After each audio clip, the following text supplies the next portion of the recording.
Okay. Hello everyone. You're here with me, the Lone Robin, and we're playing some Agatha Christie, the ABC murders today. I don't think it's an 18 rate game, but you know what? Let's just have a little go at it, and I hope I don't swear through it. And my apologies if I do swear, and obviously I hope everyone's having a good day so far. Let's get on with it. You know what I mean? Let's go through. Okay. Yes, leave it as Hercule. Should I leave it as Hercule Poirot? Yeah, let's just leave it the same. Yeah. Don't matter. Right, play. Okay, so 3 hours or so of this game. Obviously Agatha Christie, the ABC murders. Let's see how far we can get.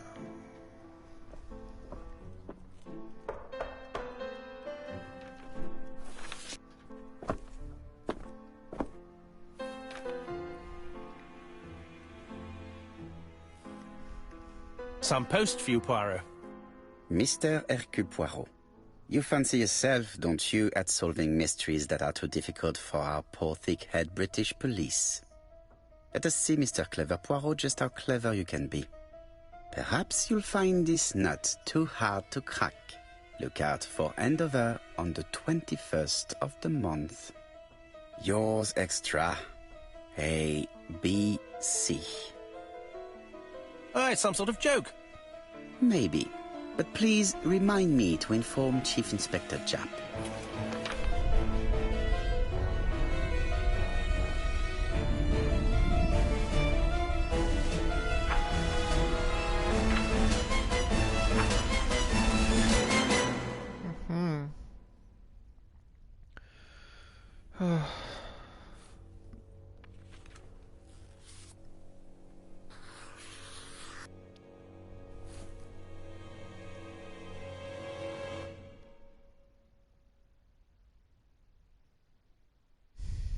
Okay.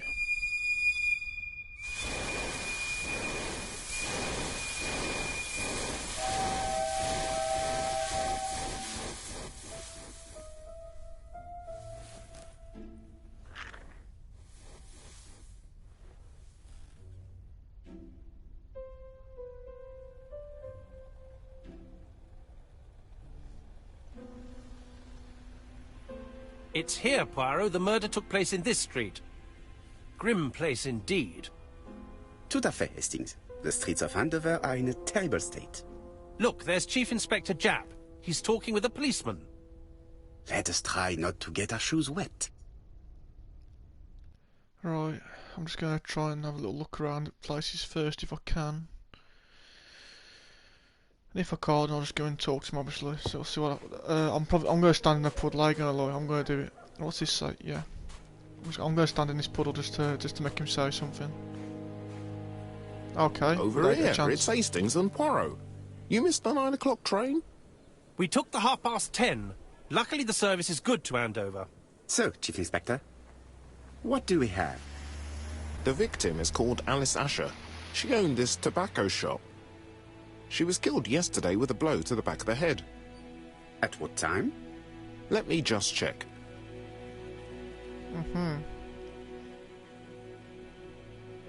I've got to look at him as well, I know, like I've got to do something. What have I got to do?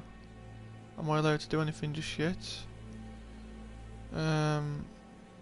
Let's... Okay, I'm so confused. Right, go on mate, Japp, yes, yes, it's this, is it this one? I don't know. That ain't the right thing. Okay, that's the complete wrong thing. Right. Or am I getting so confused? For it should be. Oh, it's. Wait, I know what it is. Hang on. Let's see. Say. Wait. Why is it not popping up on the screen? Okay. Well, where's it gone? Hang on. I can't see what's going on. Like, is there a button I got to press? Wait. Wait. Let me just have a look at something. Is something turned off? That's that. Look there. Oh, here's the wrong stick. My apologies, everyone. My apologies. I was using the wrong stick. It's the right stick, not the left. I was getting confused. Okay. Right. A little bit confused. Is Japp being too relaxed? Let us find the clues that prove it. Okay.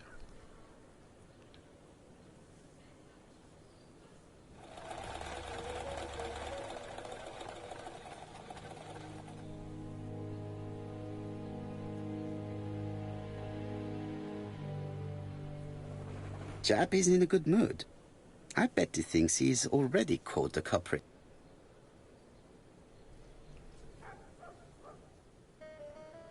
The last customer to see Mrs. Asher alive left her shop at 5:30. The body was found at around 11 in the evening by an officer doing his rounds. The shop door was open. That's what alerted him. Had anything been taken? A little tobacco maybe, but you'd hardly murder for a few smokes. There's nothing of any real value in the shop. What type of woman was Mrs. Asher? In her 50s, married but separated, no children. Her husband?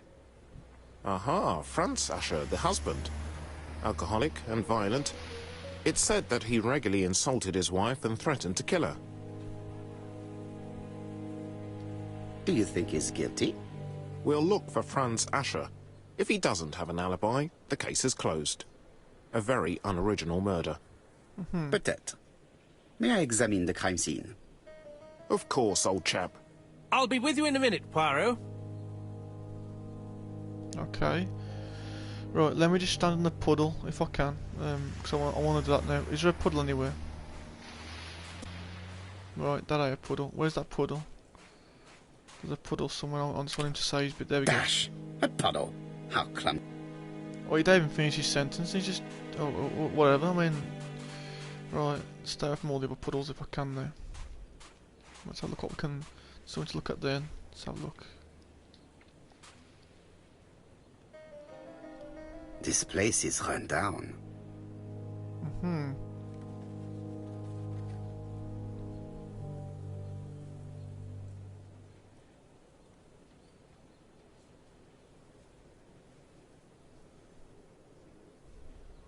Okay. This is a really cutthroat neighborhood. Anyone could have committed the crime.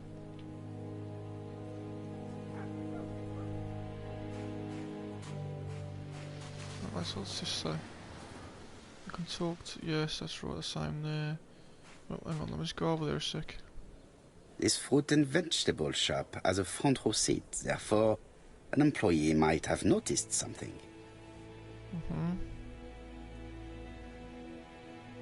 Okay, what about... Jap is in a good mood.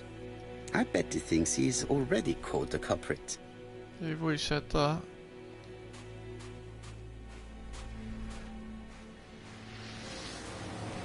I'll be with you in a minute, Poirot.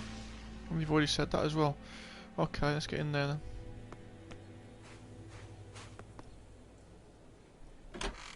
then. Loading screens. I can't stand them. Right. Let's start by looking at the door. The door is locked. Okay. There are cigarettes packets in a mess on the shelf.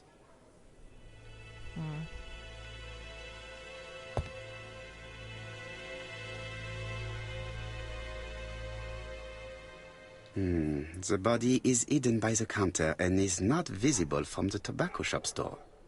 Many customers must have thought that Mrs. Asher had popped out.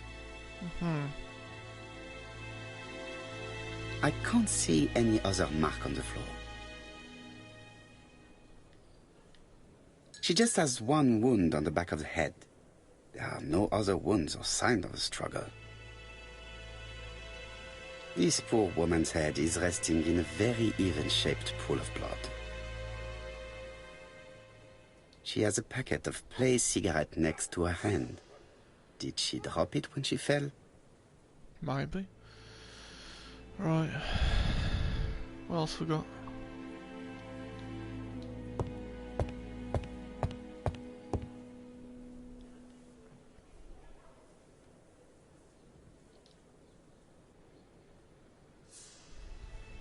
Red liquid is oozing out. Is it blood? No, it's just some strawberries that are losing their juice. They probably come from the fruit and vegetable shop opposite.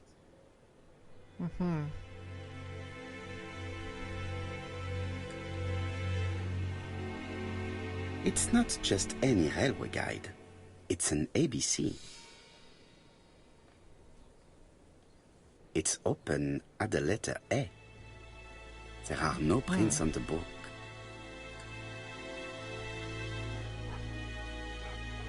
The counter is covered with fingerprints all on top of one another. Unfortunately, it will not be possible to use them. Okay. What else we got?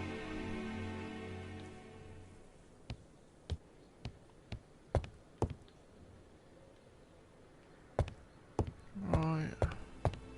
Aha. The place is unusually tidy for a crime scene. It's like you don't want to finish your sentence. Summertime. It's all good though. It's all good. What was that? It's a floor right, yeah.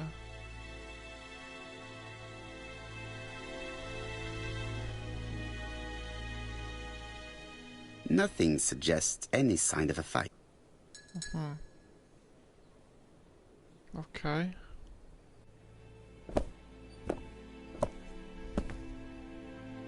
So, Poirot, any news? So, an ABC guide with no fingerprints, but prints all over the counter. Normally, the tobacco shop does not sell ABC guides. Exact. Mon ami, could you have a word with the neighbors? Some may have seen something. Of course, my friend, I'll do it straight away. Alright. We've got some stuff in here we can do, I believe. Let's have a look. See if we can do this one. Right, I don't have a clue which one these are, so I'm just gonna do them like this until I eventually get the right answer.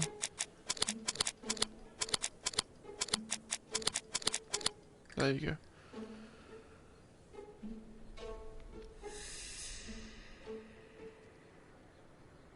Is there another one I've got to do? Murderer deliberately left behind this ABC as a signature. The absence of fingerprints and the fact that it is open at letter A for Andover leaves little doubt. Any more? Let's have a look. Okay. Yeah, we've got this one here.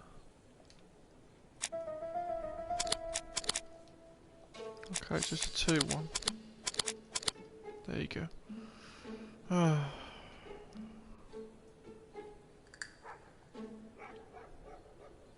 Mrs. Asher was killed here. The absence of marks in the shop and the regular shape of the blood stains indicated beyond a doubt. Okay. Any more? One more left. I think there's a little bit of missing clue there we need to probably get later on. No, it's that one of them's the clue's the answer for one of them. We'll leave that until a little later on. Right. Back into the loading screen again, into the streets. Okay. I can't talk to...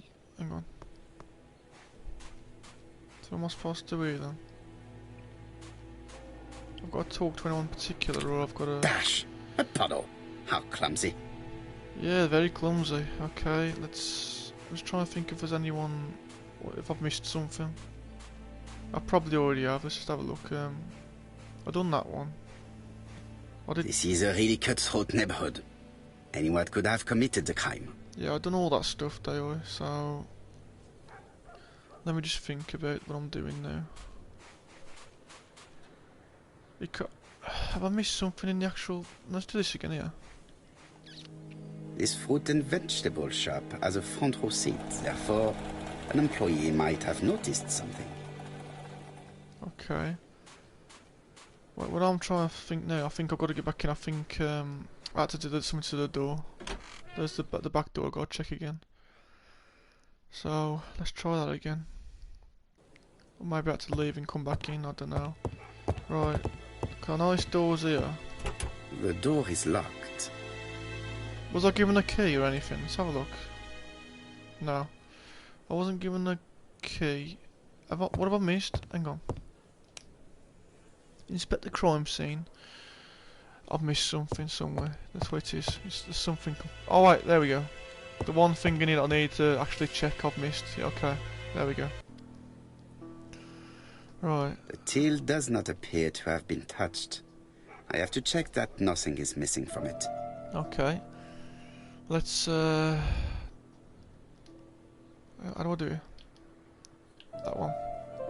Was that the buttons I've got to press? I'm so confused. It would be best to examine the rest of the till.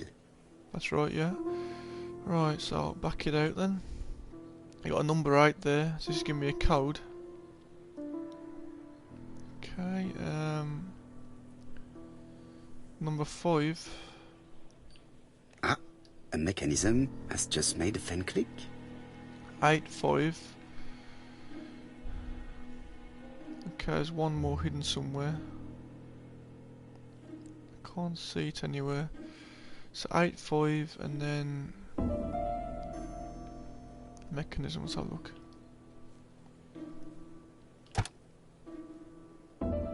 The till is full of money, 852. but there is something strange. Something is hidden underneath. Yeah. Right, let's back out of that one. 852. Okay. There we go. This must be the key to the back of the shop. Okay. Now we've got the key.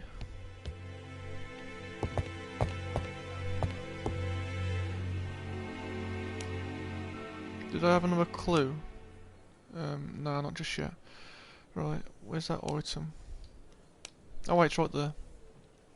My apologies, there we go.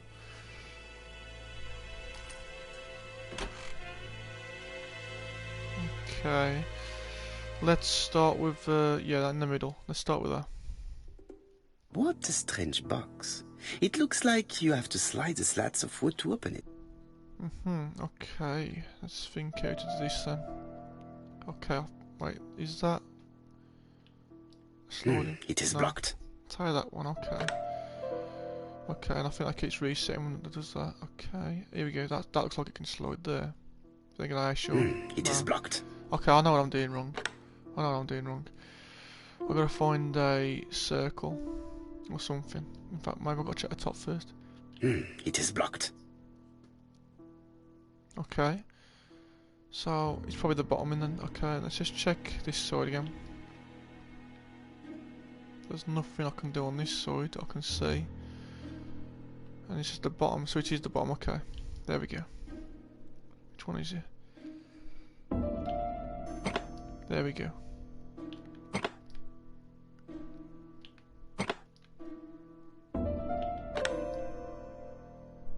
This button appears to activate the mechanism. Very nice, okay. There's another one somewhere now. Let's have a look. Ah, here we go.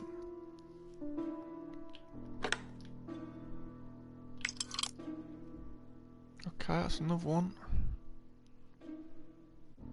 There you go, another one there.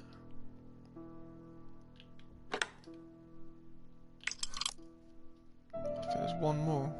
Oh, there we go.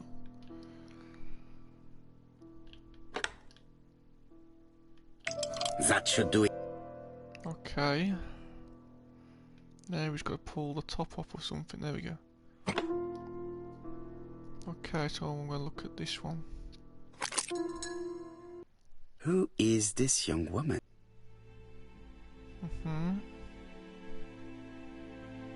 To my dear Aunt Alice, Mary Drower.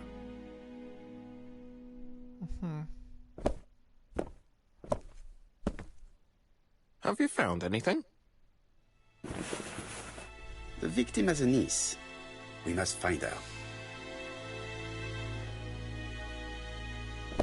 Okay. I don't know if I was allowed to look at the other thing in there. So I've finished with this subject. Okay, it's like he don't want to finish his sentence all the time. It's all good. Okay, let's have a look. Let's just go over here again. Okay, let's look in the mirror.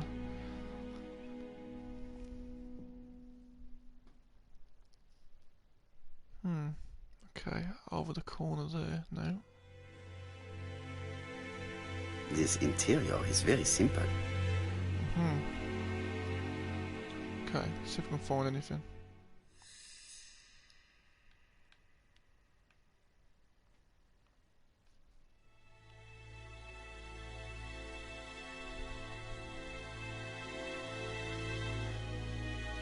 Mrs. Asher lived very simple. He definitely I finishing sentences for some reason, but then again I don't know. I ain't really bothered. You know what I mean? As long as we get it done, that's all that matters. Okay, what's this? We've got this there, we've got that. Okay. This is going to confuse me a bit, this one. Okay, let's have a look. Right. It is blocked.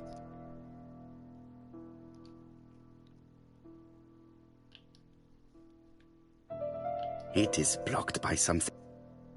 He definitely ain't finishing his sentences. It don't matter though, it's all good. It is blocked by something. So it's only certain times he does that dodgy talking thing, like he half finishes his sentence. It is blocked by something. Okay.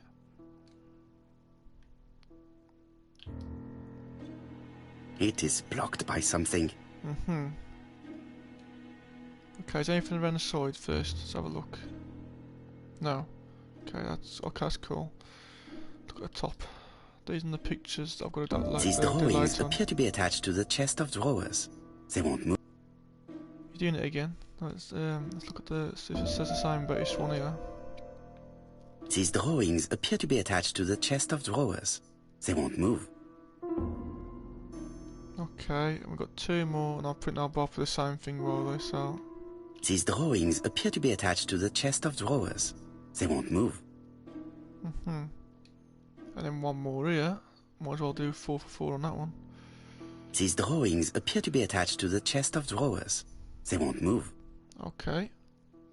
Right, let's get to the middle bit then.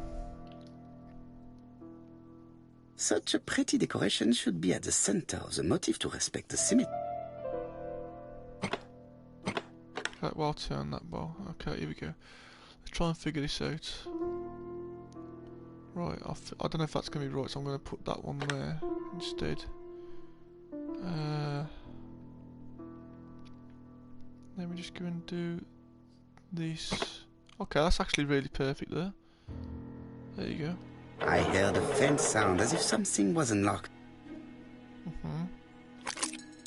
Okay. Right, something was unlocked. It was the little pictures, I believe. So let's have a look at this then. What's this one? So that one's upside down. Which one's that? That's this one. So I think we've got to just copy what it says on the top. And then we got that one, which is a little bit that way. Okay. Oh, not too far. Oh, hang on. There you go. There. Then you got this one here. Okay.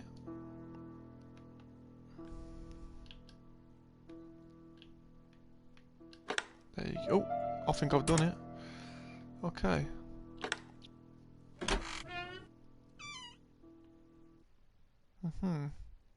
Okay, so I don't do it on top now, do I? Okay, that's cool.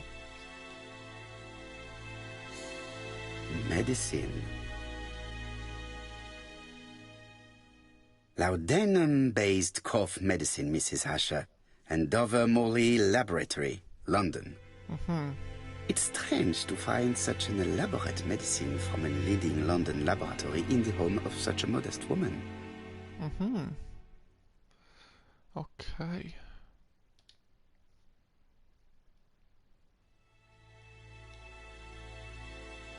From Mr. Adam Flint, Royal Bank, Eastfield Road, Andover. To Mrs. Alice Asher, 5 Bishops Road, Andover. Dear Mrs. Asher, further to your request of 12 February 1935, I have informed my superiors of your wish to apply for a loan to acquire the lease of the shop you rent from Mr. Fairfax. Despite the seriousness of your case, I regret to inform you that your request has been denied. The amount of your personal contribution, £11, is not high enough and represents too small a part of the final transaction. I remain at your disposal for any questions. Adam Flint. Mrs. Asher's meager savings were not enough for her to own the tobacco shop, but will largely cover her funeral costs. Okay. Well, that was a lot of money. Obviously, £11 was, or obviously more. Back in the day, it would have been a lot to have a couple of quid in your pocket or pounds, whatever. Right. So look what else I've got. Something over it. Come on, over it.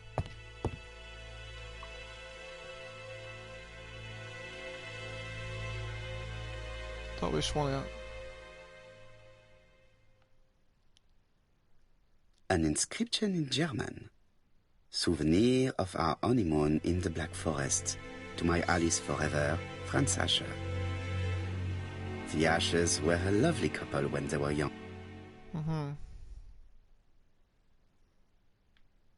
Did Alice Asher suffer from nosebleeds?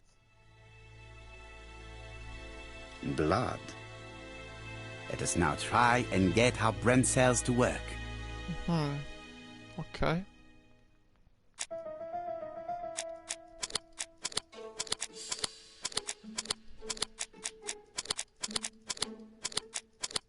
There you go.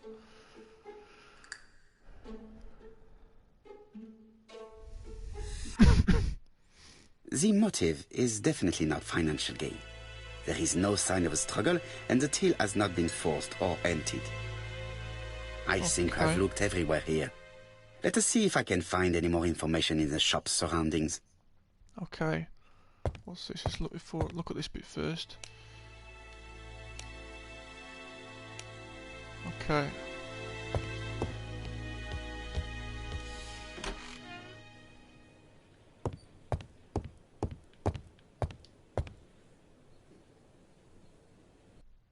Right, back into the loading screen again.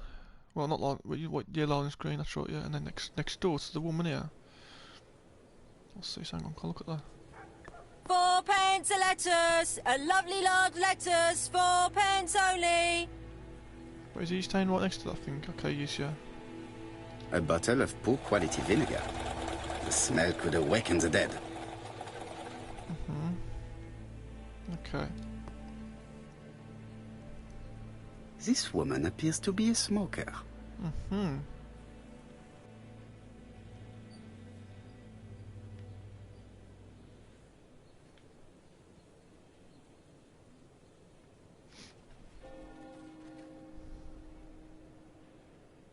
She's a big smoker. She must have been a customer at the tobacco shop. Okay.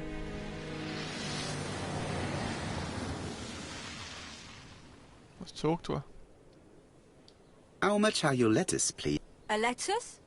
That'll be 5 pence, kind sir. 5 pence? That's right. Maybe so slightly hard of hearing. I heard you shouting, a lovely large lettuce, 4 pence only, earlier. Did I? Well, I must have been mistaken. Begging your pardon. But if I said 4, it's 4. Why not take 2 for 8? No, thank you. I was only asking. Did you know Alice Asher well? And for starters, who are you? I'm Hercule Poirot, the detective. You're foreign, that's for sure, with your accent and your odd way about you. And you're here about Alice's murder, I suppose. Well, I've nothing to say to you. Did you speak to the victim yesterday? No, I never saw her.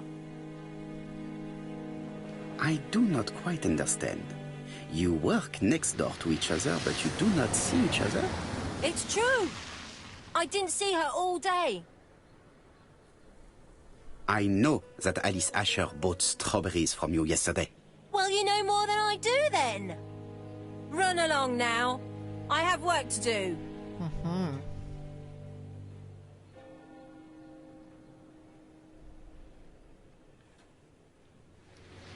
Oh, you again? I've nothing to say. A bottle of poor quality vinegar. The smell could awaken the dead. Okay, so we try that then. I'm gonna go over here. Hey, Poirot. Is the greengrocer causing trouble? I'll sort her out. No, please, leave her, Chief Inspector. I'll get her to talk later. I found the victim's niece. She's waiting for you in the back of the shop. Thank you, mon ami. I'll question her. Okay. Let's have a look what we've got here. Got 2 here, okay, let's have a look.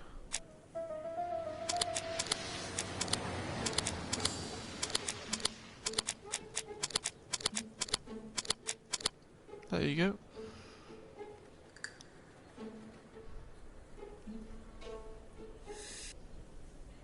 The murderer probably pretended to be a customer. He hit the shopkeeper from behind as she turned around to serve him.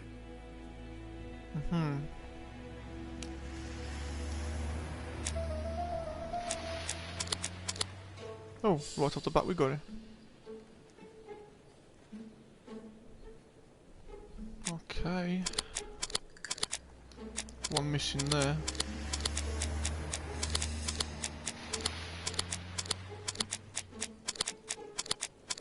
It's the missing one we need as well. Okay. Let's have a look. Where's the hang on, where's the thing? There it is. There we go. Another loading screen again. Oh my days. Jap had the body removed out of respect for the victim's niece. His attention is commendable.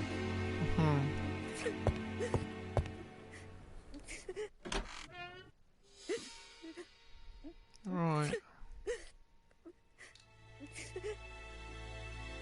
Is her grief sincere?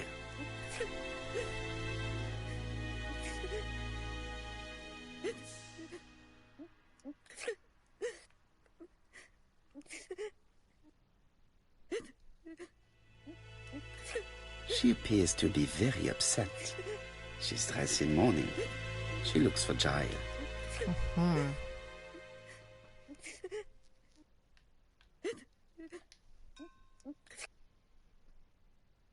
You were very fond of your aunt, am I right? She was the only family I had since my mother died. Your aunt did not have any children, is that correct? No. She was separated from her husband. What do you think about Franz Asher, your aunt's husband? He never left her alone. Poor aunt. She used to drop by all the time and make a scene. Was your aunt afraid of her husband? He shouted a lot, but she wasn't afraid of him. Why, he used to slink away when she turned on him.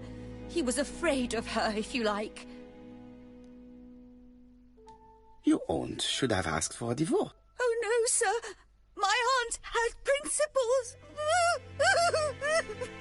Well, your aunt's principle have led her to the morgue.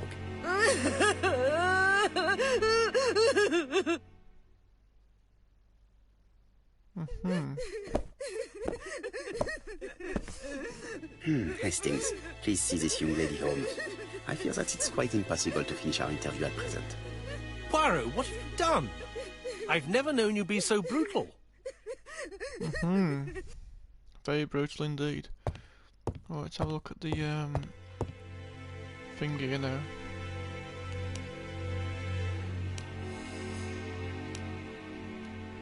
Probably store sign that is. Okay.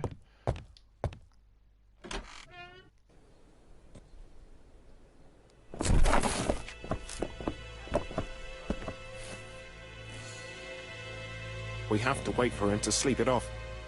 He's all yours, Poirot. There are a few things I need to check. There must be some way of sobering him up. I wonder what his wife used to do. He must have scared the customers away.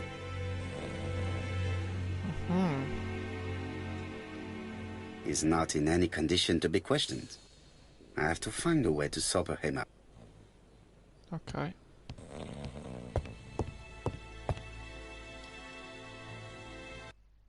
Back here into the loading screen again. Unbelievable. Right.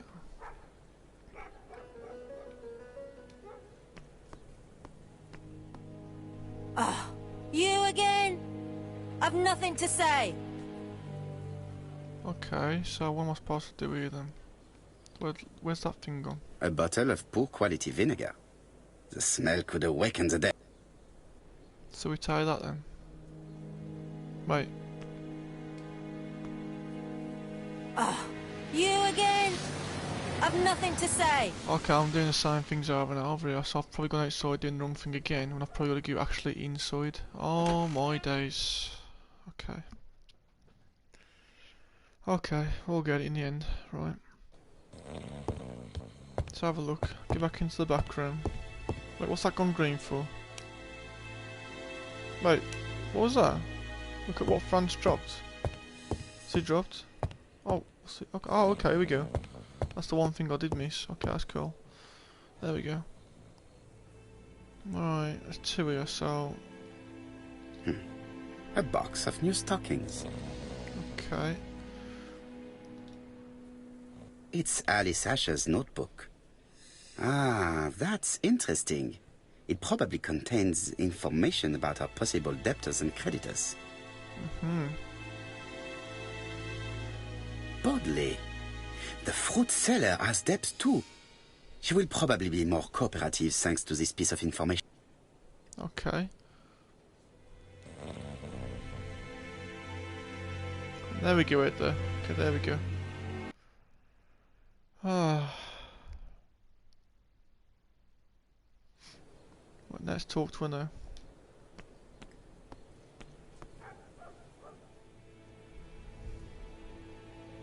Your fruit is rotten.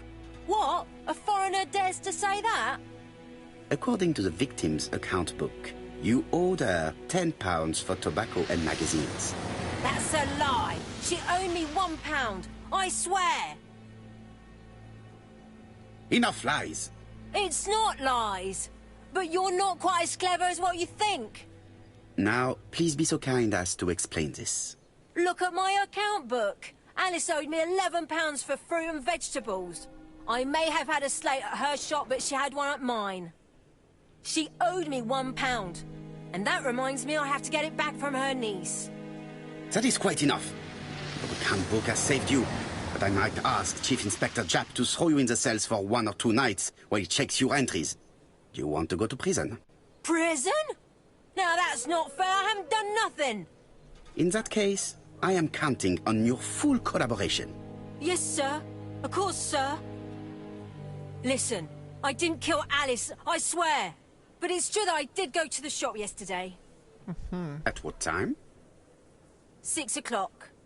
She left me a note saying she wanted some strawberries if I got some. I received them late, about 6. So I took them over to her. But you did not see her. She wasn't in the shop, so I just put the strawberries on the counter and left. Did you steal anything? I swear I didn't. Alice could have come back any second. What do you take me for? You were not allowed? I thought Alice had just gone to get her medicine from her room and that she'd be straight back. You mentioned medicine. Something for her cough. She used to take it a lot. Who do you think killed her? France. Her scoundrel of a husband. He was always after her for something. Well, he's a foreigner. Sorry, sir. What I mean is he's German. That's even worse. Did you see Franz Asher enter the tobacco shop late yesterday afternoon? Well, no. But at that time of the day, the streets are packed, and I have better things to do than watch her shop. Okay. I'll just borrow your bottle a moment. Take it. It's what Alice used to sober up her husband. But try not to empty the bottle. Okay. Let us now try and get our brain cells to work.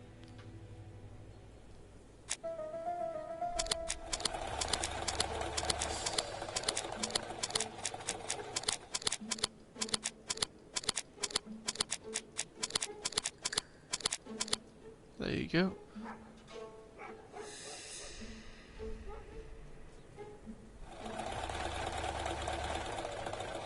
Okay, what else we got?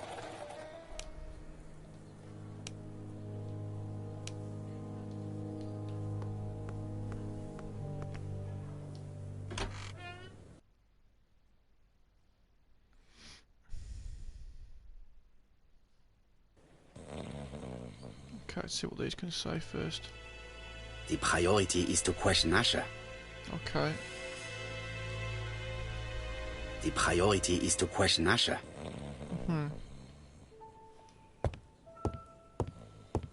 He's not in any condition to be questioned. I have to find a way to sober him up. Okay.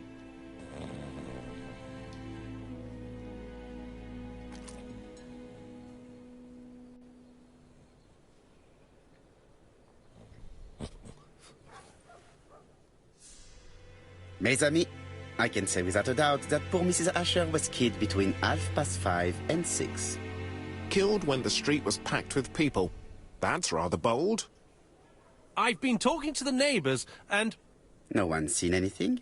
Or rather, it's anything and everything. Am I wrong? No. Yeah.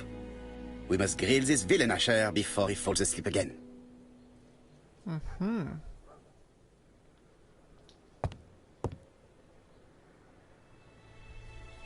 This man is in rather a bad state.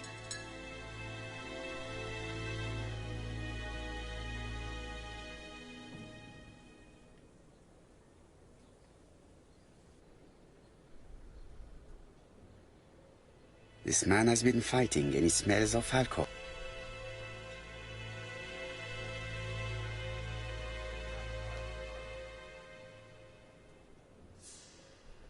Care for a cigarette, monsieur? What's that? Scented cigarettes? No, thanks. Bien. I was trying to be friendly, but you are quite right. Let us get down to business. You threatened to kill your wife, and now she is dead. So what? You shouldn't take things so seriously, sir. Nothing but empty threats. We didn't get on all that badly. So, if things were going so well with your wife, why did you not live with her? She was the one that left. Nothing to do with me, sir. Ah, women are flighty creatures. Did she run away with another man? Flighty? You talk funny. One thing for sure, if my wife was seeing another man, I'd have given her a good beating. Interesting. And what were you doing yesterday at the end of the afternoon? Can't recall. Come on, my friend. Try to remember. It is important. I'm really sorry, sir, but I don't remember a thing. I see. But maybe you do remember threatening to kill your wife? So what? You shouldn't take things so seriously, sir. Nothing but empty threats. We didn't get on all that badly. Are you often involved in fights? I don't know what you mean. Asha, look me in the eye and tell me that you were in a fight. I'm looking. No, I wasn't in a fight. You are right. Looking at the state of you, you did not defend yourself. So someone gave you a good beat. A beating? No way. All right, he tore my coat and gave me a black eye. You see the state of him? Very interesting. Who is the other that you struck? Probably best if I tell you everything. Yesterday afternoon, I met Roderick Tanner. We'd bet on a dog fight together. An illegal bet, naturally. Yes, sir. Our dog won. Roderick got the money, but he refused to give me my share. And you fought about it. What time was this? In the evening, about 6, I think. We were on the other side of town. You see, I couldn't have killed my wife.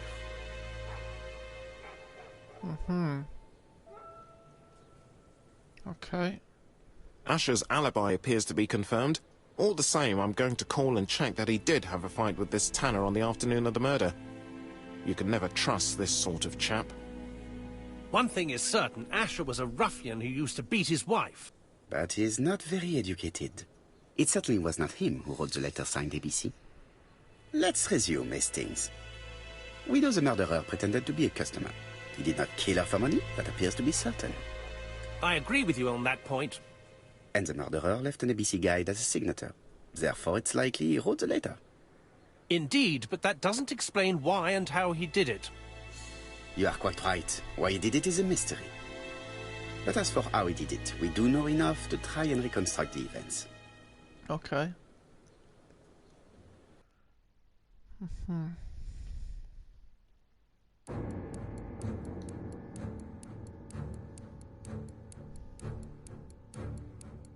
The killer enters the shop. Okay. Mrs. Asher turns around to greet her customer.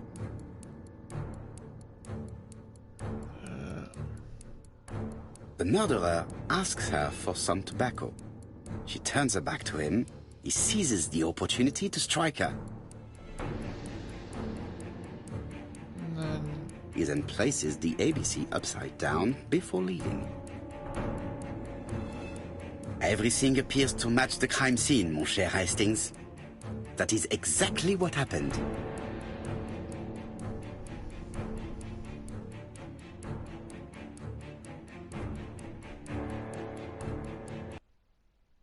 Okay.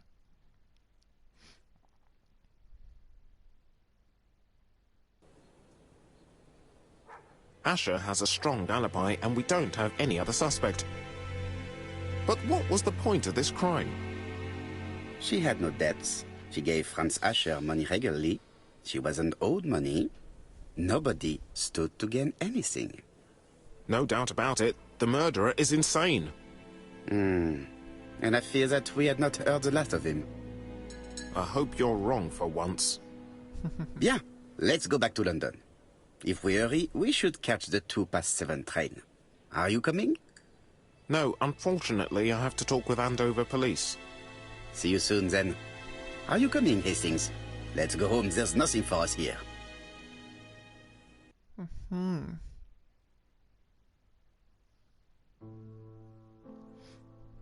Well, do you have any idea about the killer's identity?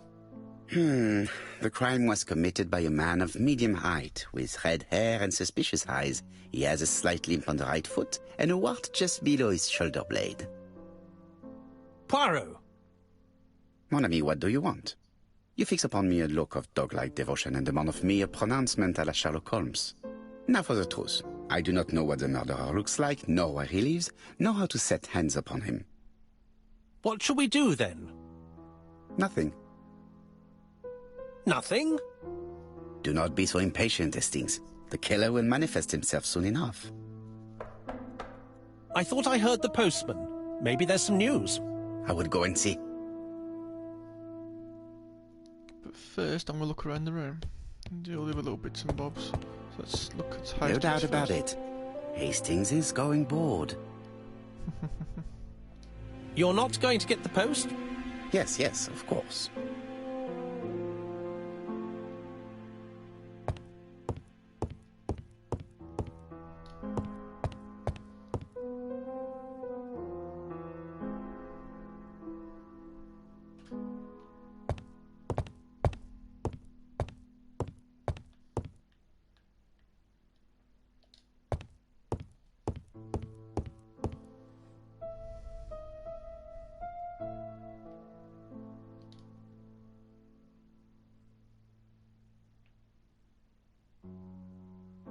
Andover, Hampshire, population 31,200 inhabitants.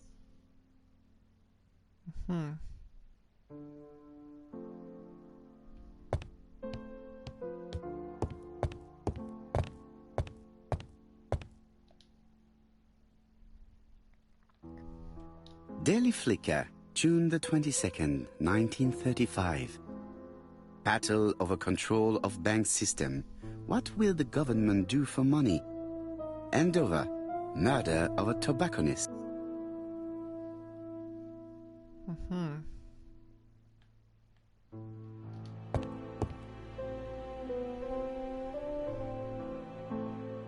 Ah, some cool air. It is not the right time. It is not the right time.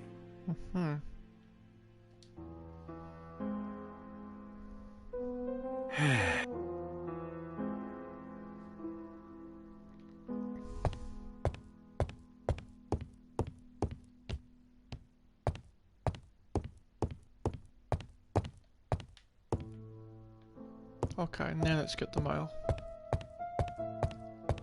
Unless we can do anything else. No, that's it. Okay. Dear Mr. Poirot, well, what do you think?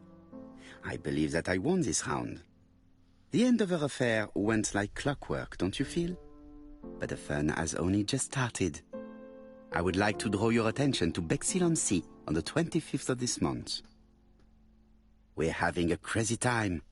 Best wishes, ABC.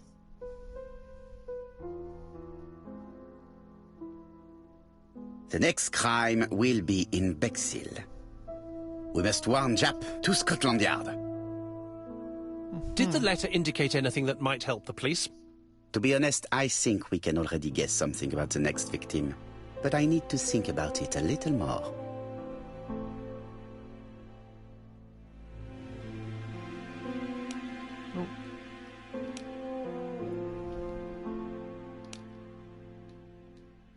Okay.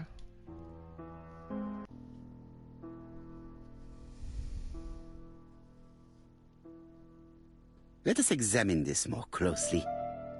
Okay, see if I can get this right. Okay, Certain characters in the two letters may have similar defects. The W is not printed properly.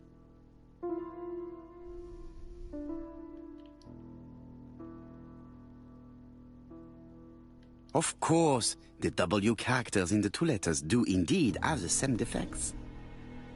I have to find some other similar defects to confirm my theory.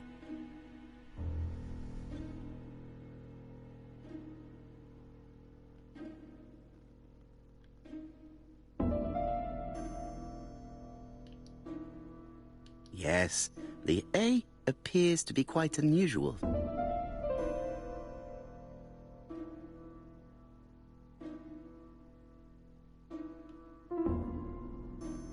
That's right.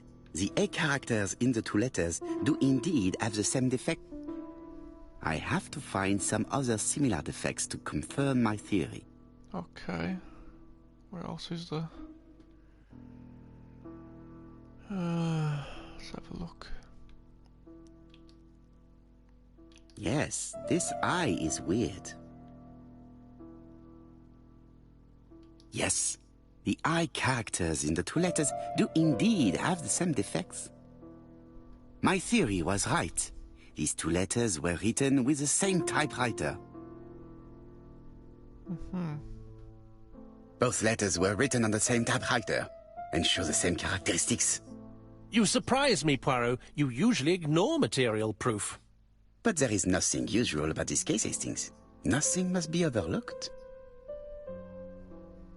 Okay. Let us now try and get our brain cells to work.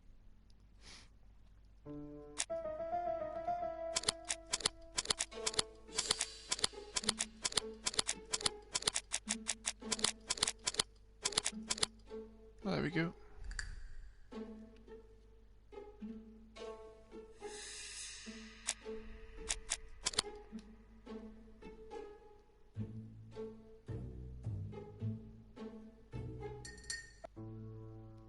So, Poirot, have you found something? Oui, I believe so. But I am afraid it is not enough to stop the murderer. Let us go and see Chief Inspector Japp. I will explain there. Okay.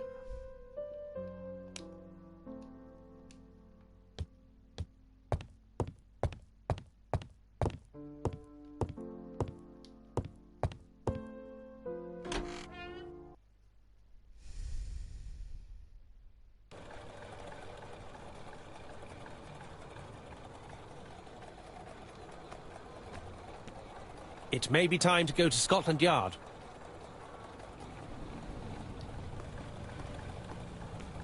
To Scotland Yard, please.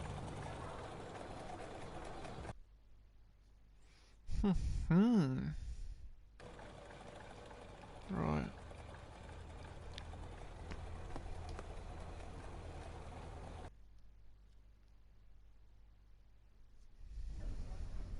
Okay.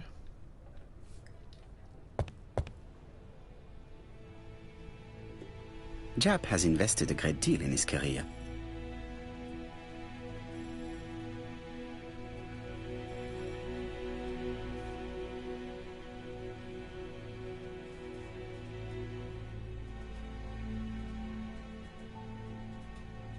Chap is an investigator greatly respected by his peers.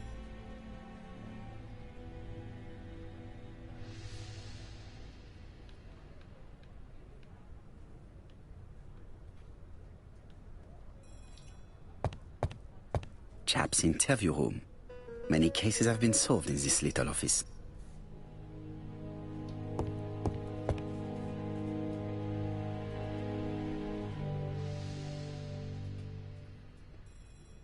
Alice Asher was murdered in Andover.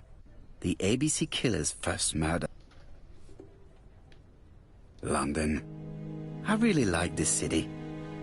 One thing is certain, you never get bored here.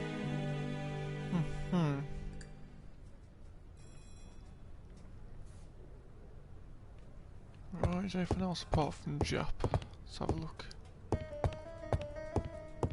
Look over here. Like all hunters, Hastings has always been fascinated by weapons. Okay. Right.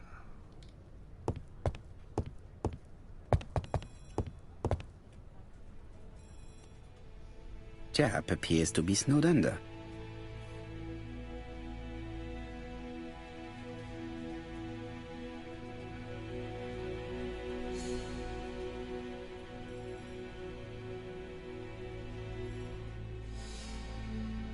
Jap appears to already be overloaded with work. My news is not going to improve matters. Bonjour, Chief Inspector. I am afraid we have some bad news. I have just received another letter signed ABC. The next crime will be on the 25th in Bexhill-on-Sea. Are you completely sure it's from the same person? I have compared the two letters. There is no doubt about it. I suppose you think he's going to carry out his threats. I fear so. Good God, Poirot. Bexhill is very busy at this time of year, and we have no idea who the next victim will be. Murderers often choose the same type of victims. We need to keep an eye on elderly women looking after shops. I'm going to ask for reinforcements to be sent around small tobacco and newspaper shops looked after by a single person. Let's hope it's enough. Bien. We should leave you to work, Chief Inspector. You have a few days to prepare yourself. Thank you for coming, my friends. Okay. Poirot? Chief Inspector Jap, your call does not bode well. Indeed, we have just found the body of a young woman on the beach in Bexhill. An ABC was placed on the body. We'll be there as soon as possible.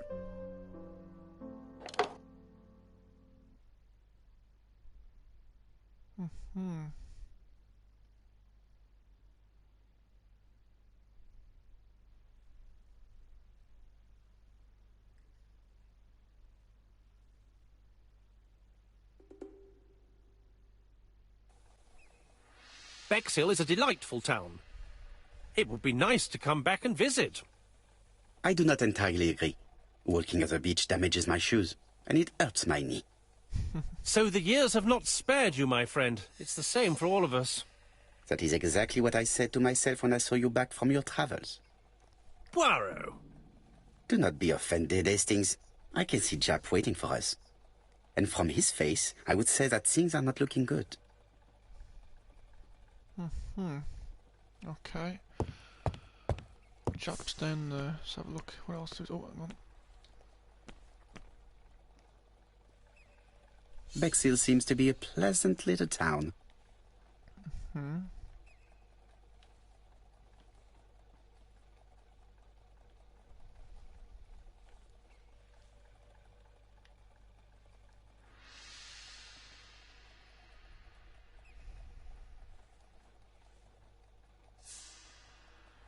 Bexhill is a pretty little seaside resort with elegant architecture.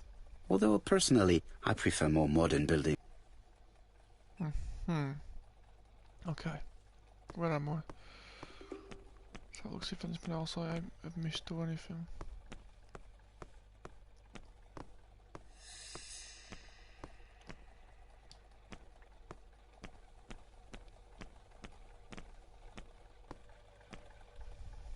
I have a few more details I wish to clarify before visiting the Ginger Cat. With all these tourists, these shops must be thriving.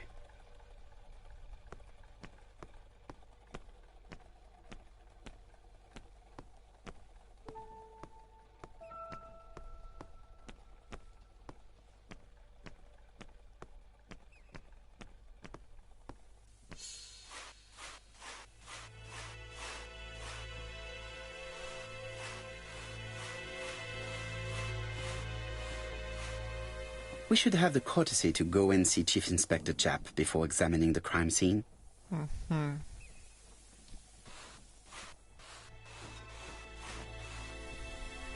This hut is locked.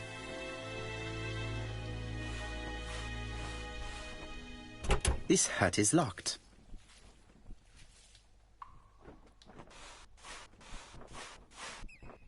This hut is locked.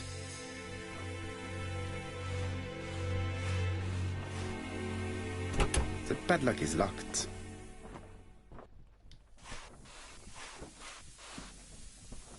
This hut is locked.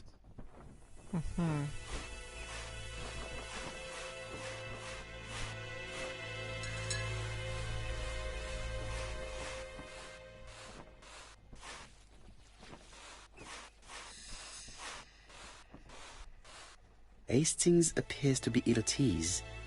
He appeared to be relatively indifferent to Mrs. Asher's murder, but a young woman's murder seems to be troubling him greatly. I fear that this case is far from being solved. Come on, Poirot. You'll find the killer. Certes. But how many times will he kill before I do? How do you do, gentlemen? Chief Inspector? I fear your admirer has struck again, Poirot. We haven't yet identified the victim, but it's a young woman, 20 to 25 years old. Death occurred last night between 11:30 and 1 o'clock, and we found an ABC guide on the body. Was she pretty? Come on, Poirot, that's rather out of place. It has no bearing on the murder. Are you certain? For women, it is often the most important thing. It often decides their destiny. The body hasn't been moved. You can see for yourself. Has the press been informed? Not yet, but I'm planning to. I haven't yet informed them about the presence of the ABC guide in Andover. Nobody has reported a young woman missing? Not for the moment. No witnesses, I imagine. Indeed. We've asked everybody who may have met a young woman fitting her description last night to come and see us, but I have little hope of gaining anything from it. It's early days, Chief Inspector, and the news may not have spread around the town yet. I hope you're right, Hastings.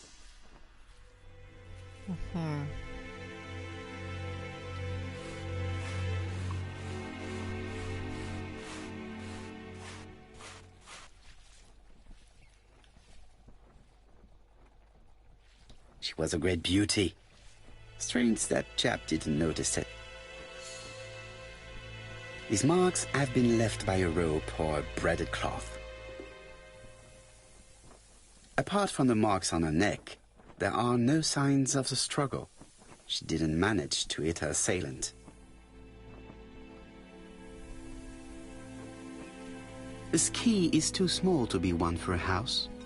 Without a doubt, it is for a padlock.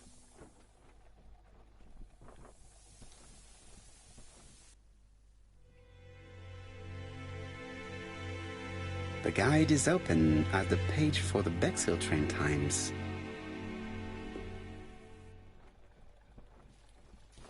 The young woman wasn't wearing shoes or a coat and was not carrying a bag.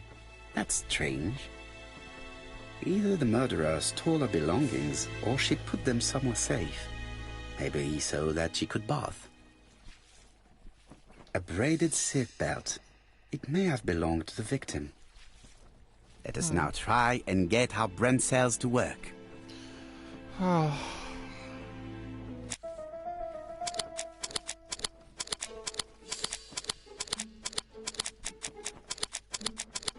Medici, one sec.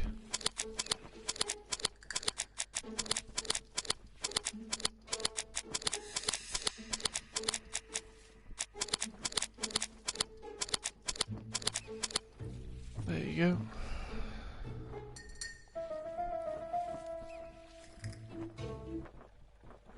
The poor child must have been strangled with his braided belt. Unfortunately, in view of the fabric, it is unlikely that we will find any prints. Let us now try and get our brain cells to work.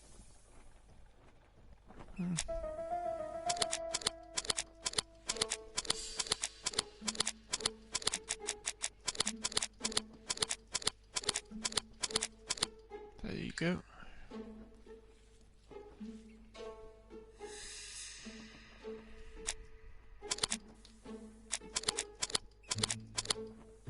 Another one.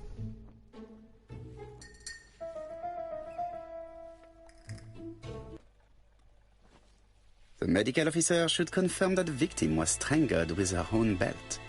That's what I thought. She shows the usual signs of strangulation. With a little luck, we'll find prints this time. You are too optimistic, Hastings. Our killer is far too meticulous for that. Okay.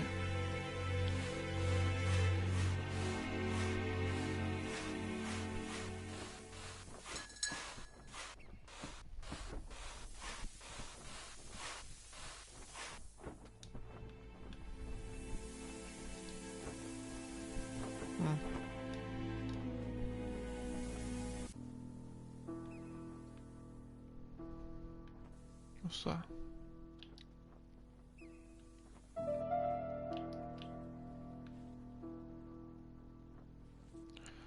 $715. Okay.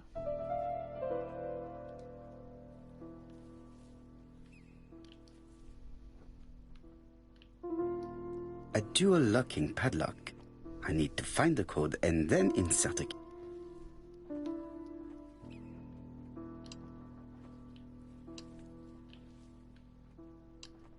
Is that right or not? Let's have a look.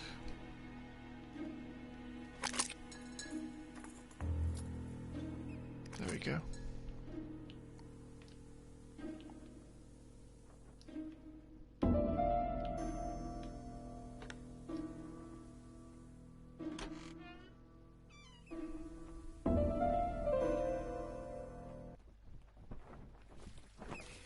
It definitely was here that the victim left her belongings.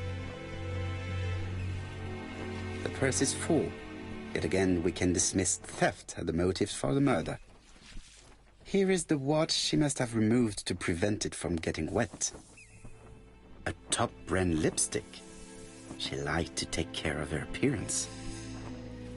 As well as a photo of the victim with some company. It could be useful to... Okay. What's that?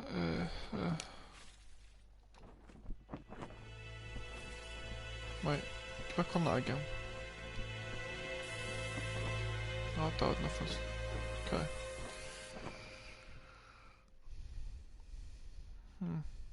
Betty's first day at work. Mom is very proud of you. Elizabeth Barnard, 7 August 1931. So, the young lady did have a name starting with B, and she worked as a ginger cat, an establishment that must be slightly further along the beach.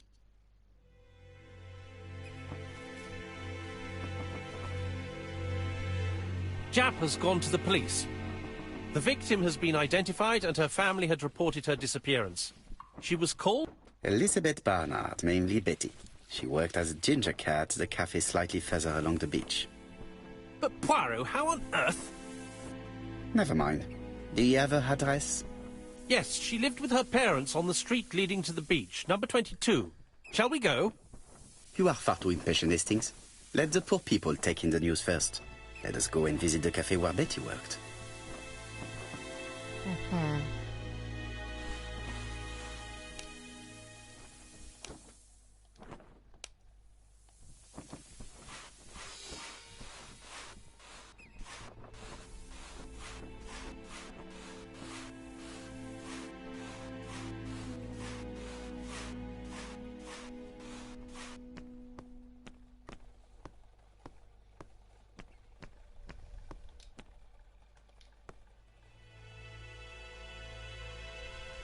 Could it be the same buildings as on the victim's photo?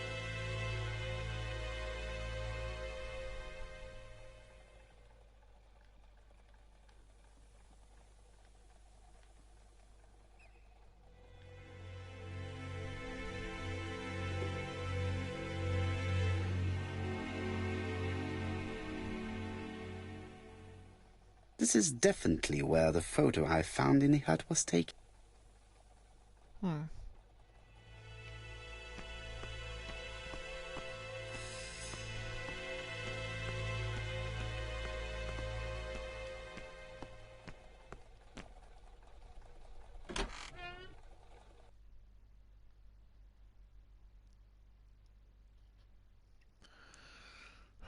I'll be with you in a minute, gentlemen. Okay. What else have I got here first?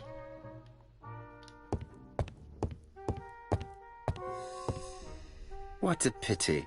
I don't have any change to make it work.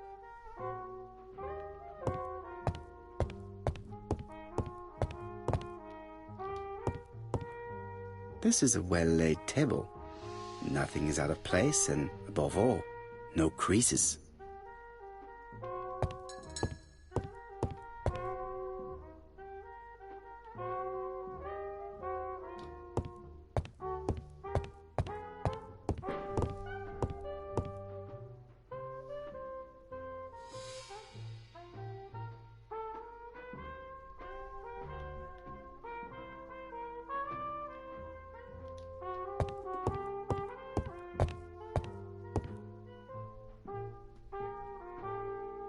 Something tells me that she's the owner of the ginger cat.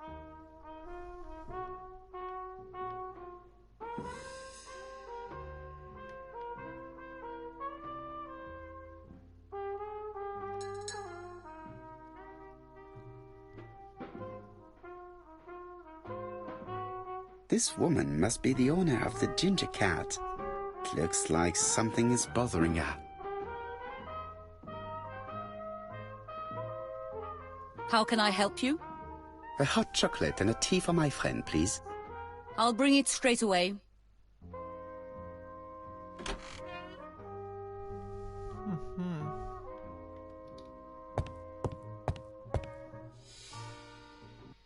I need to know the time range during which Betty was working on her own. Okay, this one's a bit harder. Okay. These are the different waiting staff's bills. Which ones were written by Betty?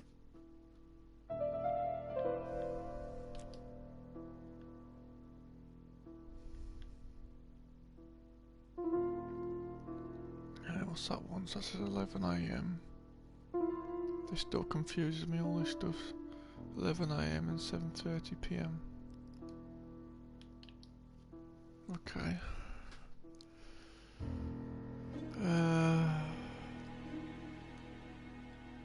Try that one. I should consult the register first. Okay.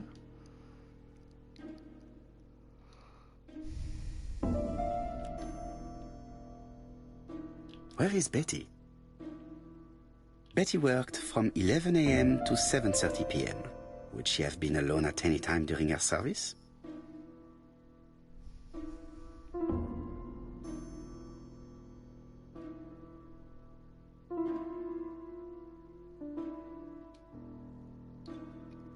Okay.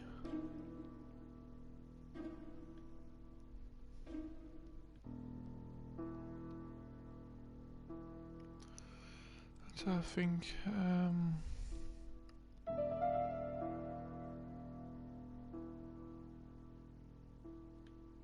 I'm gonna say it could be, wait, what was it again?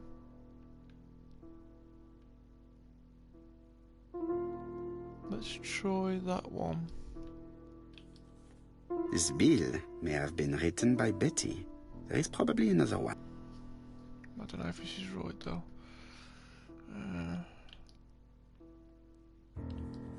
Most probably a family. No, something's not right. Betty was alone at just one of these 2 times. Okay. I'll wait, look, I got the wrong one. That's probably why. It was this one. This bill may have been written by Betty. There is probably another one. And I think it might have been that one there, and I got it wrong. The first one. Okay, there we go. Most probably a single man. A whiskey lover. Maybe the murderer? No, something's not right. Betty was alone at just one of these 2 times. Okay. I'm getting confused now. Okay.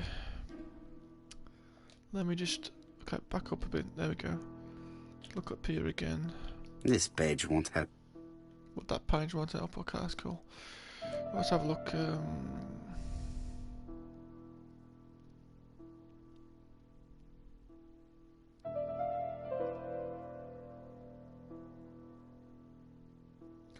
So, she would have been alone after 5 PM. I don't know. Let's have a look. So, anytime after 5 PM.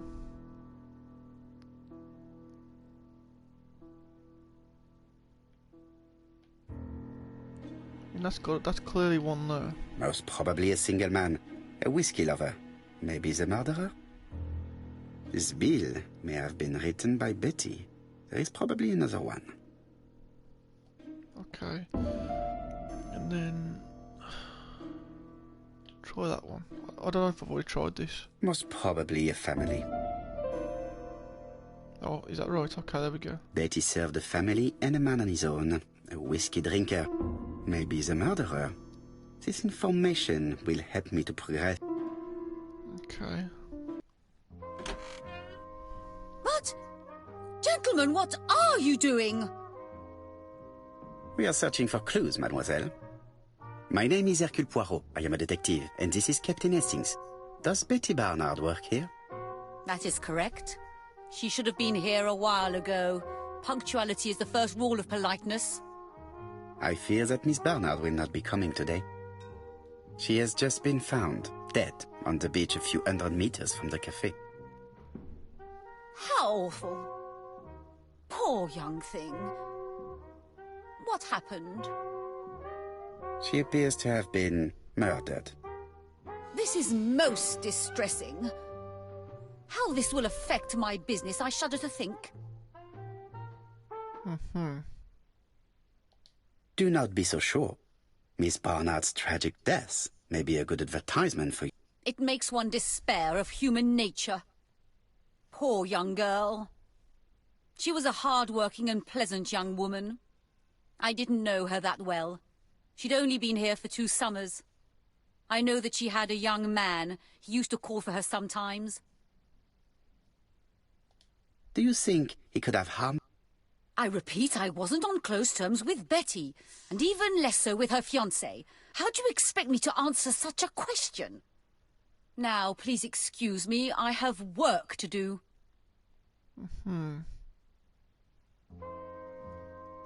The customer who ordered the whiskey might provide us more information. He may have been the last one to see Betty alive. It is an interesting idea, Hastings. Maybe he is a regular guest. What do you think, mademoiselle? I don't think so. Our regular guests tend to order tea and cakes.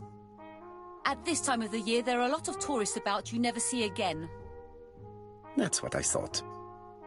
Time to visit Betty's home. Okay.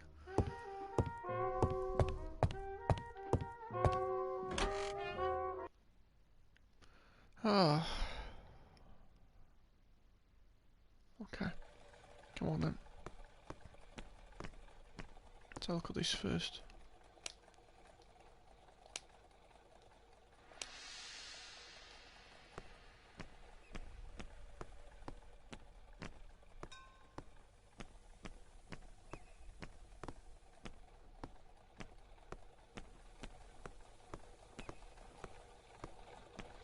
Okay, is there anything over here I can do? What, that stuff? No, not that. Okay, there we go.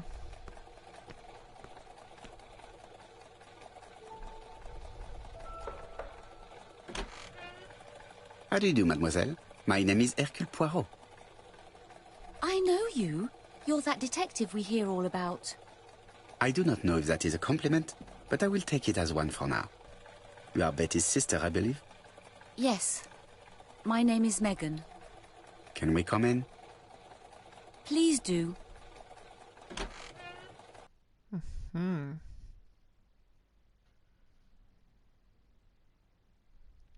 My parents are at the police station. I doubt they'll be up to speaking to you later. Do not worry, we'll not bother them. Did you know your sister's plans for yesterday evening?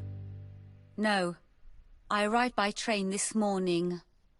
My parents called me in a panic when they discovered that Betty had disappeared.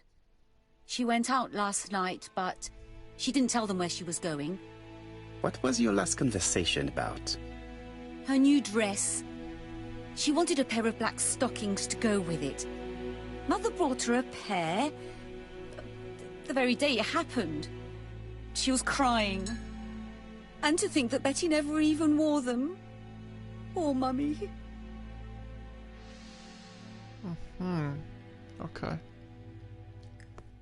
It would not be polite to visit the house without being invited to do so. Okay.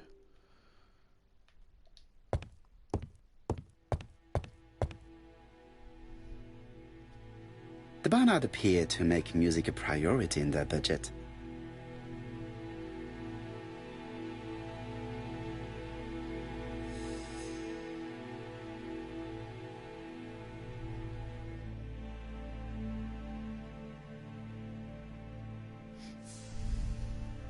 They're all Miss Modest, but the Barnards are definitely music lovers. Okay.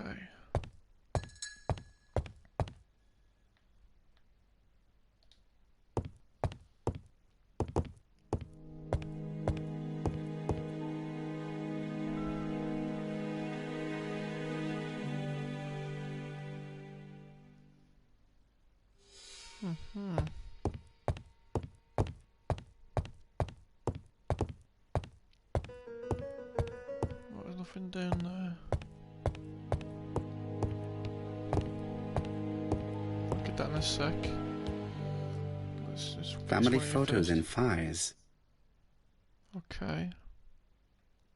Let's get that one there. This gramophone is magnificent. It is a one-off, without a doubt. Okay. Okay, let's talk to, there we go. What is she feeling at the moment?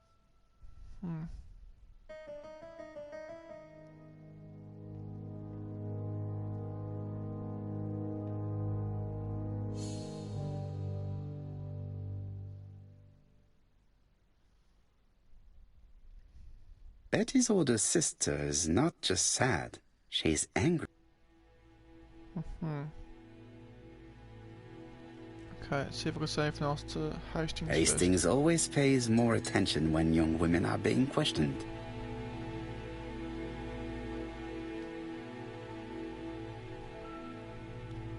Your sister had a fiancé, I believe? Yes, he's called Donald Fraser. A very nice man. Was your sister seeing anyone else? My sister wasn't a child, sir. She used to go out. She enjoyed films, dancing. She was a very good girl who didn't hang around with men. That's what they always say, no? I am not interested in what people say. I am interested in the truth, Mademoiselle Barnard. If you only knew how much I would like to talk with someone who does not know that your sister is dead and who could provide me with a true portrait of her beyond the formality. The truth is that my sister was a silly little fool. I tried to reason with her, but she behaved like an idiot. In what way? She used to say that if she was going to marry Don, she might as well have some fun now. I understand. Please continue.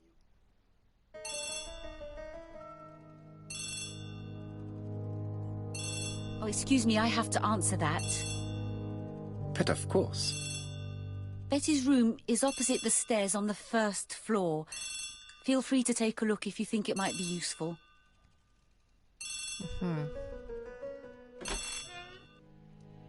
This young woman is far too clever not to have anything else for us.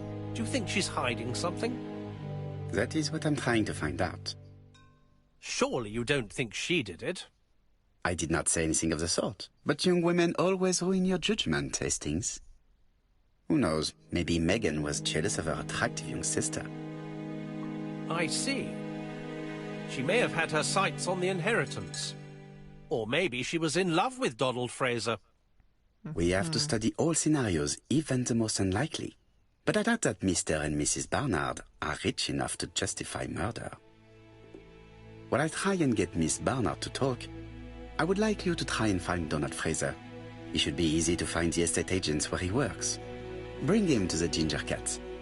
I would like to talk with him before the Chief Inspector finds him. Okay. Right.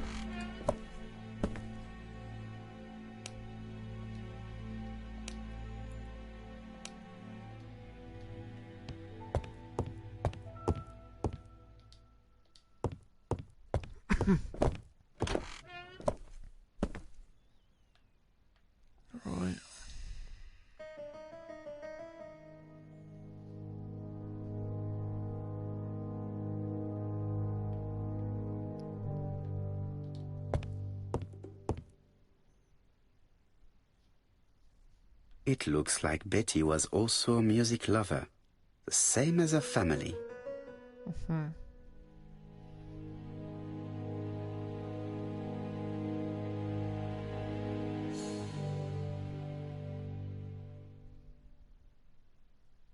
Without a doubt, Betty used to sing.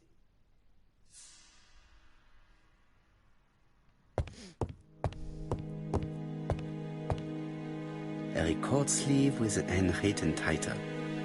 Betty must have recorded the demo. I'd be interested to hear it.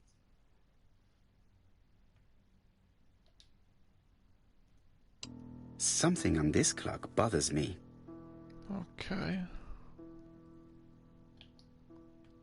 This metal disc is stuck.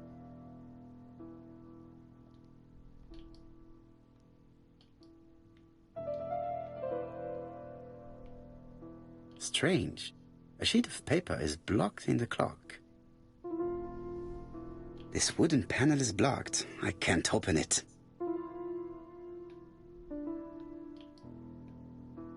This wooden panel is blocked. I can't open it.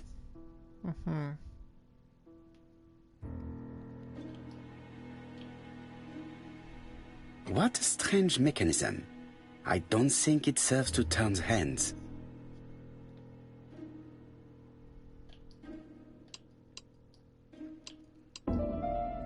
Okay.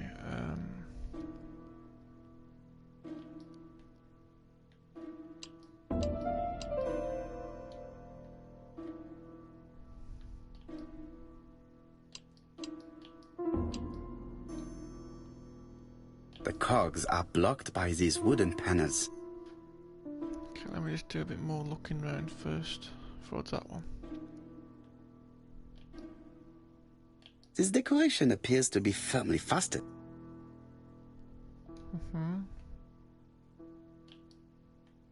This decoration appears to be firmly fastened.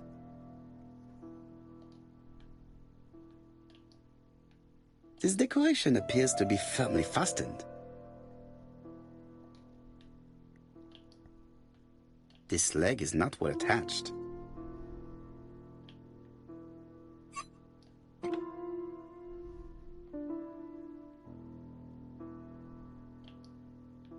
This decoration appears to be firmly fastened.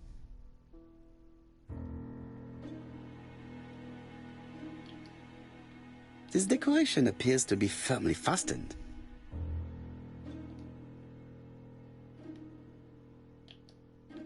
This decoration appears to be firmly fastened.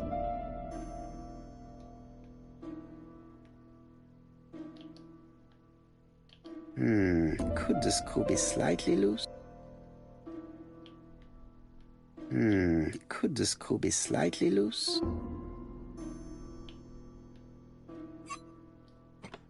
Good. It should be possible to open the wooden panel. Look, a key. This could be useful.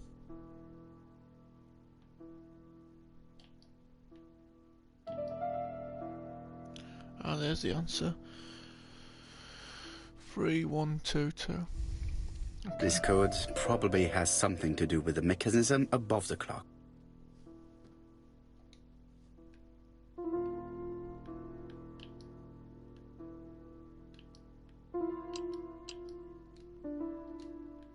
Three, one, two, two. Okay. I definitely need an object to make these cogs turn. Do I need this or is no, it's something completely different, ain't it? Okay. Let's try it anyway.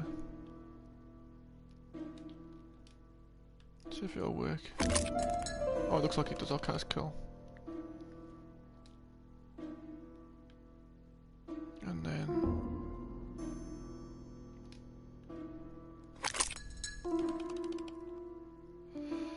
Okay, keep going, just do it again. Maybe we've got to do it in the middle this time. There we go. Something clicked on the front of the clock. Okay. A new lock has appeared. What does it open?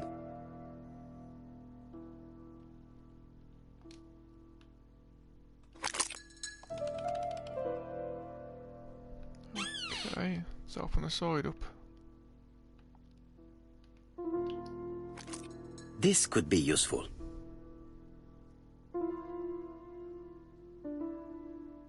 Betty, I enjoyed a wonderful evening in your company, and I hope that we will see each other again very soon. D. My dearest Betty, I know that your art is already spoken for, but you are the most beautiful dancer I have ever had the pleasure of meeting, and I am impatient to see you again. Adrian. Okay. Right, is there anything else I can do on that? Betty, I enjoyed a... No, I've read all that already. My dearest Betty. And that one, so let's just leave that alone. Right.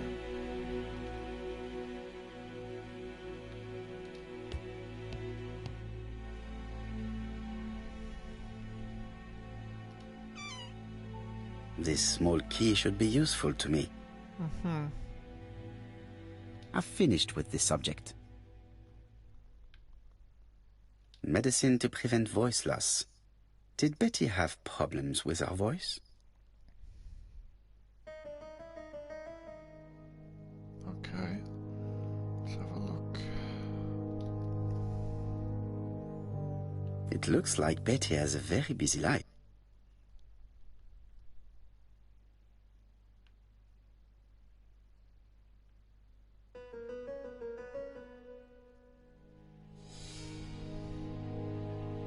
Betty liked luxury and going out, and being as pretty as she was, she probably did not have any problem getting herself invited. Okay. A box of new stocking.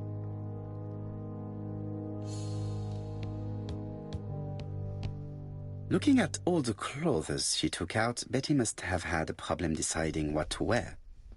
Maybe she had a date?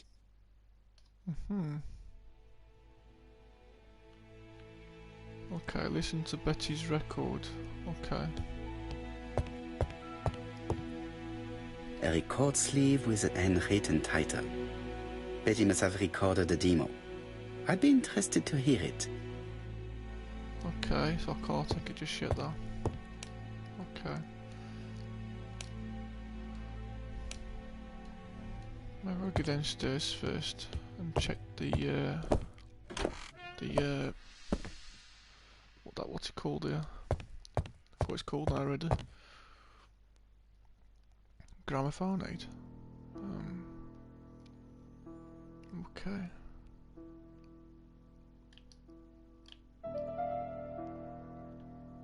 Okay, let's have a look.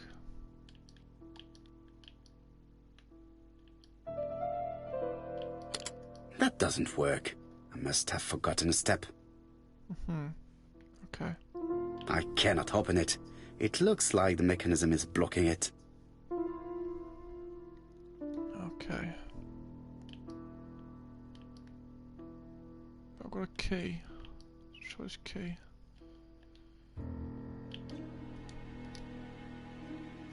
Let us see. What is this cupboard hiding?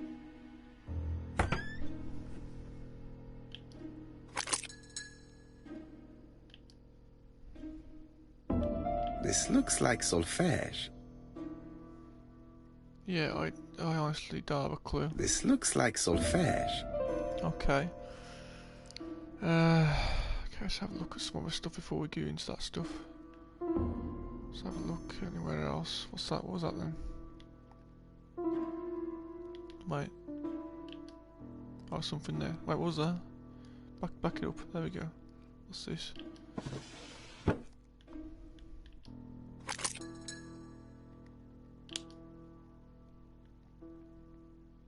There is bound to be a clue somewhere. Yeah. Okay. Let's do some other stuff first. Let's put the crank on here. It looks like something goes in here. Yeah, you're right about that. Okay, let's use the hand crank. Okay. Now I've got to lift it up, and so is that, or is that to play the music? Okay, that's to play the music, I believe, if you just rewind and stuff. Yeah, or is that just to crank it? Okay. Okay, yeah, what else do I need? Let's have a look, let's observe this first. See, it's a 7-8 T. Is anything on the other side? No, okay. 7-8 T. Okay, there's got to be something about that. Let's have a look. Oh, okay.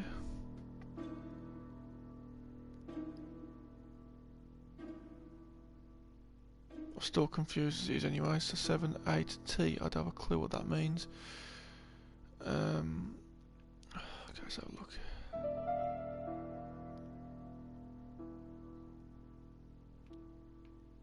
Right. This is really confusing. Okay, I hadn't this in a while, this bit, so I'm really confused. Okay, what was that on the front there? What's this bit here? Did I open it up? Do I have to do anything with this? I cannot open it. It looks like the mechanism is blocking it. Okay. Let's put this on. Can I put it on there now? That doesn't work. I must have forgotten a step. Yeah, because you gotta lift the thing up. You gotta lift that back bit up there. This is gonna come up somehow. So let's try and see if we can. It will work like that. Okay. Let's have a look at this again. There is bound to be a clue somewhere. Do I have to like change all these? Oh, it's one of them. Okay. Oh, I've got it. Okay. Okay. Let's have a look. Remember 7-8 T. Okay. So we got. It needs to equal this here. I think that was right. So we want to have.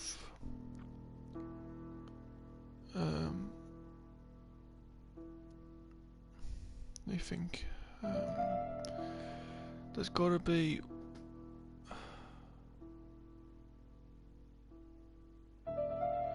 So it's a pushed. Oh, that's the one that looks up. Okay, hang on. The one that looks up. There is bound to be a clue somewhere. You gotta have one that looks up, and you've got to have. No, hang on. Use the one that looks down first. See if anything happens to that. Then these two up. Okay, does that now? What if it's? I still have a clue what it means. Okay, one of these is right, and one of them's wrong. Oh my days. Let me up just. 7-8 T. I've got that in my head, but I can't. Is it this? Like. That doesn't work. No. Okay. I must have forgotten a step. Wait, can I lift this up? No, I tell you that I've got to.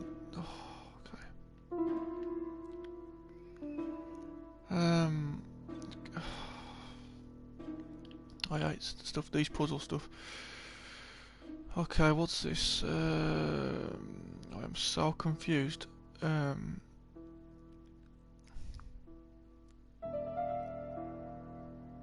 Wait. That says that's all. So is that like...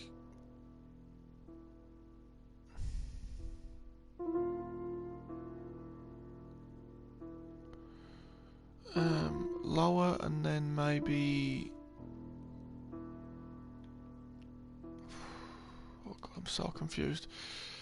Oh, okay, this is really... Oh. Right.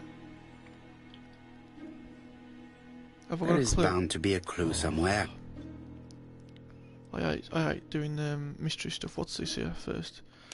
Let's observe this. Is there any clue on this? Anything on the back? No. Okay, there wouldn't be, would there? Okay. What about that one again? Betty followed by 7, 8 and T. I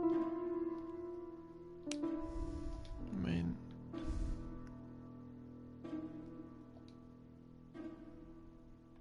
I still have a clue. I don't have a clue what this is, I actually don't. Right, I'm just going to put them in any order and we'll have to find out like this. Because I ain't going to get any other way.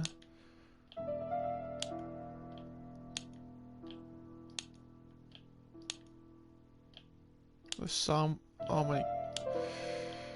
Okay, this is going to take forever. There's no way. Okay, oh my days.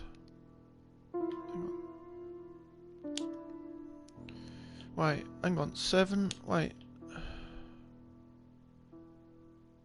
Wait, hang on. Oh my days, you're so confusing me.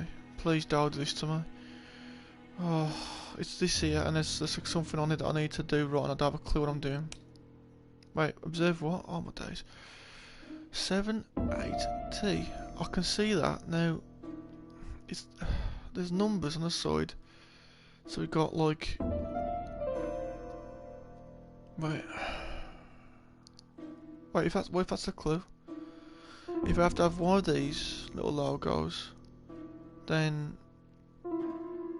no, there's no way. Oh, come on. And if there was, what's the T?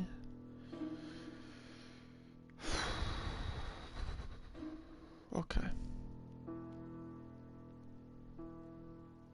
Wait. Am I showing so much? Hang on. 32. Wait, hang on. What? This is really confusing. There is bound to be a clue somewhere. Okay, let's try these higher up ones. Like, I don't know if that's gonna work. No. Okay, what if I put one of these lower? No. No. Oh my days. Wait, 1, 2, 3, 4, 5. Wait, right. Hang on. Wait, 1, 2, 3, 4, 5, 6, 8. So what if that is 1? Wait, no. 7. I'm just going off 1, 2, 3, 4, 5. What if that's 1? And then I'm just. Okay. I'm gonna have to cheat in a minute. I don't have a clue how to do this. It's been a while since I don't have a... This is just horrible.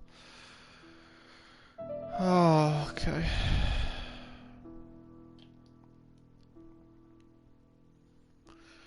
Okay. This is really driving me crazy. No, wait, no, don't do that. Wait, what's that gonna do? Anything's on there? This looks like solfège. There is probably a link with what I saw in the drawer. Yeah, but... Yeah, you got...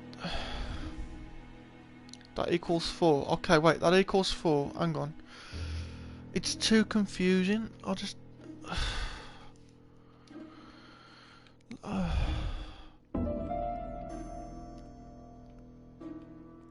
Okay, I'm really getting wound up on this. Okay, hang on. Two of these, three of them ones equal. I mean, two of them equals.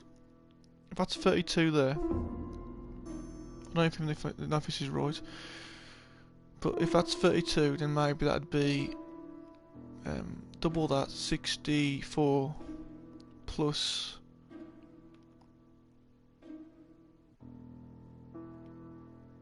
One of these 8. Okay, let's just try it. Let's just try it. Wait, oh, I've got confused already. Hang on, which one was it?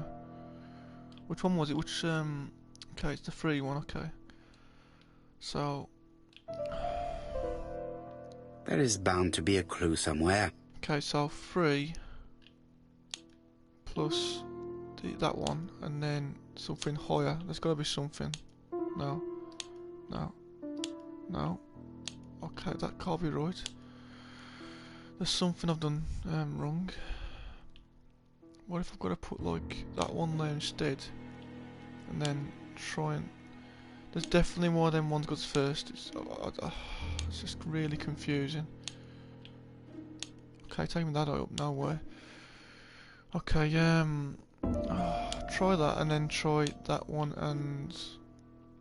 Where's the 3? That one. Okay, that's right.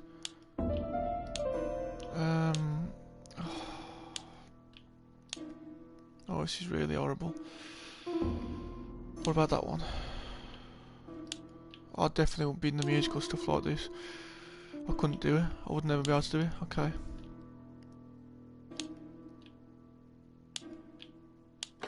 Oh! I heard the sound of a mechanism being triggered. Now I got it, finally. That took me a little while to figure that out. I haven't cheated or anything, so thankfully I'm so happy with that. Oh, okay, back out. Wait, it's right there. Oh, wait, oh, 780, here we go. Now that was... Oh, look at the wrong thing, okay. Oh my god, I should have done it the other way around. That was a lot of time spent on that one little puzzle.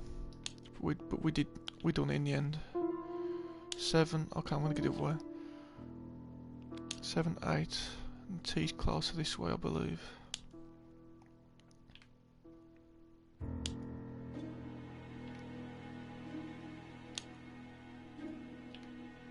There. I just have to put the record on the gramophone and start it.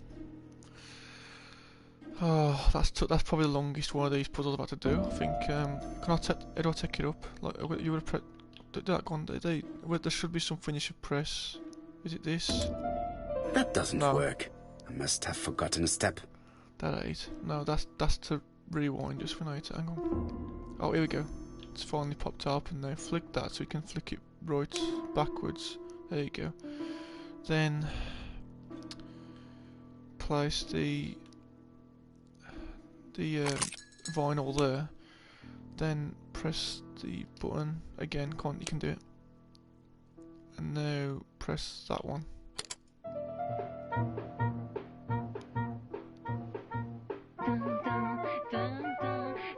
We done it, I think. Oh, Donald! We're in the middle of recording. Sorry, Betty, but it's not wise. The doctor said you should rest your voice. You're such a killjoy sometimes. Okay, we finally got past that horrible puzzle. Betty feel was such better. a good singer. It's true. Did she have any problem with her throat? Yes, she had to be careful with her voice. Of course she didn't follow the doctor's advice. If Don didn't insist, she... Well, it's too late for all that now. Okay, what have I got to do now? Continue questioning Megan, okay. That was a lot of stuff, there was a lot of technical stuff going on there with that gramophone. It looks like this woman is single, but she has feelings for someone. Gramophone, yeah. Okay.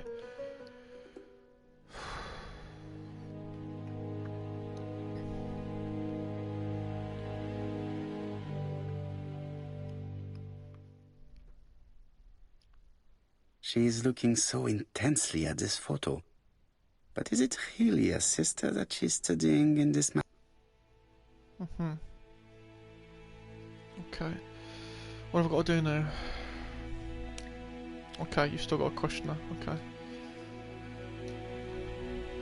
They made the perfect couple, am I correct? Yes, in a way. She was pretty and he... Well? He's a bright man, with a promising career ahead of him. He would have made Betty a good husband. He was always attentive and generous. Oh, a true gentleman.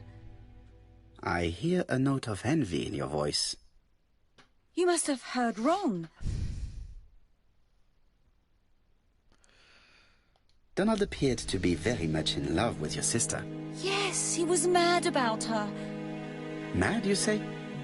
Being madly in love can often be destructive, and Mr. Fraser was known for being jealous, I believe. No more than average.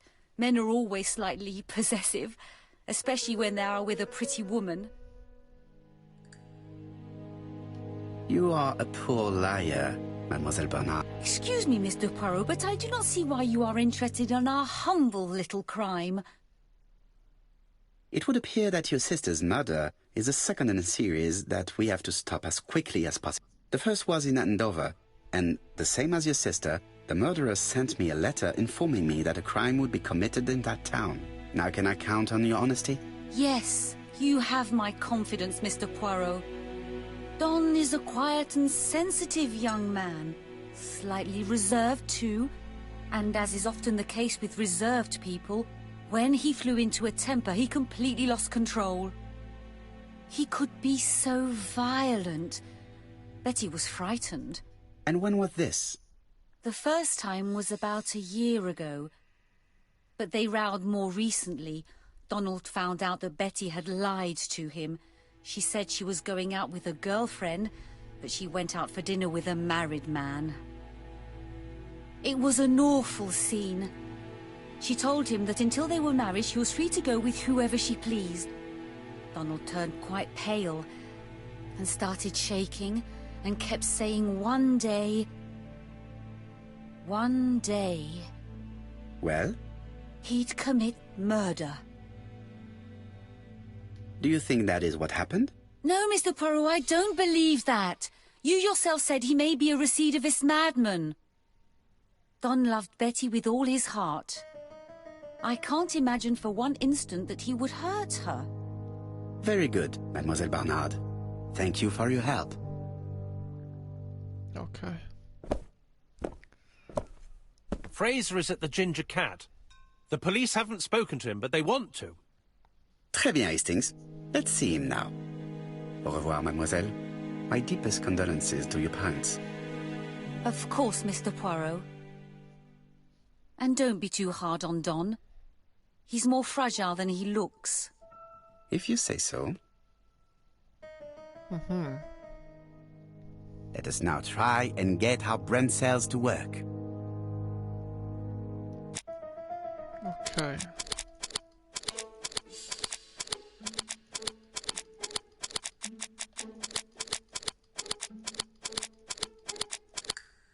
There we go.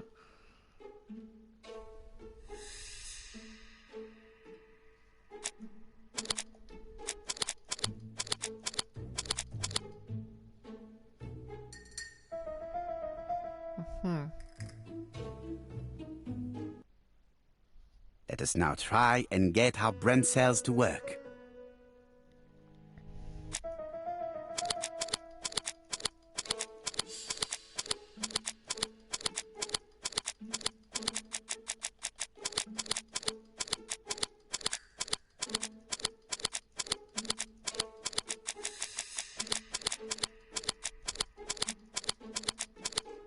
There you go.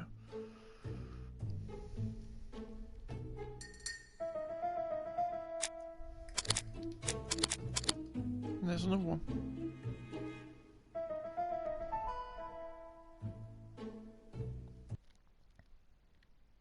Okay. Now we've got to do question Donald Fraser.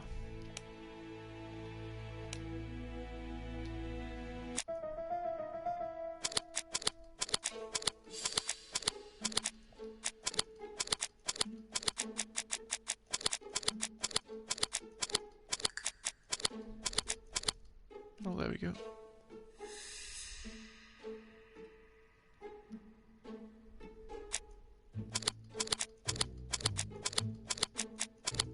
We need to get that next one though. Okay.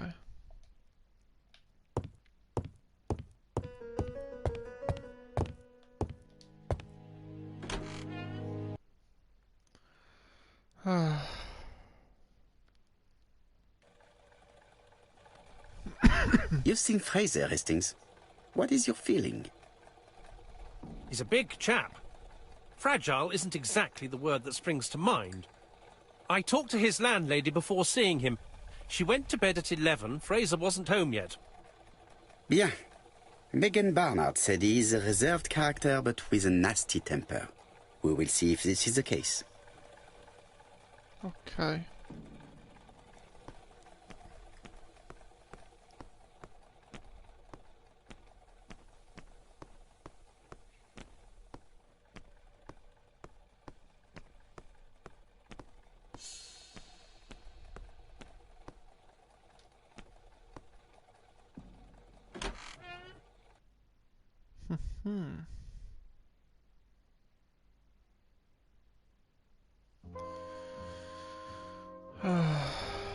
Okay.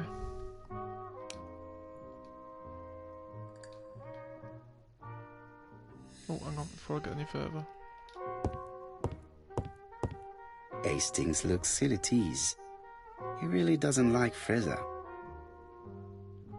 Hastings is bound to tell me what he thinks about Fraser later on.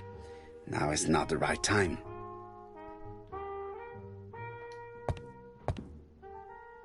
I don't want this young man here. Be quick and do what you must.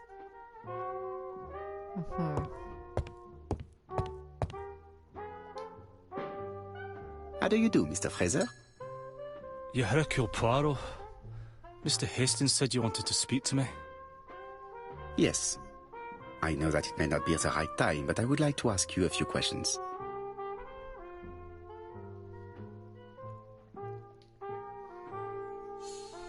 This man looks suspicious.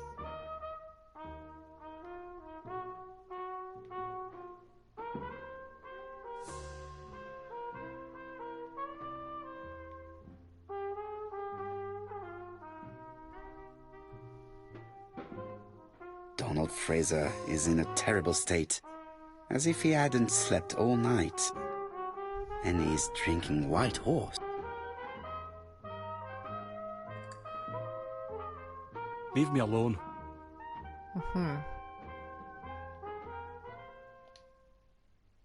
Tell me that it's a mistake.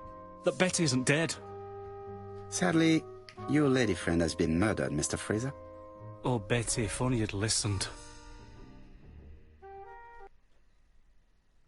Did you visit Betty yesterday afternoon? No, I haven't seen Betty for 2 days. I was at the office yesterday afternoon. Can you prove that? Of course. But why this question? Betty died yesterday evening, didn't she?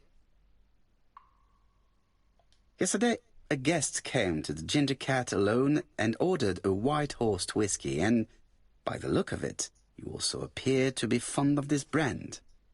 Yes, it's a good whiskey and not cheap. I only drink it on special occasions. Or tragic ones. I understand. Do you know what Betty's plans were yesterday evening? She said she was having dinner with her sister. And you believed her? And why not, sir? She was my fiancée. That did not stop her from lying to you before. Betty was not a bad girl, but she did like to take advantage of her success with men. How dare you sully her memory?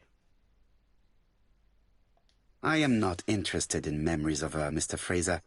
I am looking for a killer, and I need you to be my closest ally. That is, unless you have something to hide.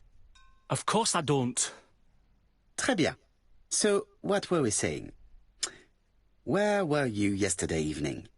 I looked everywhere for her, but in vain. When she said she was going to have dinner with her sister on a weekday, I thought it was strange. I tried not to think about it, but I was like a lion in a cage. I was convinced she was lying. So I went round all the restaurants in the town. When I didn't find her, I went to the next town. but nothing. I must have got home about midnight or 1 o'clock. Did anybody see? I don't think so. I didn't talk to anybody. I was so furious.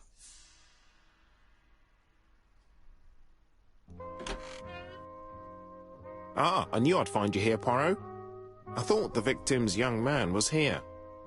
Yes, he's all yours, Chief Inspector. Let us now try and get our brain cells to work.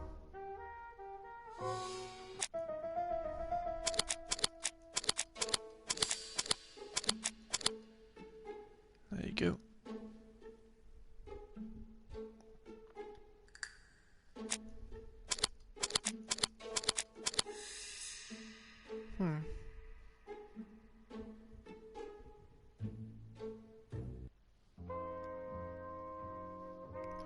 Okay.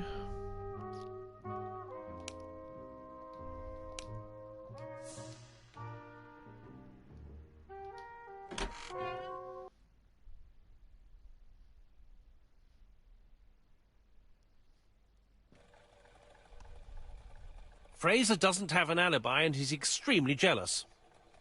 You are very skilled at summing up. And yet you haven't asked Japp to arrest him. It is too soon. But I agree, without the letters announcing the crimes, Fraser would already be behind bars. Bon, I think we have enough elements. Let's reconstruct the events at the scene of the crime. I can't imagine how the murderer wasn't seen, though. Surely she must have struggled. Let us try and imagine the scene. Okay, and even another reconstruction. The killer and the victim are walking on the beach. Miss Betty has a bag, a belt around her waist, and carries her shoes in her hand. Both of them walk slowly to hut number 5. Both of them walk slowly to hut number 6.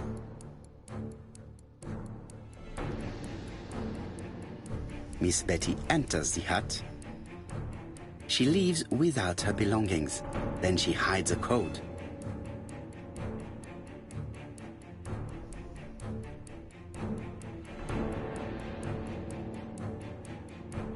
Okay, is it? I don't know if that's right. The killer tries to remove his victim's belt. She panics and tries to stop him. That's wrong. Nah. She runs away, pursued by her assailant. No, there is no sign of a chase. Things must have happened differently. Let us think again, mon cher. Alright, let's do it again. I've done 2 parts of it right, I think, so... The killer and the victim are walking on the beach.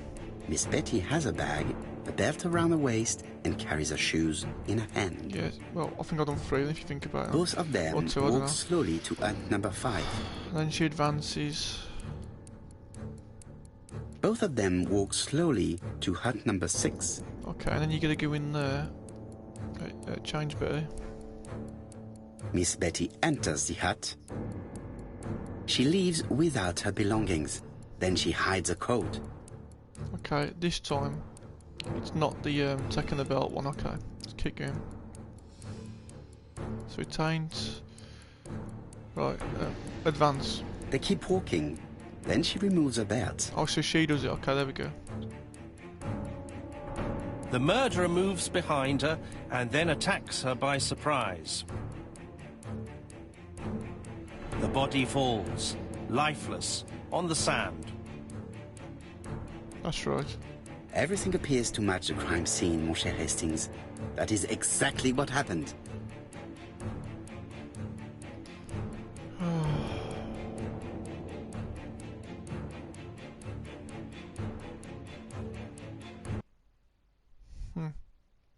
Okay.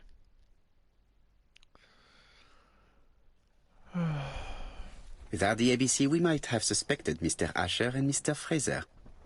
But by timing his crimes, the murderer is making sure he's accused. In a way, it is very generous of him. Generous? The murderer seduced Betty in order to lure her to the beach and kill her. Indeed, the young woman was certainly careless, but not stupid enough to follow a stranger. What are you planning to do, Poirot? Return to London, mon cher Hastings. Okay. Wait, I've got something. What's the clue I've got? No, it's nothing. Okay. Go back to London. Okay.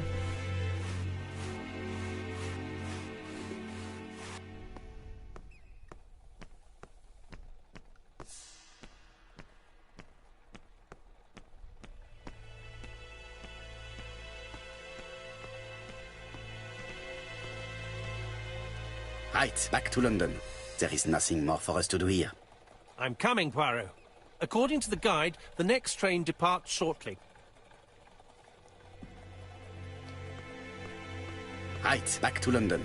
There is nothing more for us to do here.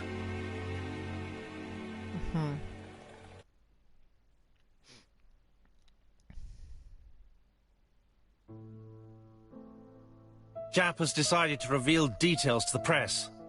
The alphabet murder is now famous. It is not a bad idea. The more people who know, the greater our chances of finding out something of interest. Poirot, I have a bad feeling.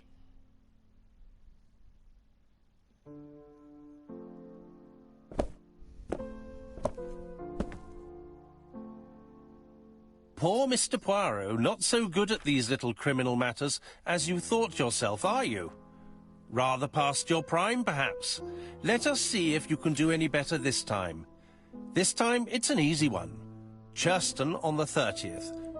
Do try and do something about it. It's a bit dull having it all my own way, you know. Good hunting. Ever yours, ABC.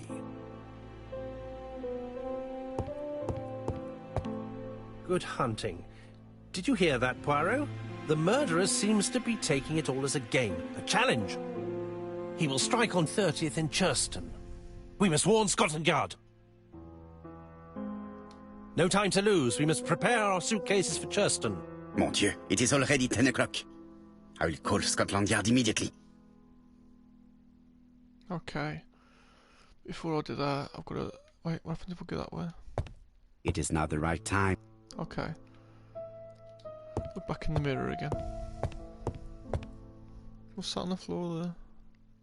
Let's have a look at this in a minute. See if that's anything I can pick up. What is that? In his haste, Hastings tore the envelope. Okay. So we got a bit of envelope, okay.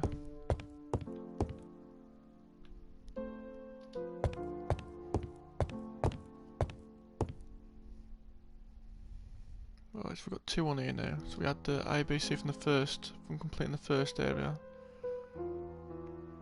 Bexhill-on-Sea, Sussex, population 24,703. Okay.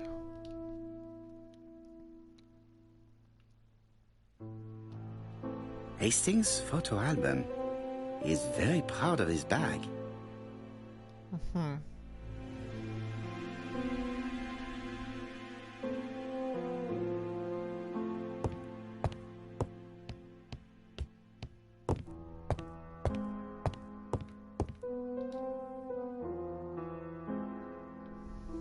Daily Flicker, July 30, 1935. ABC affair, no progress. The alphabet murderer is still on the run. Ever since the police found the connection between the Bexhill and Andover affairs, the inquiry has barely progressed.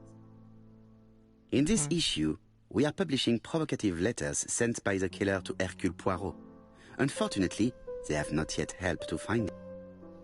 Okay. Daily Flicker, July the 26th, 1935. The Bexhill Horror. Young maid strangled on the beach. Killer struck at midnight. Okay. Now, do this again. Ah, some cool hair. Okay, before I go and do all the rest of the stuff there, let's have a look over here. Like that we doing? I can't more that way, okay. There we go, let's look and see if we can do anything in here now. I lock my revolver in this drawer. I've not used it in a very long time. Okay.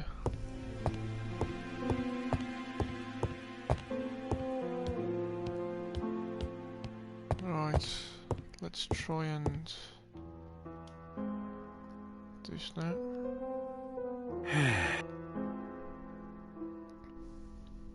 Okay, now if I do anything else, let's have a look. Then tell me to call Scotland Yard, and then obviously compare the new letter with the other letters from the ABC. So let's compare the letters first. It is not a good time. Okay, well let me. Okay, that's cool. It's fine. Right. Wait, do I have to like? Wait, maybe I've got to like do this. Observe them or something. No, they're gonna make any difference. That's the same thing. Okay, let's just call Scotland Yard. Hello, chap.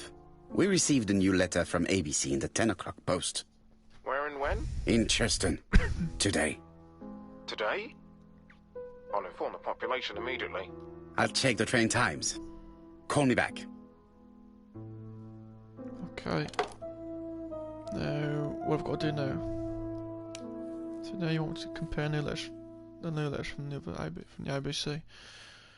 Wait, from the ABC? Oh, I don't know. I'm so confused. Right, try and do it now. It is not a good time. To tell you that, you got to do. Wait, hang on.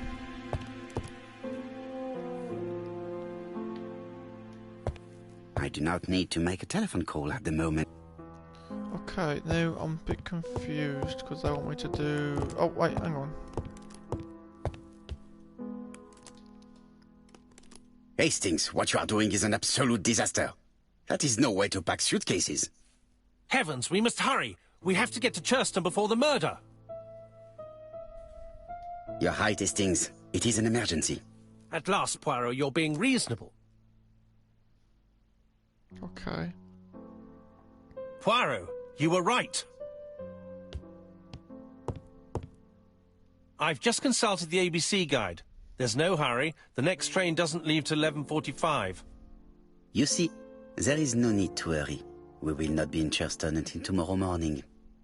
After the murder. But why has the murderer warned us so late? It's not what he usually does. Did he do it on purpose? Very good question, Hastings. We should also compare the letter we have just received with the other two. Although I have very little doubt about what we will find. Okay. So now, let's go back. Okay, let's see if Hastings is going to say anything over here. Hastings, it would appear that you are getting slightly thin on top. Really? I hadn't noticed. Okay, I can compare these letters. Can I do it now? Let's have a look. What's this say? Yeah, okay. There we go. Right, let us compare this new letter with the second one. Okay. Let us examine this more closely. Okay, well if it's the same as the first one earlier on the gameplay, there'll be something similar to like Certain that one there. characters in the two letters may have similar defects. Well, I can see one there. The W is not printed properly. There we go. Of course, the W characters in the two letters do indeed have the same defects. Okay. I have to find some other similar defects to confirm my theory. Okay, there you Yes, this I is weird. Yes, the I characters in the two letters do indeed have the same defects.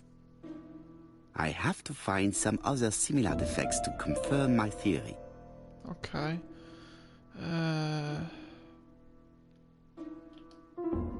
Yes, the A appears to be quite unusual. Okay. That's right. The A characters in the two letters do indeed have the same defects. My theory was right. These two letters were written with the same typewriter. Okay. Let us now try and get our brain cells to work.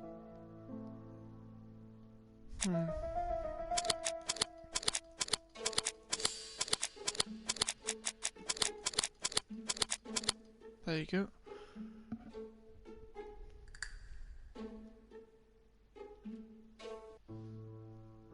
letter should have arrived in time.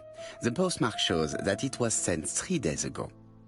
However, our man made a mistake in the address, which explains the delay. All the same, the post office took their time correcting the error. Come on, Poirot. Your address is not quite as well known as that of Scotland Yard. Poirot, the telephone. It must be Jap.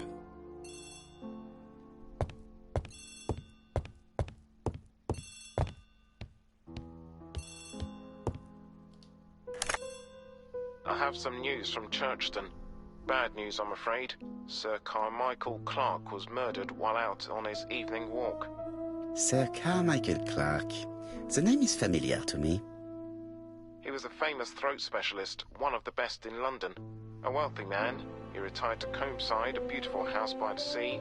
He collected antiques. Are you going there? Yes, let's meet on the train. Okay.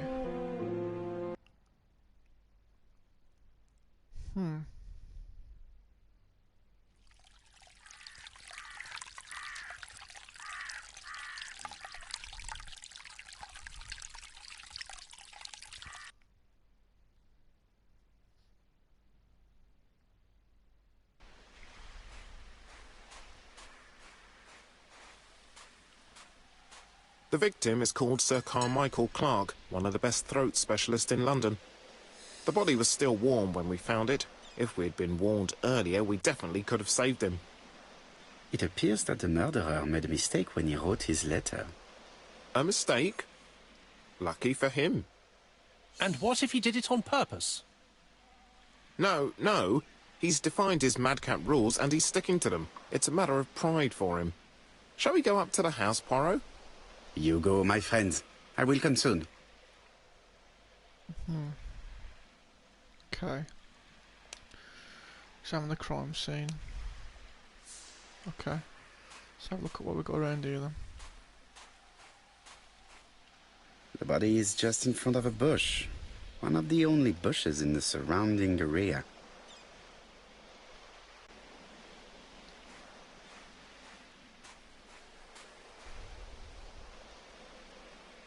This place is very calming.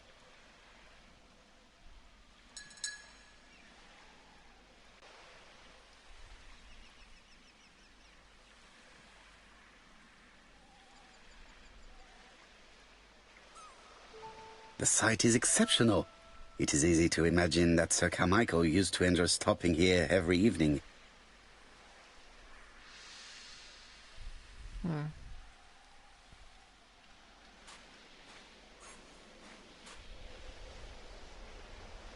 Jap has emptied the victim's pockets and has laid out their contents on this piece of wax cloth.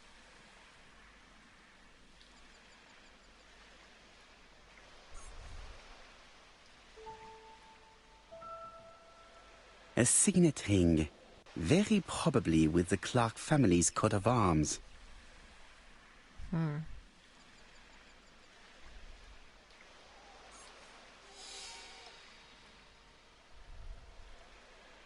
Nothing appears to be missing from this wallet.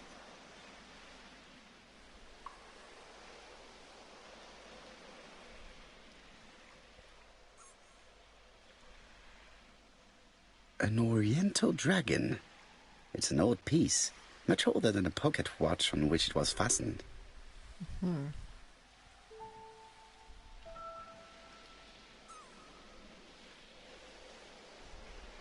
It is pointless.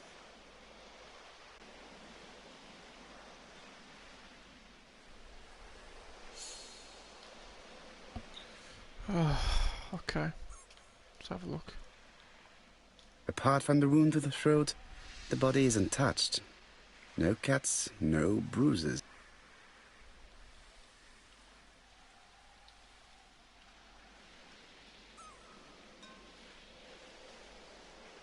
An ABC guide.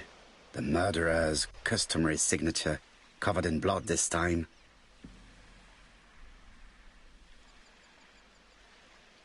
Sir Carmichael's throat was cut. It's a clean incision, a professional murder. The gravel on the path has been sprayed with blood that covers a conical-shaped area, which starts at the body and becomes wider as it moves further from the bush. Okay.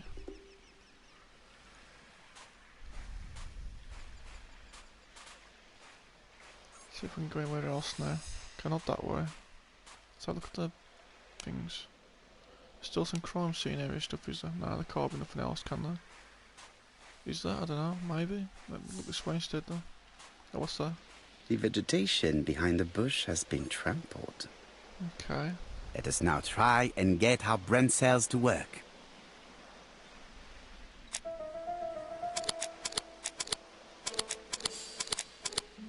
There you go.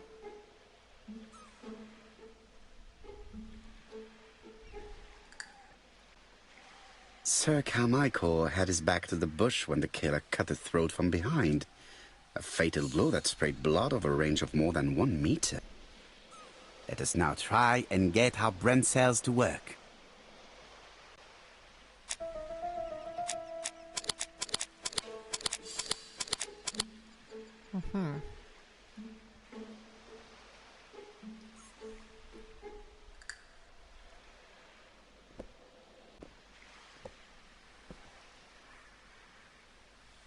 Have you finished, Poirot? Chief Inspector, many questions remain unanswered, but I am certain of one thing. The killer is a daring opportunist. He met Sir Carmichael at nightfall on this deserted path and took advantage of the situation. Impossible. You forget the trampled grass behind the bush. Ah, c'est vrai. It proved that he was waiting for his victim. Quite right. He must have known Sir Carmichael's movements well to plan such an attack. This time, theft may have been the motive for the crime. Theft?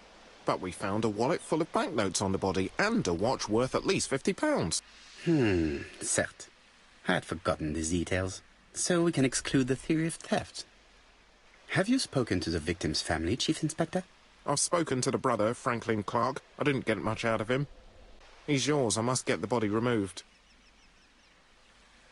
Okay. So where we've got to go now? Question the victim's brother. Where are we going to find him? This way or... No, okay, back up that way. Right, hang on. I had better go up to campsite.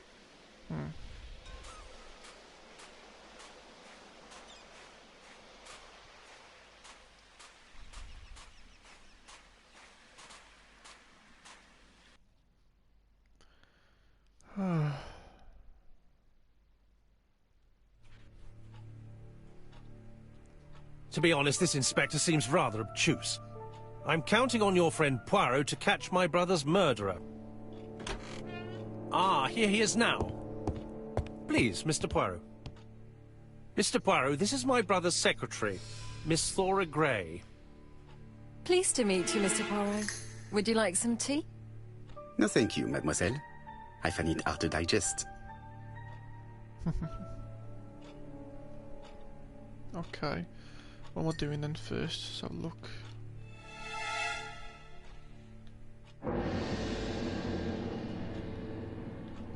Look up there first. It is not the right time. Okay. It is not the right time. It is not the right time. Okay.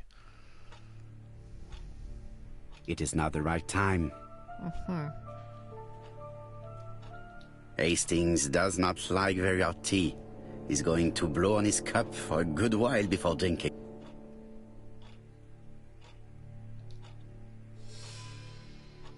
There is something very viril about him.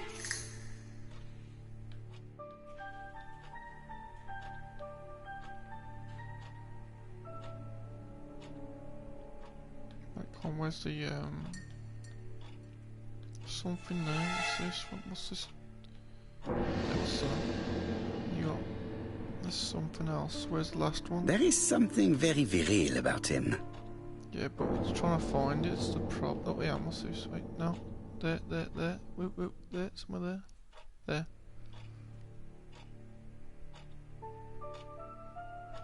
Franklin Clark is an adventurer, the sort of man that women like.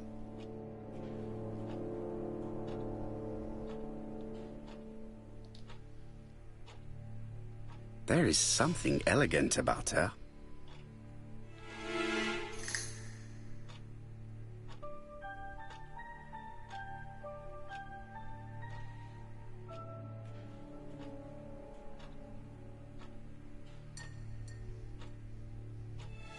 She has good taste, except perhaps in her choice of jewelry. Please excuse me, I have to take care of Lady Clark.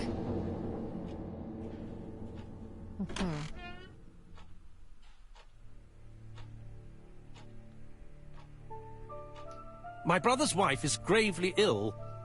You will probably want to question her, but I fear that it won't be possible today. Okay. Rather just say that you do not want her to testify. You don't seem to realize her condition. She doesn't even know he's dead. Sorry, but it's not possible. Of course, I understand. Someone set a trap for your brother. Who was familiar with his habits? Everybody knew he took his evening walk at 8:30, and that he always followed the same path. Was it a dark night? It was a new moon. I took a lantern. So it was you who found the body? Yes, along with the gardener. Have you seen any strangers around the house recently? No. As far as I know, nobody has been near the house.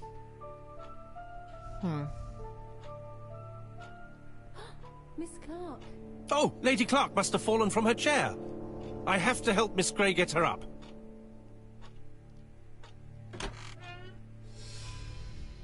Hastings, while our host is gone, let's examine the drawing room. But, Poirot, a gentleman shouldn't... I take full responsibility. All you have to do is to leave the drawing room door ajar and let me know if anyone is coming.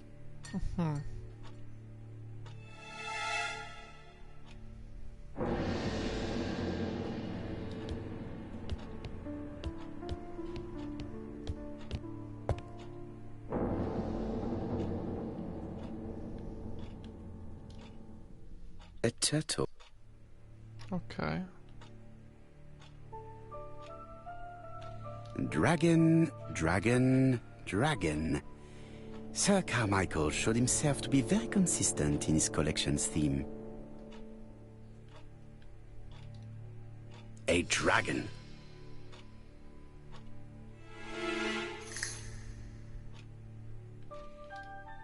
It is an emperor. His place at the center of the table is probably symbolic.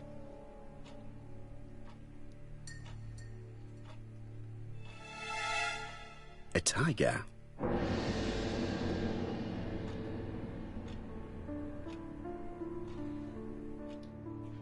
A crane?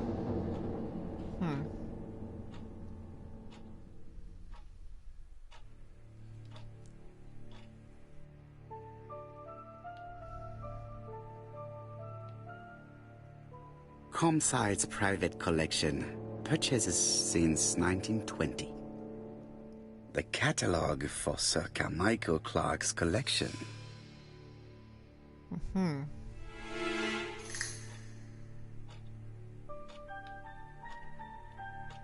let's have a look over here instead.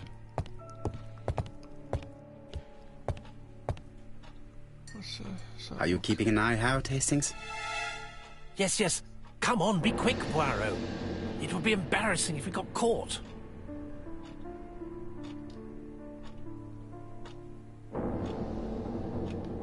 Traditional Chinese map. Facsimile. South is on the top of the map.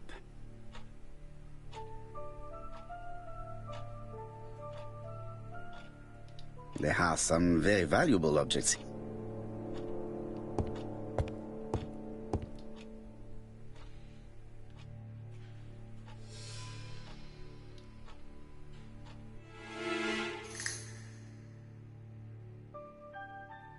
Compass, point to the south. Bronze and magnetite, Han Dynasty, circa 210 BC, purchased in Hong Kong 1935.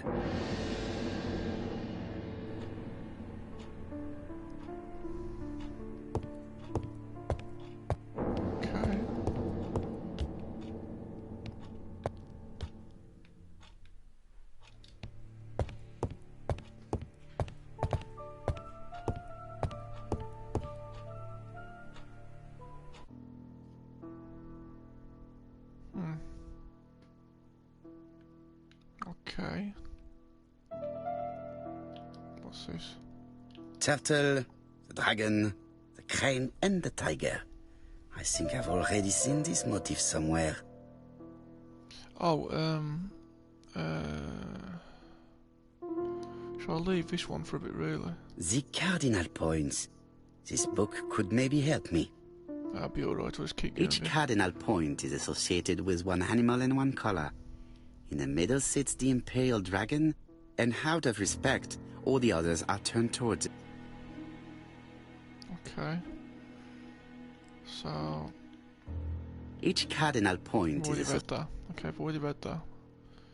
Let's, okay, let's just do this first then. So...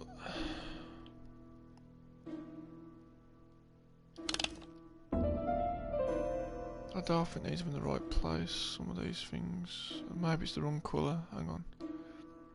If anything should be red, it should be dragon, so... Wait.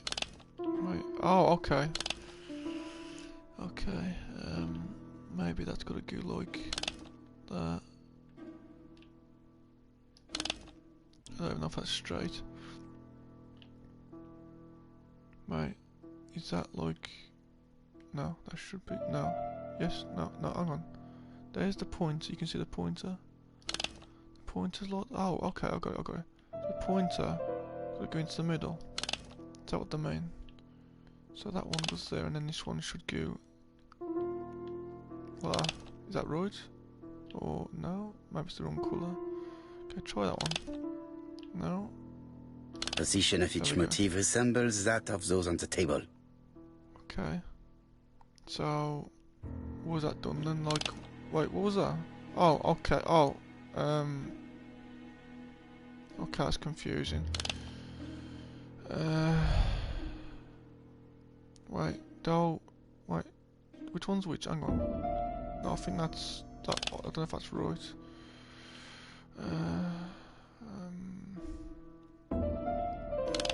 No, there's no way. No, hang on. That can't be right. Okay. No, put it back there. Position of each motif resembles that of those on the table. Oh, I know what it was. I know what I'm doing wrong. Red. Top red. Okay, I got you. This needs to be red, this one. I think that might be right. And what was the other one? A creamy beigey colour, which is alright. Black and then blue, okay.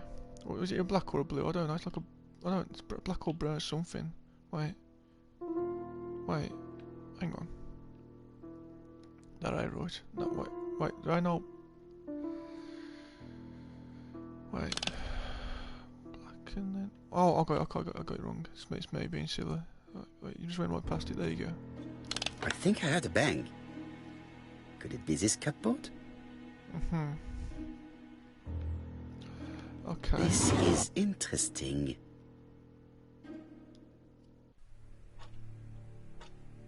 Can I look at this in a sec though? I don't want to do it just yet. There's more stuff I need to look at. Okay. Let me just go over here.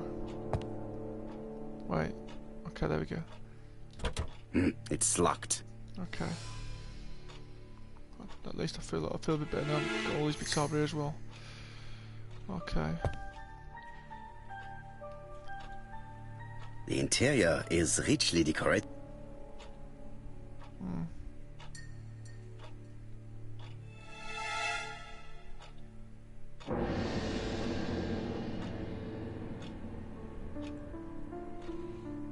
Dragon, dragon, dragon. Sir Carmichael showed himself to be very consistent in his collection's theme. Okay. About that bit there. Sir Carmichael's collection could rival that of a major museum. And now back to the one I just left in the cupboard. Right. Let's have a look then. These daggers are only ceremonial weapons. I do not think that the crime weapon is here.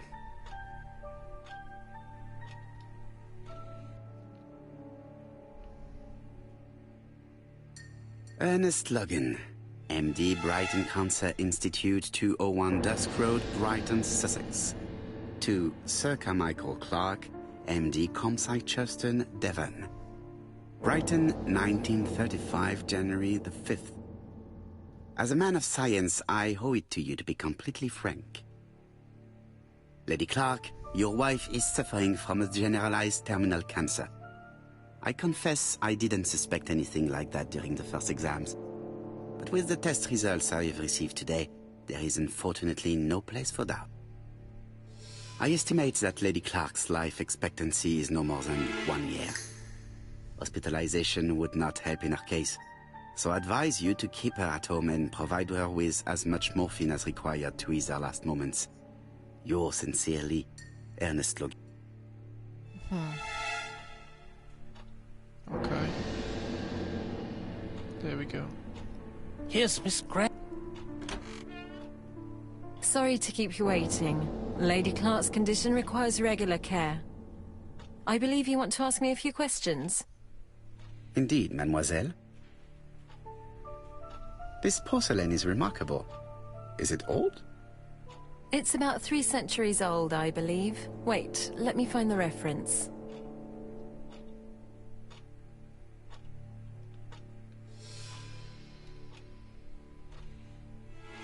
She appears to be very flustered.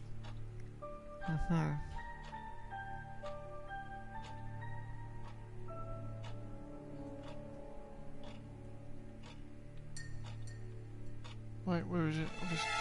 There we go. She's unable to hide her emotion, and her makeup has been disturbed. I think that this young woman has just been kissed. Here? Teapot with black dragon, Gangxi period, end of the 17th century. It is a rare piece with unusual colors. You have a good knowledge of art history. Acquired while working with Sir Carmichael. I used to help him manage his collection and choose his new acquisitions. And sometimes, he used to give you a piece as a gift. Is that right? Gift? What do you mean? I am referring to the teapot with the black dragon from the Gangxi period. But that's absurd. Sir Carmichael never gave me any such thing. Have you seen any strangers hanging around in the past few days? No. Nobody has been near Comside. What were you doing yesterday evening at the time of the...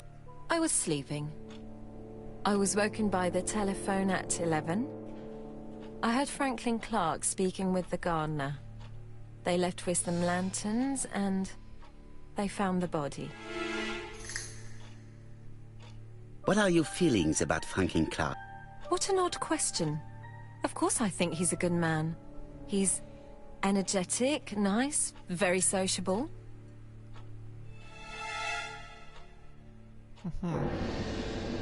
Miss Gray, if I may be so bold, please do not take offence.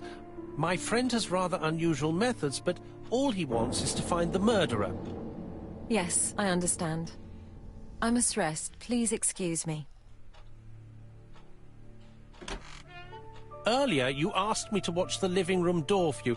I don't wish to be indiscreet, but sometimes a gentleman stumbles upon a secret without intending to. That is sometimes the case. And I saw Franklin Clark kissing Miss Gray at the foot of the stairs. Do you think this is a common occurrence? No, I saw emotion, intensity. I think it was their first kiss. Well done, mon ami. Well spotted. However, I don't think I completely understand this business. Why did Sir Carmichael not defend himself? He appeared to have been active and strong. The murderer did not give him a chance. Let us try and reconstruct the scene. Okay.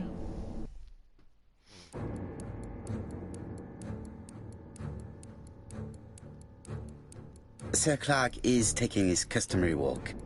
Our killer is hiding behind a bush.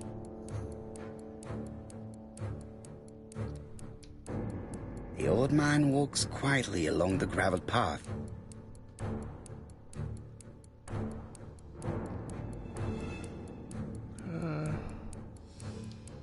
He then passes the bush and continues on his way to the house. Oh, I pressed the wrong button. Okay, wrong button. That's wrong. No, Sir Clark used to gaze at the sea. Let her think again. Okay, do it again. Sir Clark is taking his customary walk. Our killer is hiding behind a bush. Okay. The old man walks quietly along the gravel path.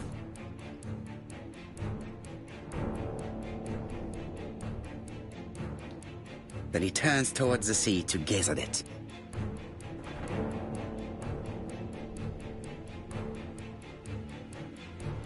Right.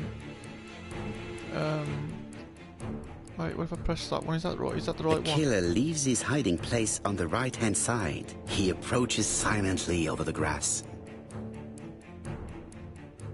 And then... yeah. Then he throws himself on his prey and cuts the poor man's throat. He then lays down the ABC before leaving. Okay, that's right, I think. Everything appears to match the crime scene, mon cher Hastings. That is exactly what happened.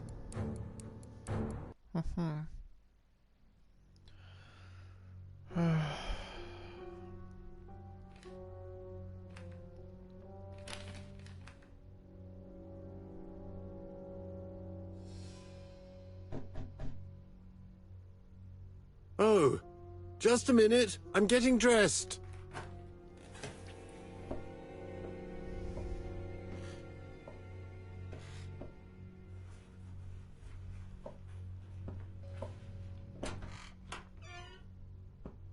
Mr. Kirst, have you recently returned from Churston? Yes. Indeed I have. Have you seen the papers? And to think that you might have rubbed shoulders with the killer. Imagine that. Mr. Kirst, are you all right? You don't seem well. My apologies. My throat is burning and my head feels heavy. It's ever since the war, you know. Since my injury, my head has never been the same.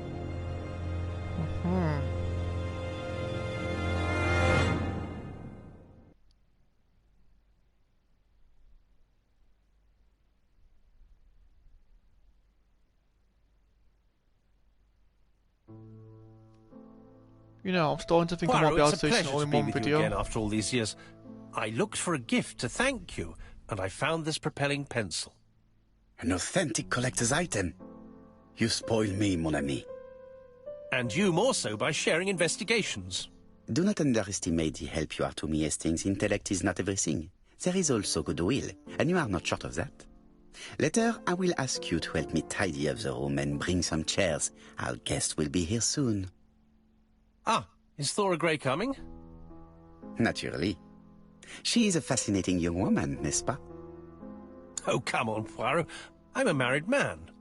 Miss Grey has already been courted by Franklin Clark. Poirot, our guests will be here soon. We must prepare ourselves. I think I want to play until the end of this game now, until I complete it all the way through. I should take advantage of the silence So, yeah, to examine I them. might just change the title after and just put it as like a full gameplay. So yeah, okay, what's this say? Okay, what am I doing now? Observe everybody, okay. Okay, let's have a look then. Where's the thing? There we go.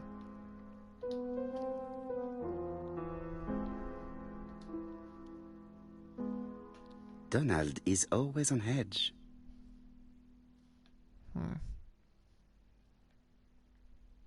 Okay, what we're looking for. Something else. Where is it? Where's that last one? There, somewhere. Oh, there. Wait. Try it. Try it, yeah? Come on, you're right on it. Somewhere. Wait. Leave me alone. No, don't do that. Just, wait, stop. Try it there. There you go. Donald Fraser is very nervous at the moment, even if he's trying hard to control himself. Okay.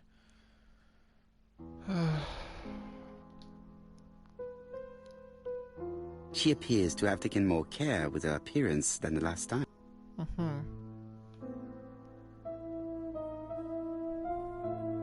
Oh, okay, we've got two there. Wait, right there, come on. Try. Wait, where is he? Hang on. Wait, I've just. There.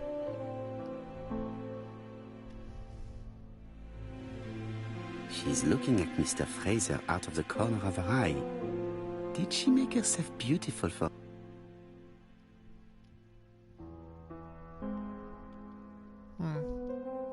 Wait, I've got to back out, have I? Okay, back out then. Now, you've observed them two. Now, what about... Okay, right. Do you have to talk to... Okay. Franklin Clark always seems at ease, regardless of where he is. Something that's unique to people who travel. Okay.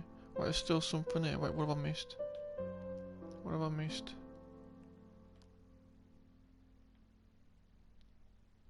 Wait, Franklin Clark always seems... Hang on. You've there's nothing there, but wait. Why? Wait. I ought to concentrate on my guest. Oh, okay. So that was the second one. Okay.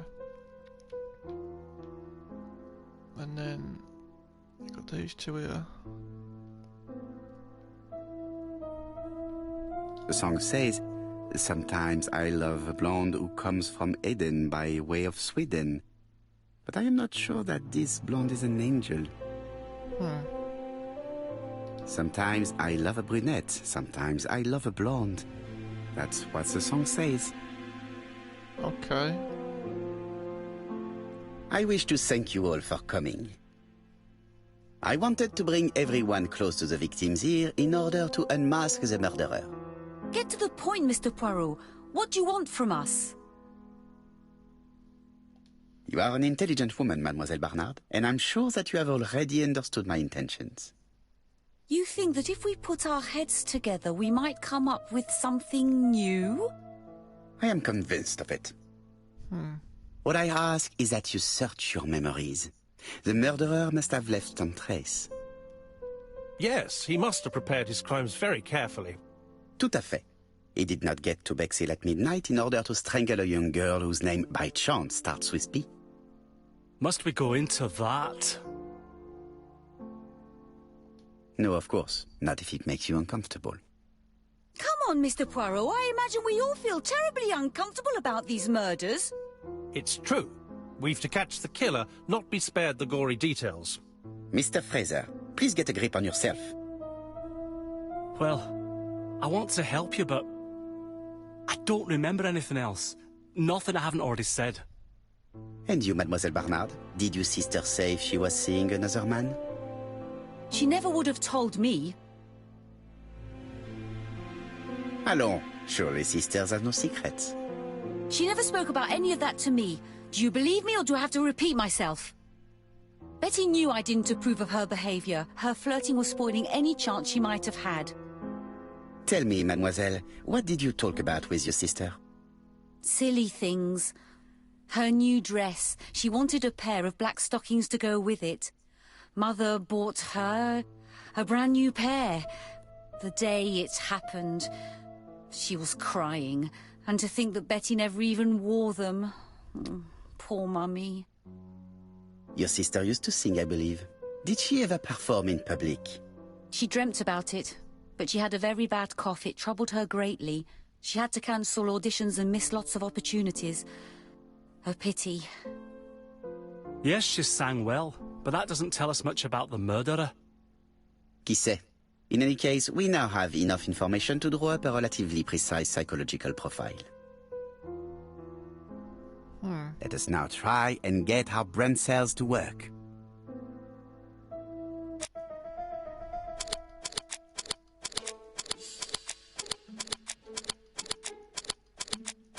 Okay.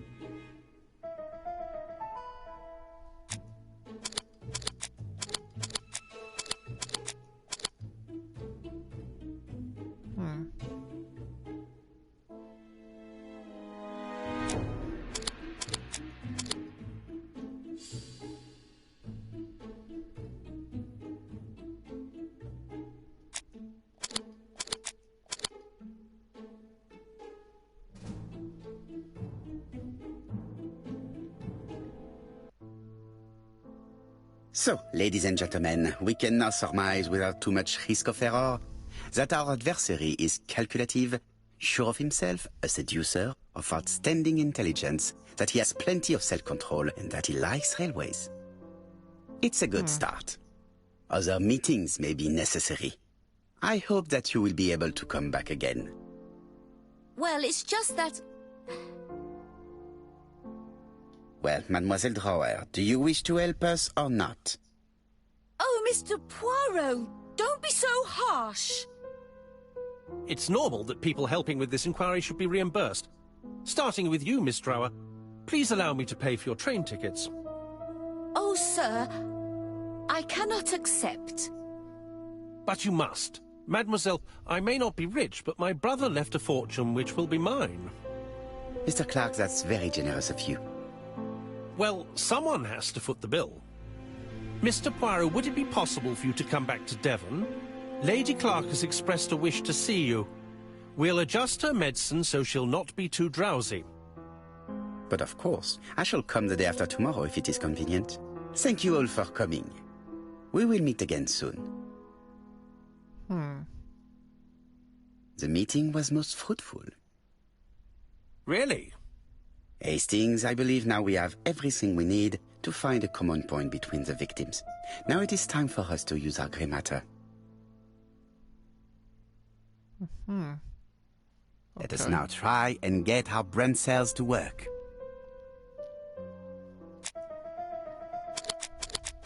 Okay, there's a lot more here.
There we go.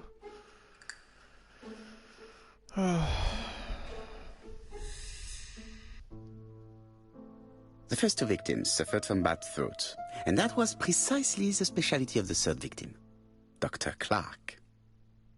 We have a lead. It would pay to take a closer look at the medical records of Dr. Clark's patients. We'll do so during our next visit to Churston. I will do it myself, mon ami. You must remain in London just in case ABC sends us another letter. Very well, as you wish. Okay. Oh.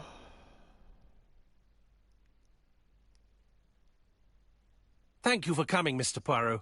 Lady Clark is waiting for you in her bedroom on the first floor. Please excuse me, I cannot stay for the interview. I've to take Miss Grey to the station to see our lawyer in Torquay. Are you going on holiday, mademoiselle? Not exactly, Mr. Poirot. Miss Grey very kindly stayed with me to settle my brother's affairs, but naturally she prefers to find a position in London. Ah, très bien. I'll be absent all morning, Mr. Poirot, but the nurse is coming soon. She's to ensure that the dose of medicine doesn't make our patient drowsy. Thank you, Mr. Clark. Have a nice trip, mademoiselle.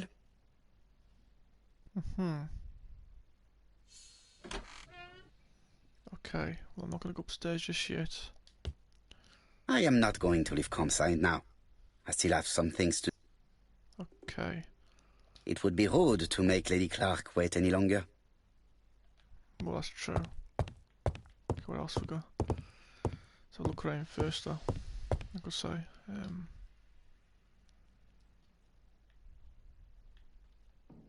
Okay, what am I doing? April 1925, Aceh Province, Sumatra. Okay, so what else? What am I looking for? Wait. Is there anything on this wall, or is it just that? There's probably something there later. Gotta be. It would be rude to make Lady Clark wait any longer. This isn't the one of them in the room. Alright. It is not the right time.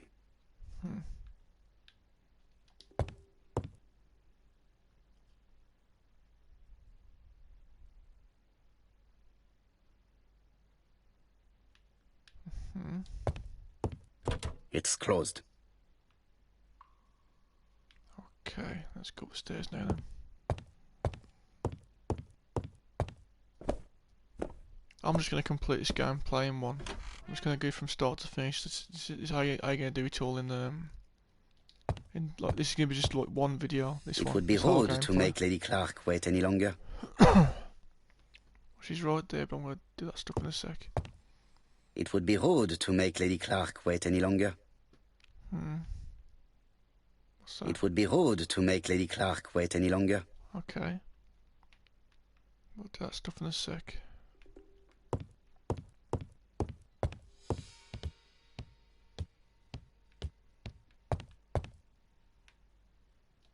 It would be rude to make Lady Clark wait any longer.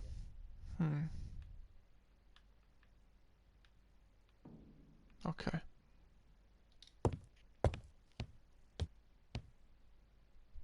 This poor woman is very ill. Okay.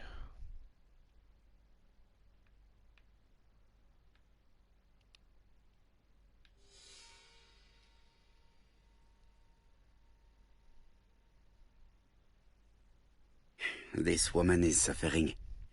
She is in no state to have a conversation. Okay. So look around if I can.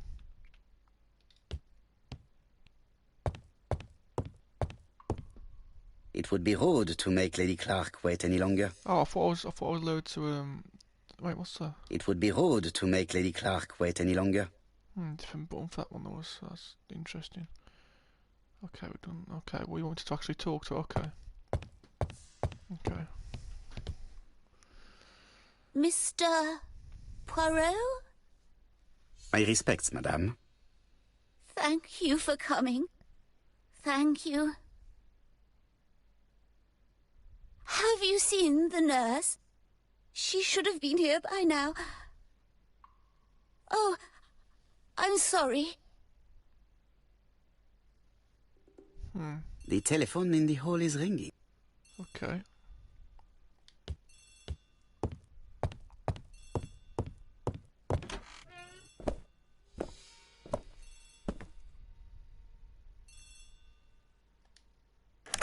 The Clark residence. Detective Hercule Poirot speaking. How do you do, Mr. Poirot? I'm Lady Clark's nurse. I wanted to let you know that I won't be able to come for her injection today. Might Miss Grey be able to do it? She has just left, but I will take care of it. Thank you. That's very kind of you. You'll find the skeleton key to open the medicine cabinet hidden in the lion trophy. Ah, there we You go. can count on me. Au revoir, mademoiselle. Oh, thank you kindly. Goodbye, Mr. Poirot. Okay. We want to go on to that, so I'm gonna look at Lady where else Clark I is can. in pain. I have to give her an injection of morphine to ease her suffering. Anything else I can do first? It is now the right time. We looked at that. Lady Clark is in pain. I have to give her an injection of morphine to ease her suffering.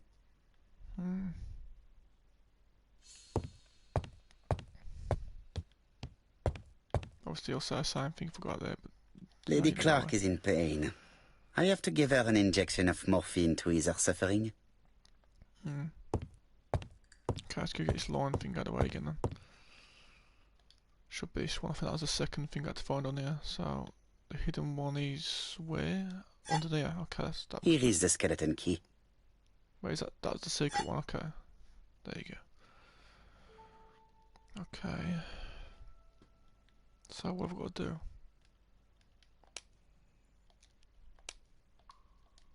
Can I do anything else? Like, can I go in this room? Lady There's a skeleton Clark is in case? pain. No, okay. I have to give her an injection of morphine to ease her suffering. Okay, well, let's go back upstairs then. Wait, what's that? Hang on, let me just... What was that then? Wait. Do that. I do not need to make a telephone call now. Okay, where's that key I've just had? Can I use this on any of these doors? Like this one here? No. What about... Wait. No. No. Okay, so we tie nothing to them. Okay.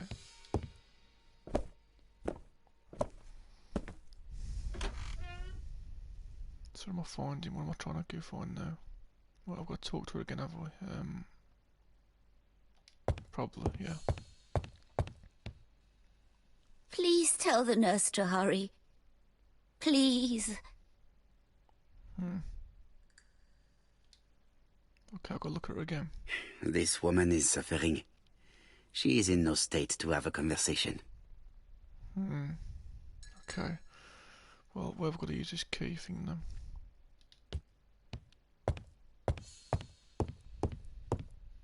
Lady Clark is in pain. Oh. I have to give her an injection of morphine to ease her suffering. Okay, let me just get the... what's this? Just use this on something like... Wait, what was that? No. No. I'm gonna sneeze. Oh, I'm gonna sneeze. Oh, bless me, everyone. Oh, my apologies. Oh, okay, it's gotta be something over here. Oh, okay, here we go. Right, let's have a look, see if it works on something over here. No, it don't work. Wait, oh. Okay, what are we doing now? What's this? Oh, okay. Right, okay, it was a... Lady Clark is in pain. I have to give her an injection of morphine to ease her suffering. Oh, my days, he's repeating himself so many times. Okay. It's closed. Now we use the key here. Okay, it's got to be right here. There you go.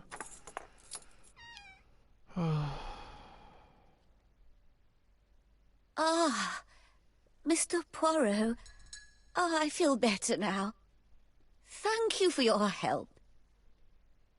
Okay. Madame, you are tired, so I will get straight to the point.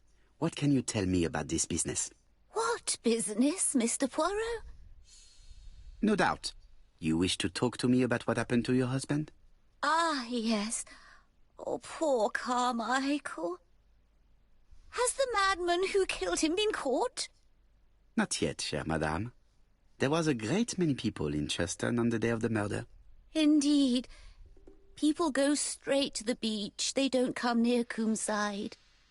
So, there were no strangers around the house that day? Who said that? The people who live here. Your brother-in-law, Miss Gray. Miss Gray?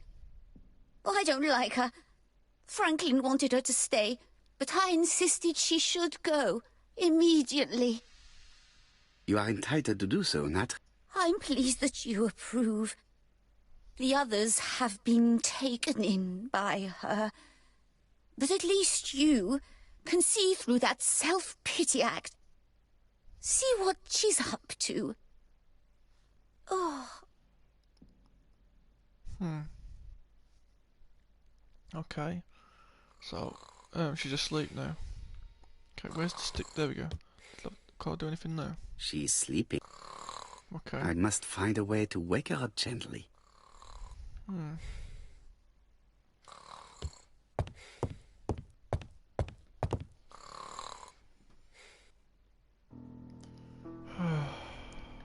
Right, we gotta... Okay. The mechanism appears to be broken. Okay. What was this here? This part appears to be working. This is where the comms go. This spring appears to be broken. I have to put a new spring here. Oh, hang on. I might be able to do something with this to get the spring. I'm not actually sure. Wait, what's that? Okay, there we go. There we go. We've got a spring out of that. There we go. Okay, that's cool. Right, now, back out of that. Now, give me that there. Okay, now put this up there somewhere. There we, wait, there you go. I hope that Hastings will not be cross with me. Okay. Do I have to move that? No, I don't. Okay, there's comms, so I need to find these comms. Okay, so they must be on the other part of the box somewhere, maybe? I don't know. Or maybe I've got to find them somewhere else. I've got to find them somewhere else. Okay, and what about this bit? If we can just do happen if we turn it. Don't know if it's the right way. We'll try. Does not make any sound. Yeah, because we need the comms. Okay, we'll have to back out of this then for a sec. Yeah, we're really noisy.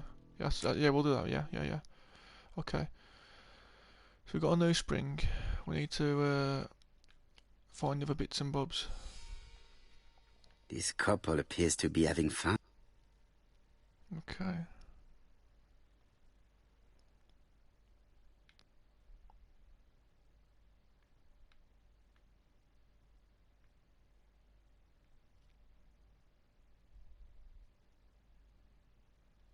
Lady Clark and Sir Carmichael were very happy, but they did not have any children. Okay. Right, so something there. See, there's little comms I've got to find. I don't know how many there is, but I've got to find all these. This subject would probably be useful.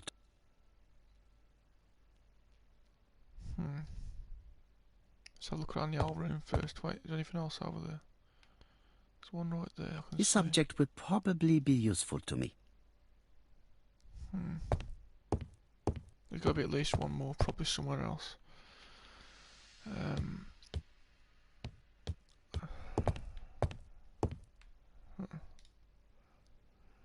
Still something on it. There's a calm right there, I can see. This subject would probably be useful to me. Okay. Now, let's try that now. That should work now. Right, can I go over here and do that again, this little puzzle. Right. Okay, let's put the bits where they've got to go then. Right, put that in again like we done earlier. I hope that Hastings will not be cross with me. Okay, now we've got to use... I don't know if these go in order. Wait, let's have a look. That says 3, so I'd reckon that'd probably be like... It's just like... The bronze comb is preventing me from positioning this one. Okay, it's the wrong order. Okay, I think that's what it is. To take that one out, I think the gold one might have to go first.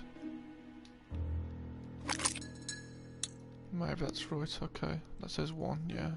So let's try this one as number 2. There you go, and then that one's last. Number 3. There you go. Now, I need to do something This else. part appears to be working. Do I take this out? Is that going to ruin anything, that bit there? No, no, no.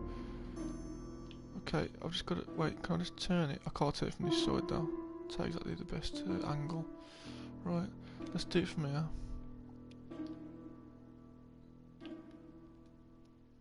See if that works. There you go.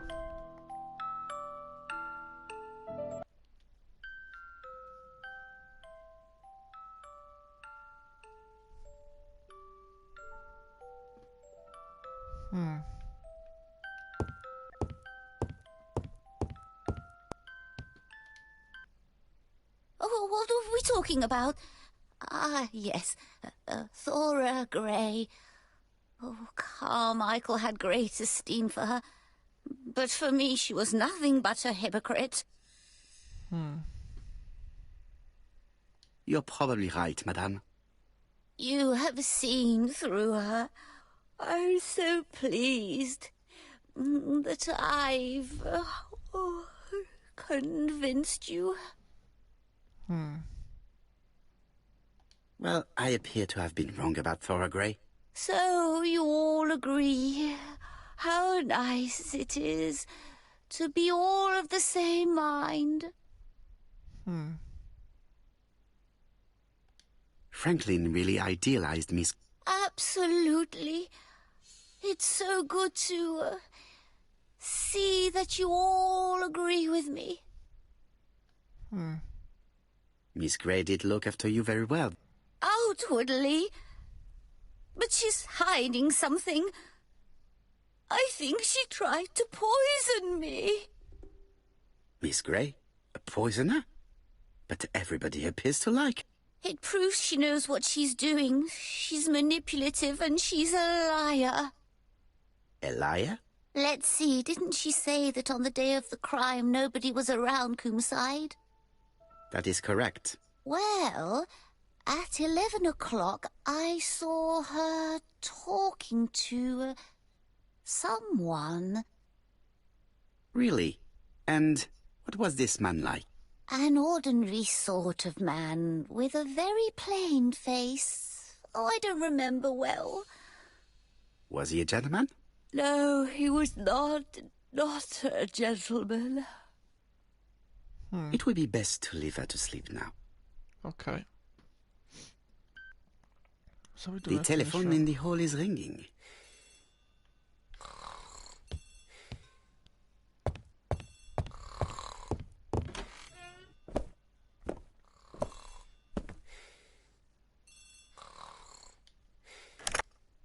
Hello? Poirot, is that you? Hastings here. Thank you for calling. Have you received a new letter from the murderer? No, thank goodness. How are things in Churston? I questioned Lady Clark, but I will not leave until I have examined everything of interest to me here. Fortunately, Franklin is absent, and I have a skeleton key. Have you seen Thora Grey again? Briefly. But rest assured, I intend to summon her to London soon. She's a fascinating girl. But secretive. I would like to ask her a few questions. Poirot, she wouldn't hurt a fly. Each to his own, my friend. Yours are pretty orphans, mine old ladies that have the maladies. Poirot, are you mocking me? No ill intended, rest assured. À bientôt, mon ami. Okay. Let's go check the stuff in this room now, finally. Okay.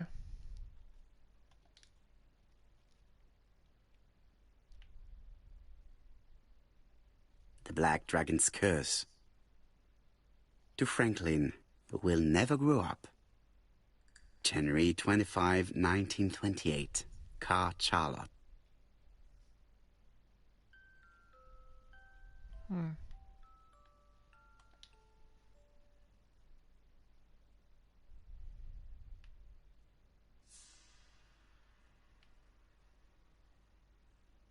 Miss Thora Grey, Comside, Churston, Devon.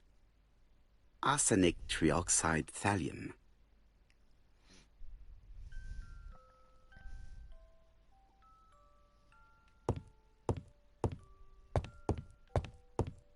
I did do that one, do I? Yeah.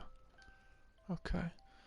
What about anything else in here? Let's have a look over there first.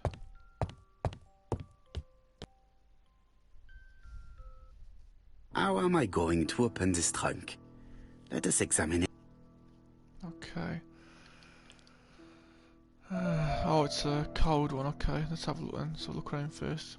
There's got to be something on the trunk itself. No, do that again. Just back out. There you go. There's got to be something hidden somewhere. Okay, what's this? Okay. What does that do? Wait, that lifts it up out of something. Wait, what's that? Ah, wait, where's the card there? What's that number? 1927. It's on about this side.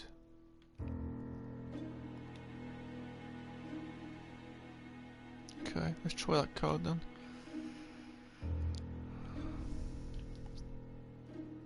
So, I'll do it. 19, so let's put this 19, and then 27.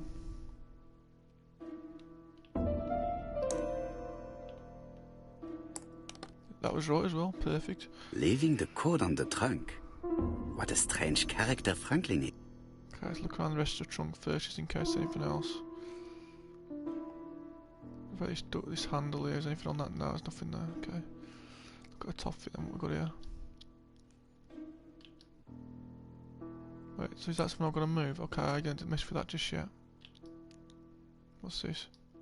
Right, pictures. Okay, there's something about pictures here. It's a little puzzle. What about... Wait, 28. That says 28. Hang on. And this one says what? 5. Wait, so is this in order of like a certain... Is it 5 that was... Wait. No, get down with that. No, what are you doing? You're sliding back up again. What's this one? Okay, now... Try... That says 7. Is there a certain code? Okay. Try 7. Now what we got here? We got 28. There's no number on that one now, so maybe... Wait, what was that? Wait, that was a bit... That went weird. Wait, where's... Okay, let's leave on 28. And then what's this one? We got 5... There's probably a clue somewhere. I probably went right past 20. Wait. Hang on.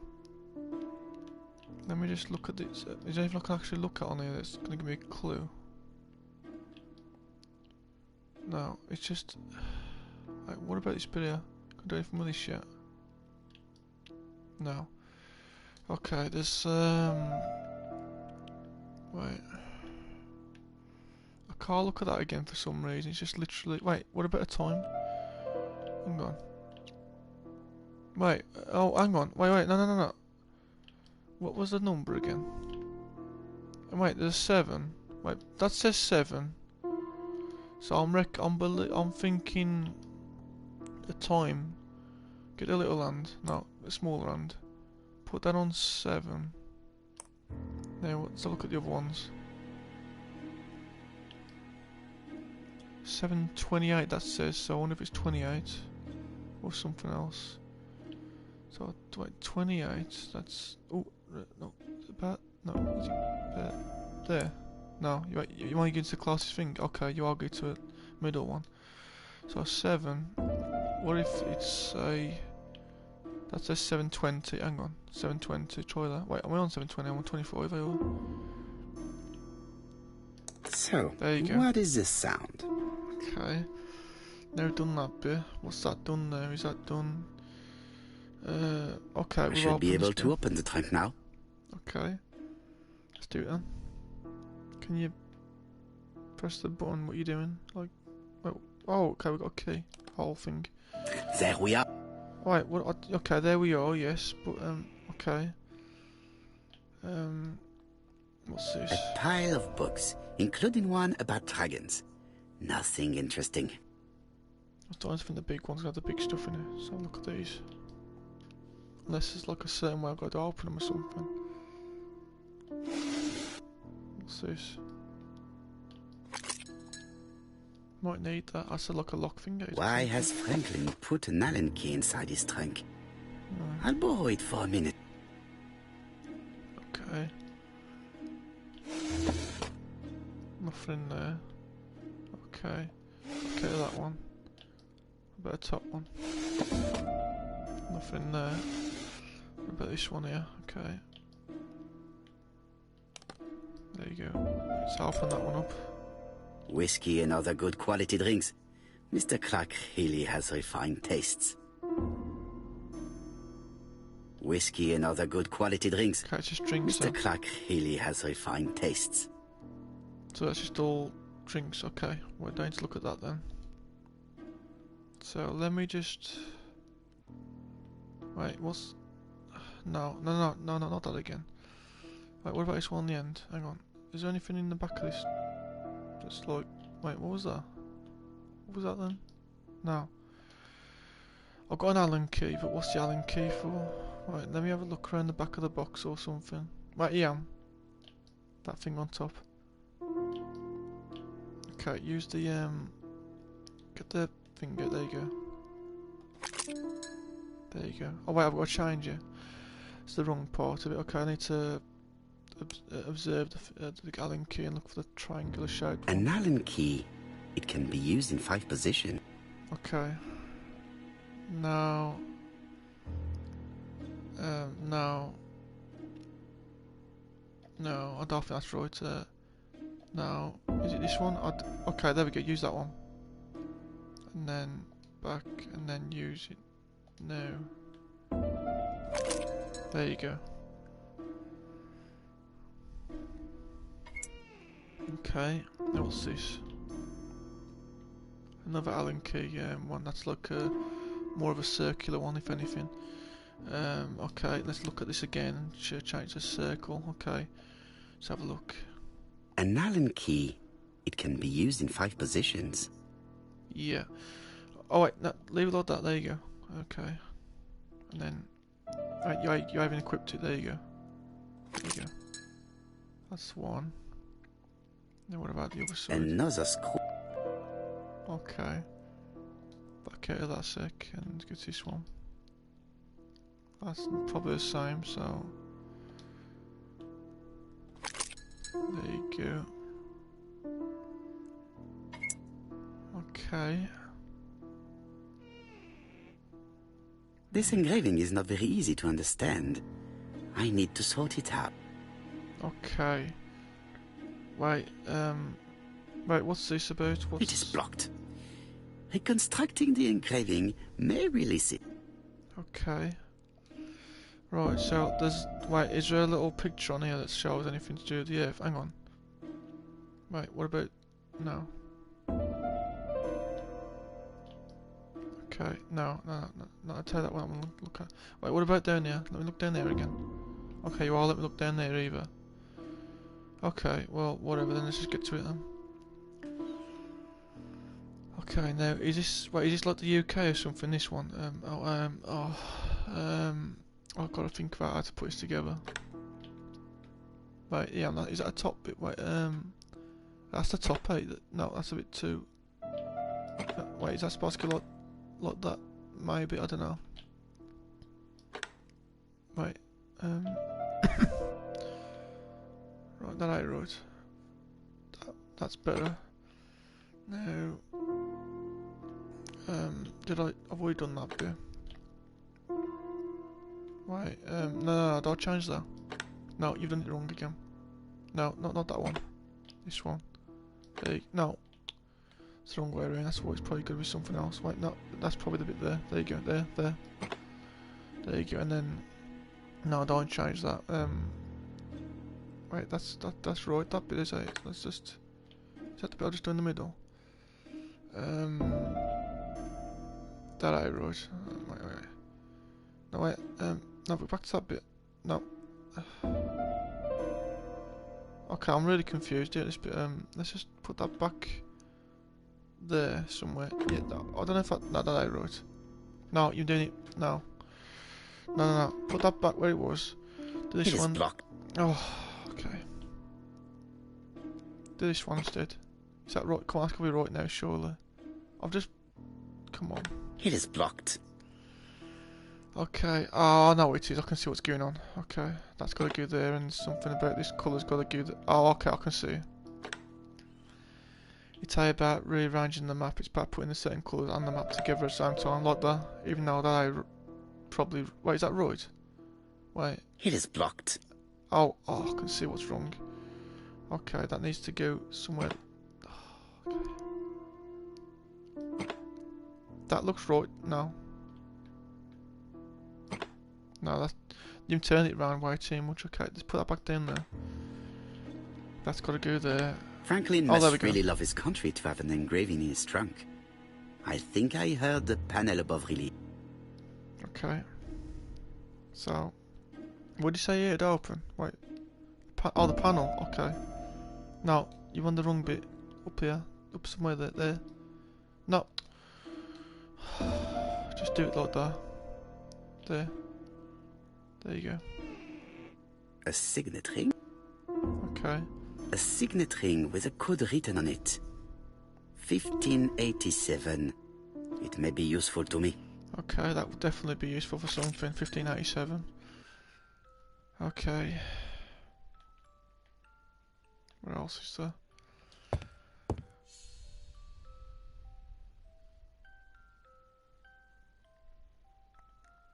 Okay. I do not need to make a telephone call now.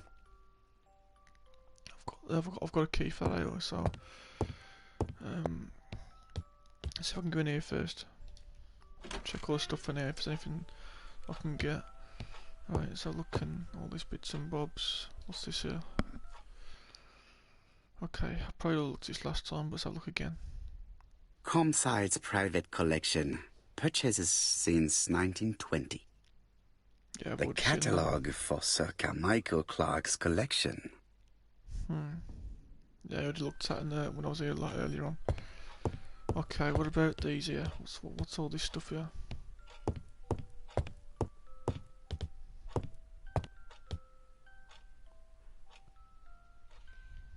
Okay, we've got some bits and bobs here. Okay. Attention, Franklin. Task list. A. Ordering Lady Clark remedies. Done. B. Tidying up real estate property files. Done. C. Calling the lawyer about inventory. Done. D. Update the tenant farmer list. Done. E. Update land rent accounting. Done. F. Ordering a restock of arsenic. Done. P.S. I have left on the living room table some of my things I don't want to keep. The locket and the dagger. I am sure you know why. Thora. Okay.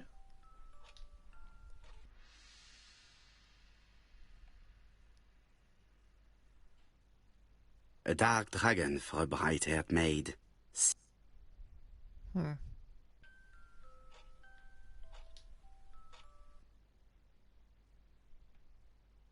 I've already seen similar daggers. Yes, we have. Okay. Right, is there a lot of stuff on that bit?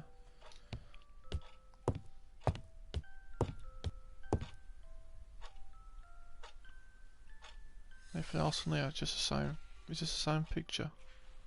Wait, was it? Traditional Chinese map. Facsimile. South is on the top of the map.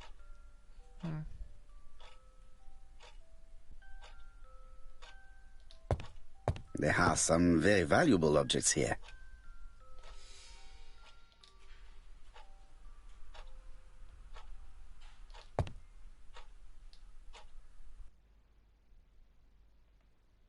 Compass, point to the south.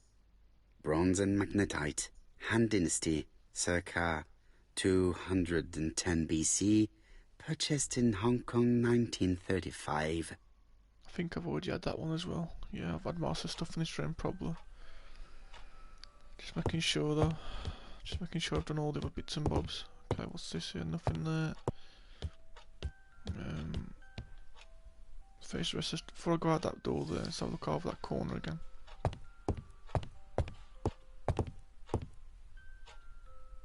I see some papers that were not there the first time I visited.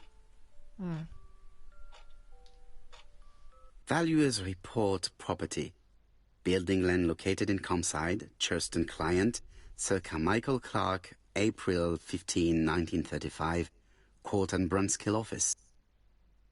Okay. What I'm looking for in this, like... Court and Brunskill. The name is familiar. Is that not the name of the firm Donald Fraser works for? Okay.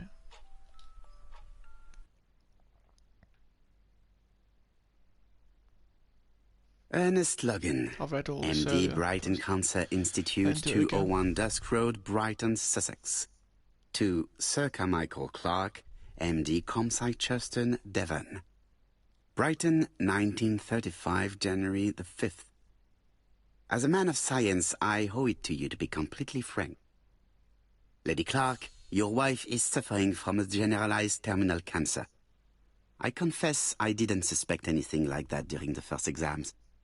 But with the test results I have received today, there is unfortunately no place for doubt. I estimate that Lady Clark's life expectancy is no more than 1 year. Hospitalization would not help in her case, so I advise you to keep her at home and provide her with as much morphine as required to ease her last moments. Yours sincerely, Ernest Logan. Okay.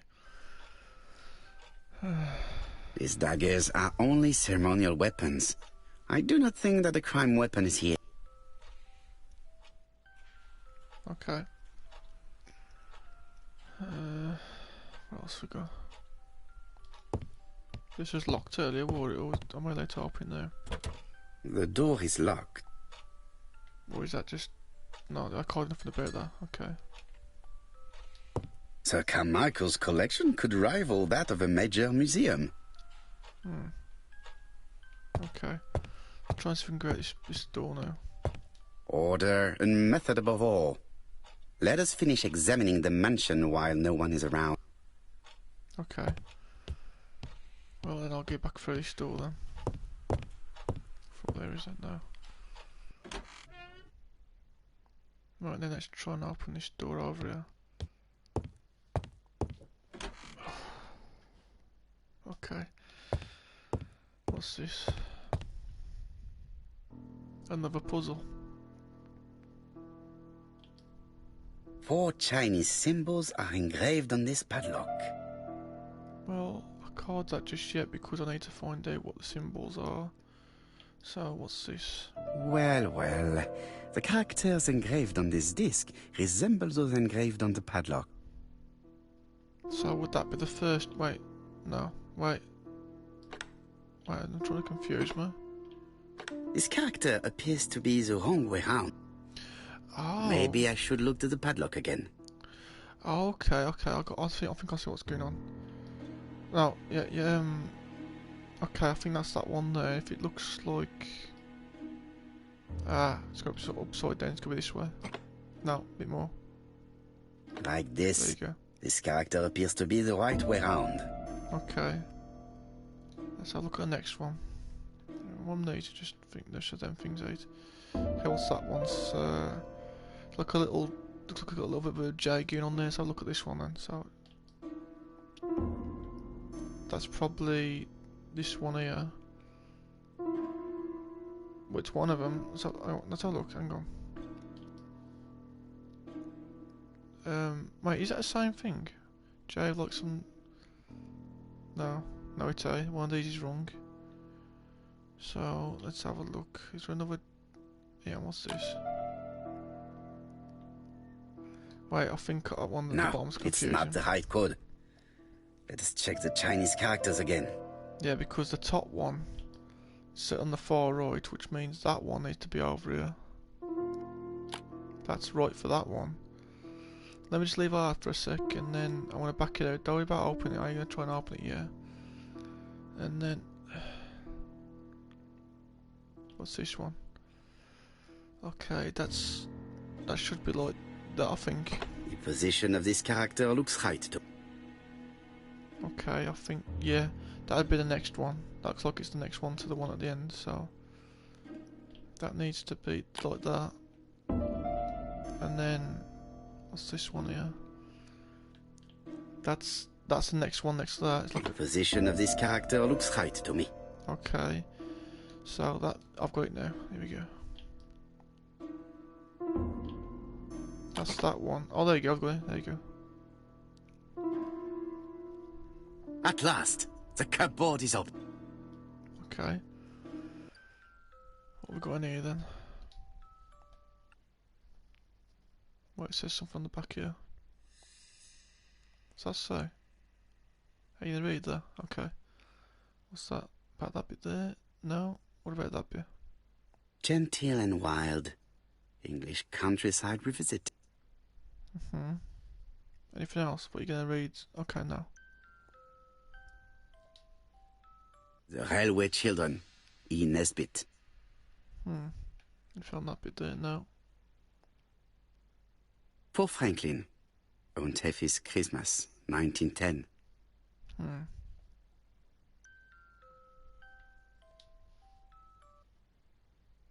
Okay, well, read that bit there? No. Okay. Traveling in China. A practical guide for English travelers. Anything else? No. Helmet, flask and rifles. Franklin is very well equipped. Okay. That's all the stuff that's in there. Okay. Right, let's look what else we've got in the room. Go over here.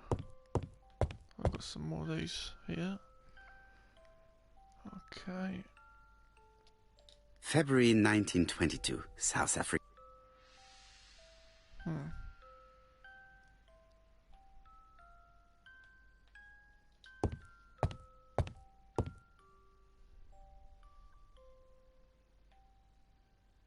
July 1920, Alaska Peninsula.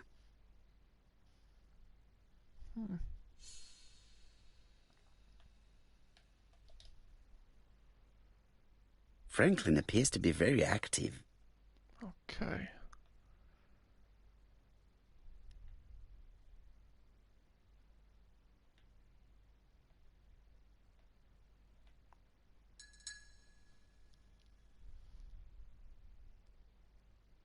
Franklin Clark appears to be a typical British gentleman. A good sportsman, a hunter, a traveller. Okay. What else we got?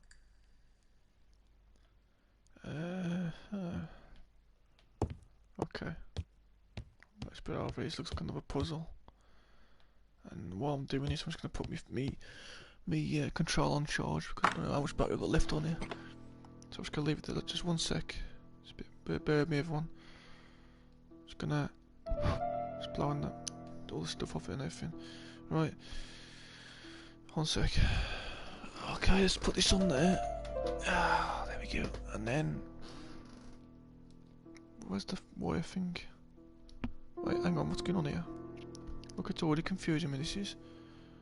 Wait, I'll put one. Wait. What you get? What's going?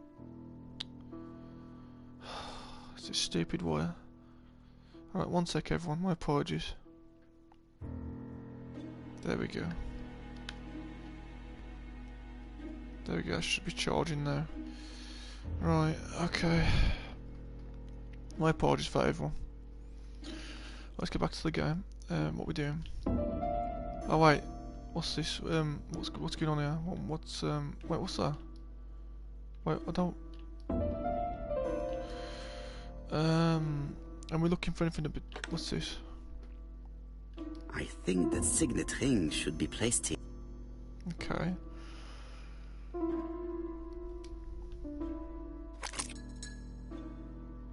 The plates around the picture appear to have unlocked.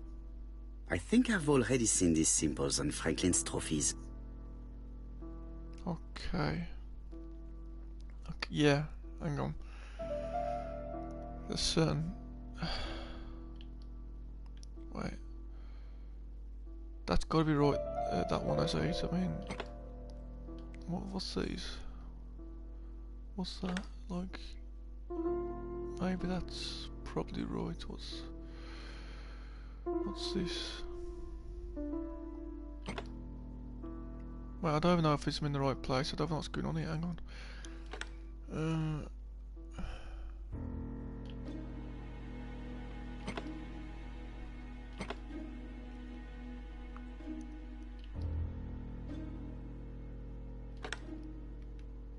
The Lion of Sumatra.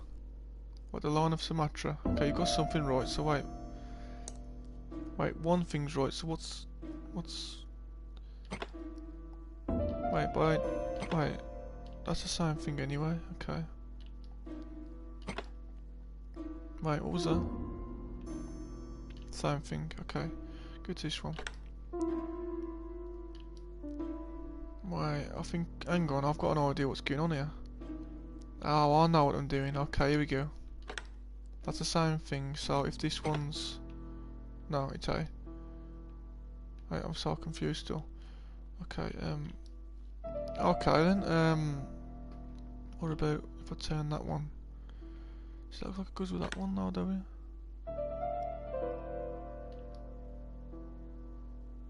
And this one could have been. That looks like it all goes together to me. That does. Hang on.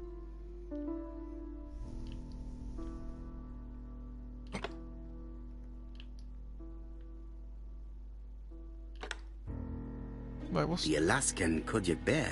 Oh, them going off them on about the things I've looked at actually on the walls and everything. So that means that one of them is going to be the like an antelope or something, or a gazelle. Or, I don't know. Hang on. Wait, if that's the bear up there should be something.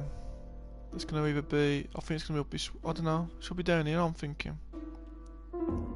Then we just it's really confusing. Okay, wait, that ain't gonna move now. Okay, so something is no, there's no way. Wait, wait, go for these. Nah, that can't be right, there's no way.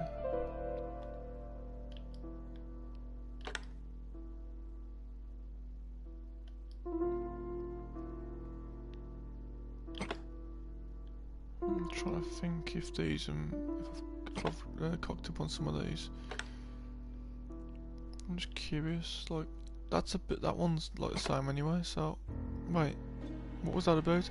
Okay, I'm so confused. It's definitely got something to do with the animals I've looked at, and there's been a bear, it's that gazelle looking one.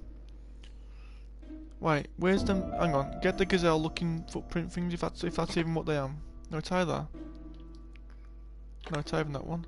I don't know if it's a gazelle or a deer or something. No, it's that one. That can't be it, no way. Right, just go off. No, what are you doing? Just. I wonder if that's got to be something to do. I don't know. Like I'm curious, or if that's if that's right. I don't know. I'll take these. Okay, can't keep going. Wait, get that one there. No. Okay. The African kudu. Oh, it's a kudu. Okay, then the kudu. So wait, where's that going? I heard the sound of a mechanism. There you go. So it wasn't what I was thinking about. Strange Okay. way of protecting one's safe. Triangulating one's hunting sites on a map. What? Wait, what did he say? Hang on. No. Hang on. No, I don't wanna. I know. He gave me a number a little while ago. Wait. What? Look at the ring instead. What if it's a signet ring thing? There could be a number on it somewhere. Or not. Oh wait, there is. Hang on. 15. A signet ring bearing the Clark's family's coat of arms. A number is written on it. 1587. Right, get that as the code. Right, there you go.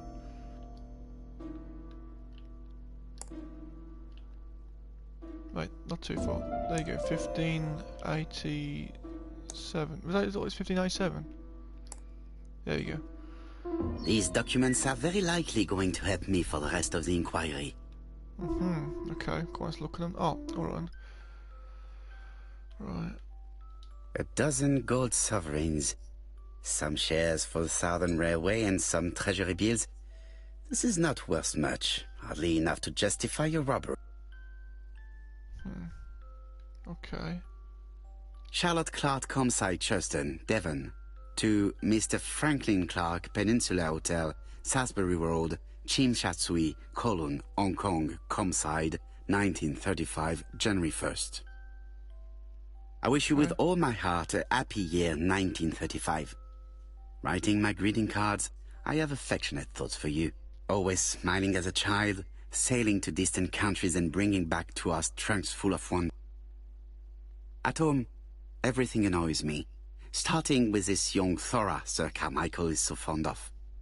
I have nobody to share my feelings with, so I write to you. How can I tell you what happens to me? The simplest way the better. I am doomed. I still have 1 year to live, no more. How do I opened the secret drawer of Carmichael and read a letter not addressed to me. In this letter, Dr. Logan tells my husband in the most direct way the truth he conceals from me. Sir, I know, but my husband doesn't know I know. Please don't tell him. And if he shares the truth with you, act as you are surprised. Carl will probably speak in his usual convoluted way, but I wanted to be the first to announce it to you. It does matter to me that you are aware of what happens in Comside. Warm regards, Charlotte.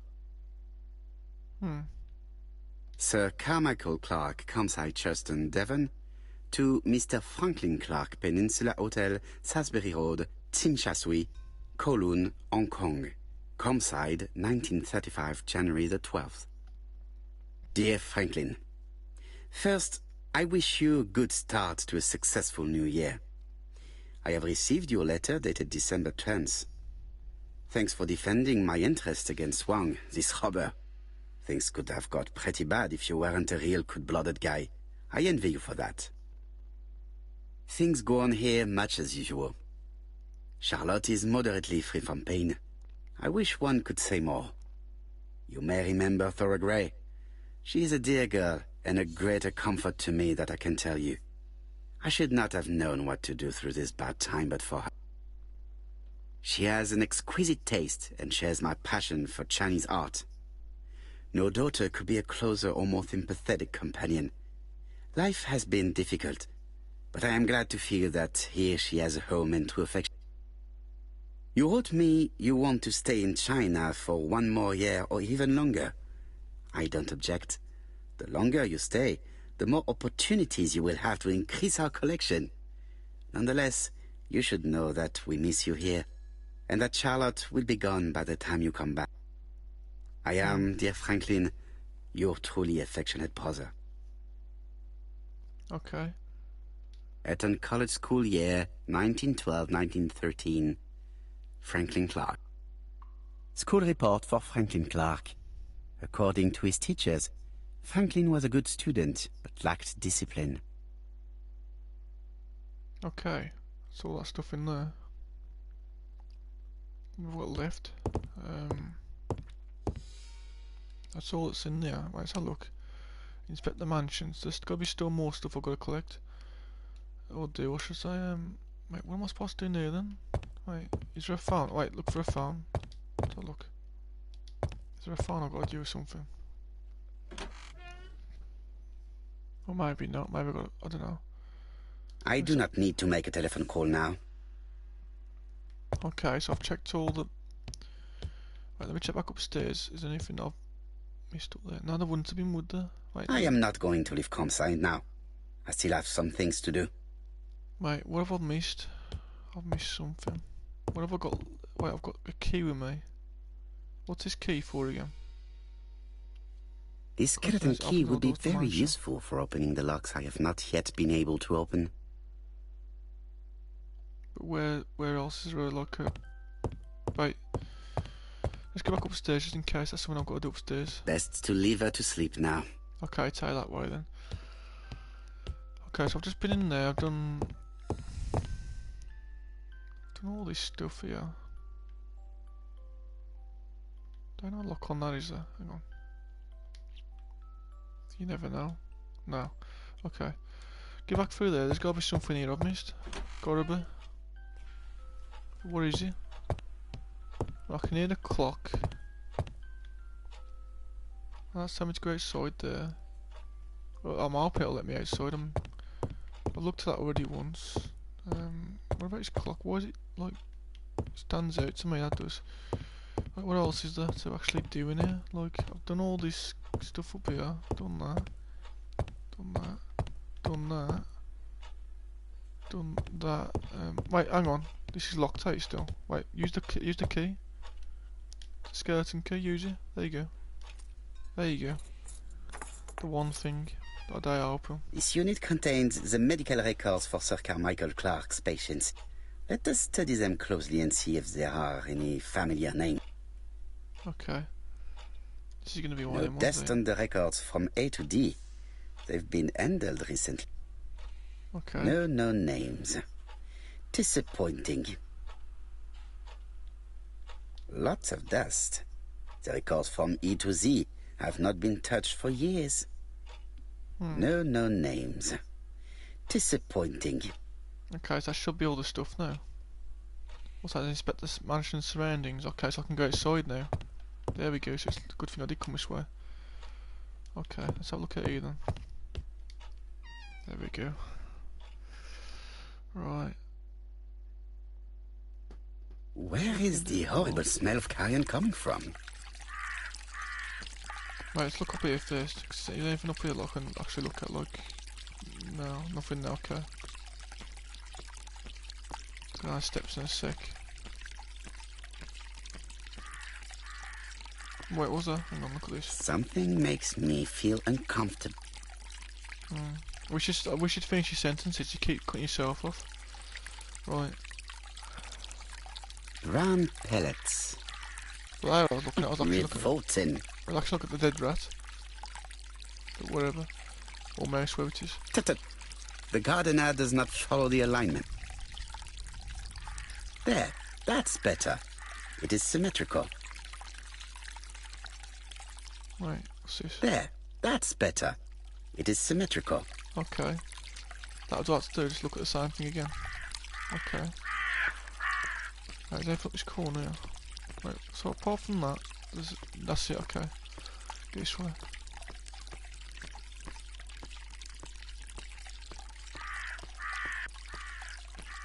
Okay, let's have a look what we've got up. Right, go into, wait, what's this here? Go into the middle.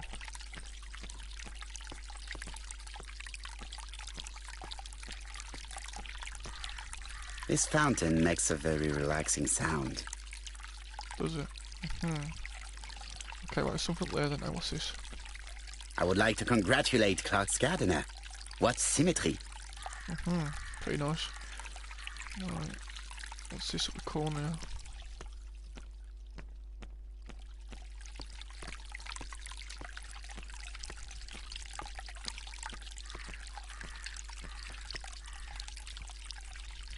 It was probably the gardener who led this fight.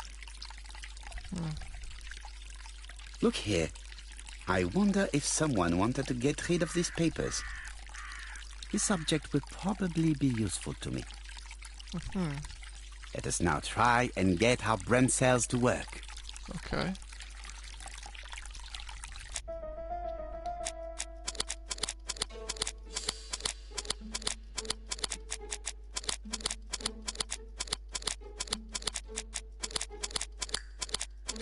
There you go.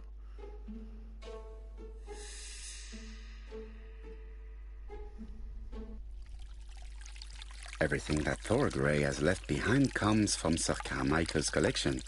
He most probably gave them to her. But she chose to leave them here rather than run the risk of being accused of theft. It is understandable when you know just how much Lady Clark mistrusts her. Let us now try and get our brain cells to work.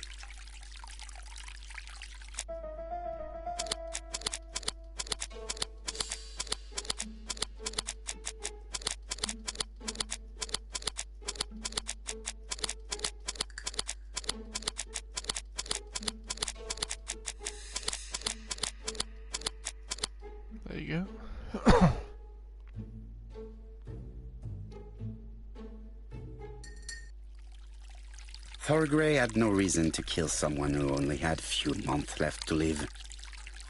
The poison she ordered was for rats.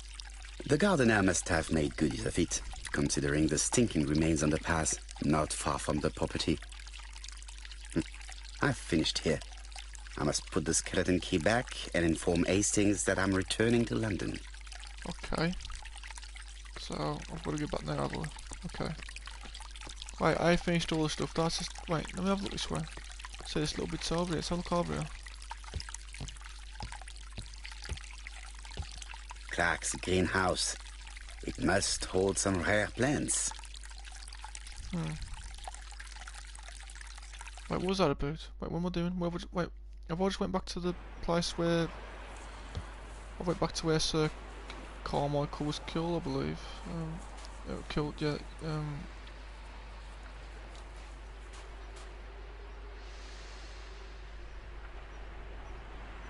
Okay. May you have peace, Carmichael. Charlotte. Okay, what else is there? Is it just that? Like, is there anything else? There's nothing else there. Okay, so that's all it is. Right, back up the path then.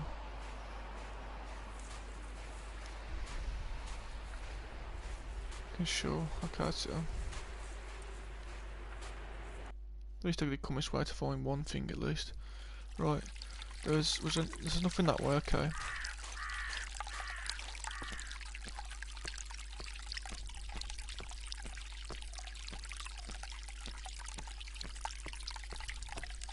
That bit stands out though, that stands out, yeah, look at this, stands out. This wisteria is in full bloom.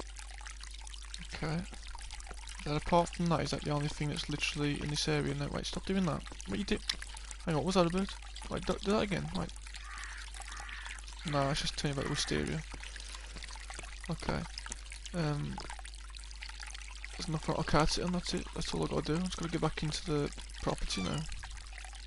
And put the key back. I'm getting very close to the end of the game. I'm pretty sure I am. I think I am. Fingers crossed. Right, it has been a while since I completed this game, but I'm hoping it's really close now. I'm hoping. Right, I had that key from up here though, so let me just do this. Do I have to like... April 1925, Aceh Province, Sumatra. But was this the right one? Or was it... Wait, hang on. Can I just stick that there? There you go. Wait, put it Perfect. back. There you go. Nothing else is keeping me here. Okay, there you go. Okay, can you back out then? There you go. So apart from that, what's the next thing I've got to do? Telephone Hastings, okay. Hello, Hastings? I have finished in Shurston. I will take the first train. Tell me, do you know how to restore writing on a burned document? Yes, you just have to soak a cloth with a hydrochloric acid solution and rub the sheet of paper. Then the characters appear. Bien. You have been of great assistance, Hastings. Could you please order the solution as soon as possible? Of course, but what documents do you want to read? You will see, my friend. À ce soir. Okay.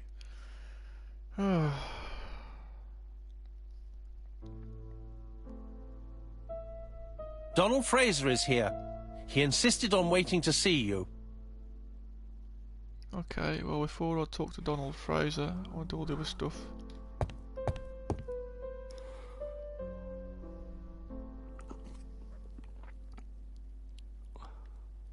Okay. What about... No, nothing, I can't look at nothing over there either. Okay, I'm gonna talk to... Wait. No, not that. I'll talk to Hastings in a sec if there's anything else. Wait, so look over here. Royal Mathematical and Statistical Society's Bulletin, September the 9th, 1935. The Alphabet Murder, a methodical madman. It's highly probable that the Alphabet Murderer will kill again. Could we possibly estimate the number of victims in his next crime? Yes, and it is easy.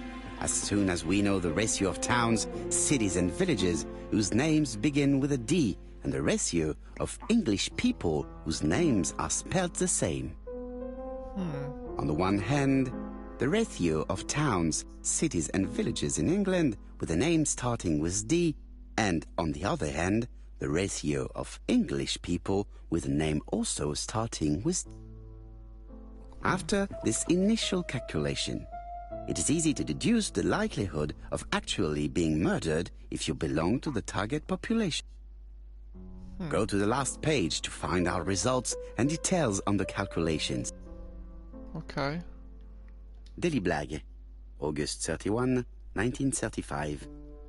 Moustache at half-mast. Poirot's repeated failure in ABC case. Sometimes small things troubled great men. Hastings, faithful collaborator of the Belgian detective, knows something about it.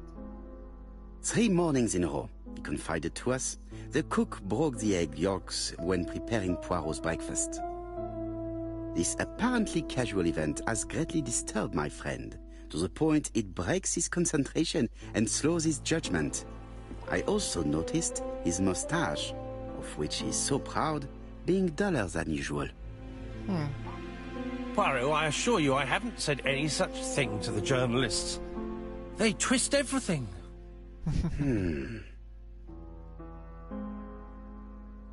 Okay. Right. Ah, some cool hair. Right. What else is there?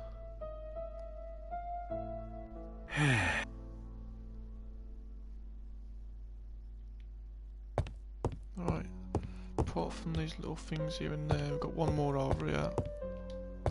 I lock my revolver in this drawer. I've not used it in a very long time. Okay, now, before we talk to Donald Fraser, I'm going to talk to Hastings.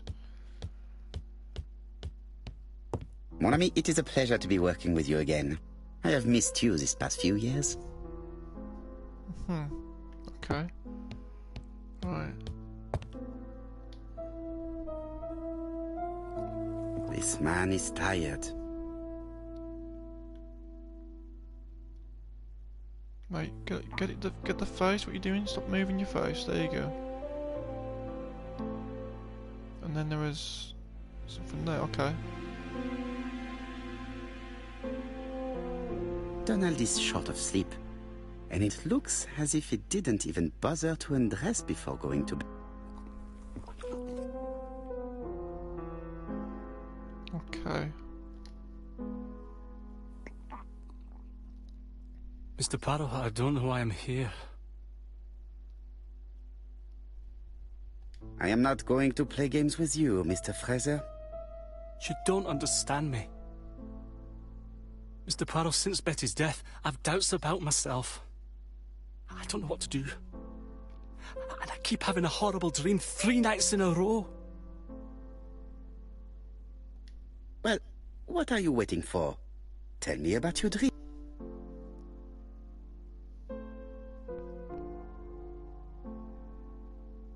It's always the same. I'm on the beach with Betty. I grab her round the throat, and I squeeze, and squeeze until she's dead. Her head falls back, and I see that it's no longer Betty. It's Megan's face. Have you seen Megan Barnard recently? Yes, our grief has brought us together. I never really knew her before. She's really quite a remarkable girl. But I would never tell her about my dream. Why not? Is it her you are attacking in your dream? No, it's Betty. And once Betty is dead, it's Megan's face that appears in its place. Very interesting. Let us now try and get our brain cells to work. Wait, what was that about? What happened then? What was that about? Well, whatever, as long as it's still working. I mean, something really weird happened then. Something glitched out a little bit for a second or something. Anyway, let's continue. Yeah, that door open again, whatever that was. My apologies, everyone. If that glitched out on your end as well. It went really weird then for like a split second.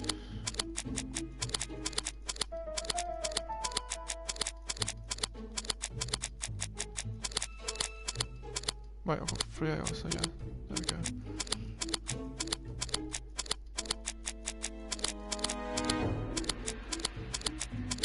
There we go.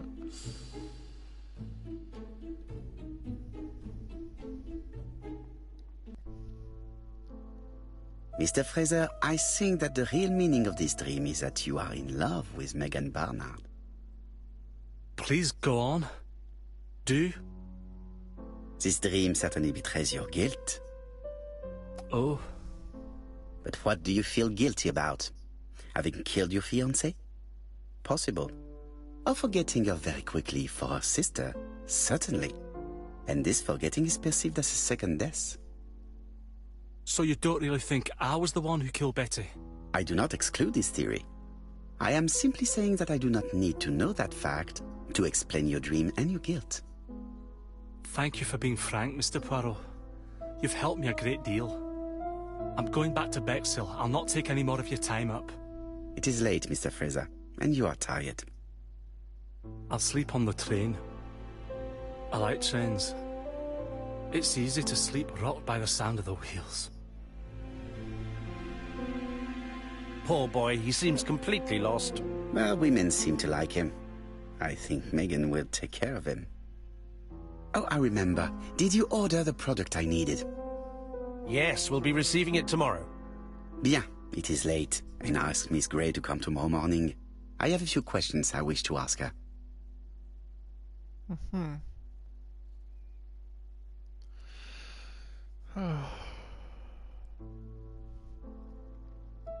Mademoiselle, I asked you here in order to answer a very important question. Am I right in thinking you said that you did not speak to anyone on the day Sir Carmichael was murdered? It's the absolute truth. Yet, Lady Clark maintained that she saw you talking to a stranger on the front doorstep. Really? She must have been mistaken. Oh, I remember now. I'd forgotten all about it, but it wasn't important. It was just a salesman.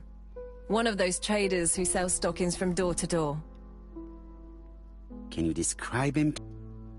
Medium size, glasses, dark suit, and a felt hat.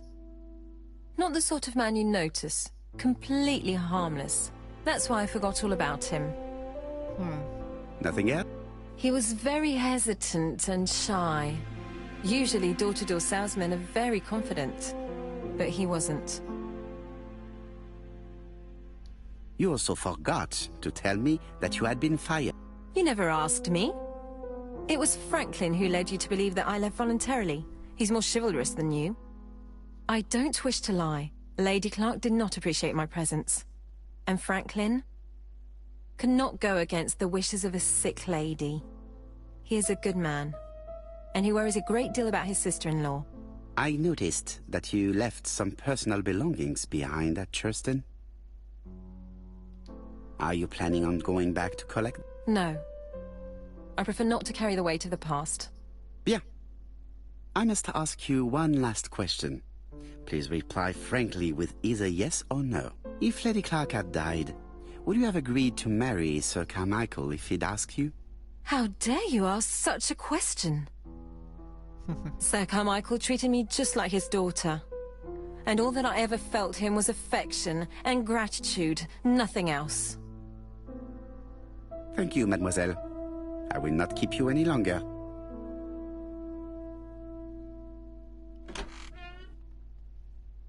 I met Thora Grey on the stairs. Her cheeks were ablaze, and she appeared to be deeply hurt. Poirot, have you offended the poor girl again? Do you have good reasons for accusing her? I accused her of nothing, Hastings. I simply asked her an important question she did not answer. Let us see if we can answer it for her.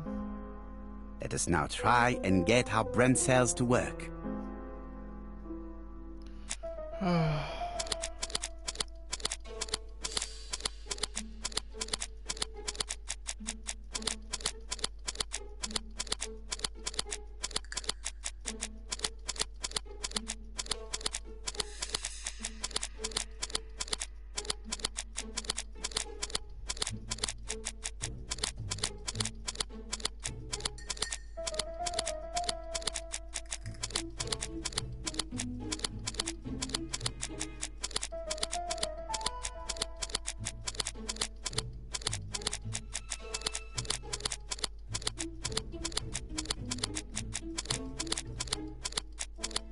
There you go.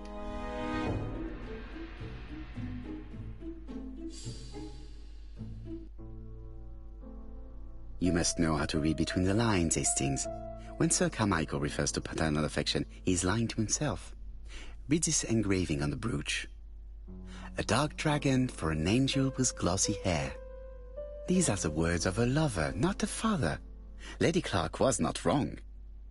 What if Sir Carmichael had fallen in love with his secretary? That doesn't mean that she forced him to do so. True, there are extenuating circumstances. She is a penniless orphan. But she's calculating. Just look how she avoided it when asked if she would have married Clark. I see. You think she seduced Sir Carmichael for her own gain, and that now she is doing the same with his brother. Poirot, your world is a very dark place. Do not get carried away, mon ami. We have another more important matter to settle. Really? Yes, would you believe that Miss Grey taught me something new? Let us now try and get our brain cells to work. Oh.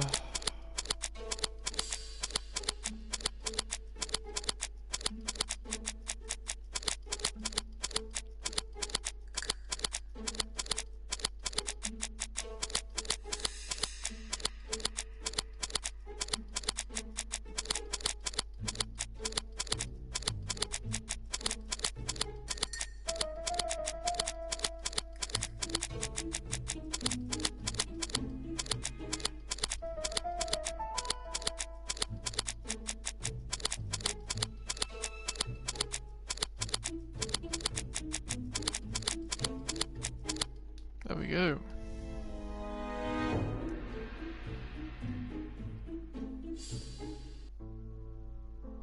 It's perfectly clear, Hastings, perfectly clear. Indeed, a stalking seller visited Andover, Bexhill and Churston on the day of each murder. We have our suspect. This should be of interest to Jap. Okay. So I guess I've got to phone him, have we? Yeah, telephone Jap. Okay.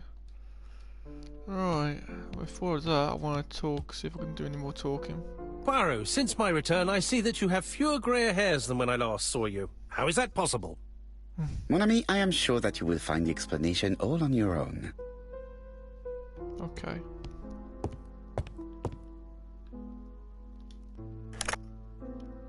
Chief Inspector, we are looking for a stalking salesman. I see you have a suspect. Yes. Contact all the stalking wholesalers who may employ him. Your suspect is a salesman? No, he does not take orders. He sells door to door. Right. The hunt is on.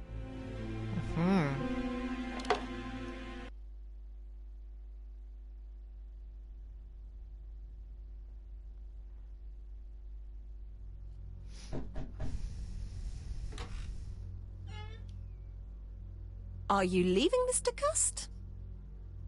Yes, I'm going to Cheltenham. You shouldn't travel today. You don't look very well. I have to. I have engagements. I must respect them.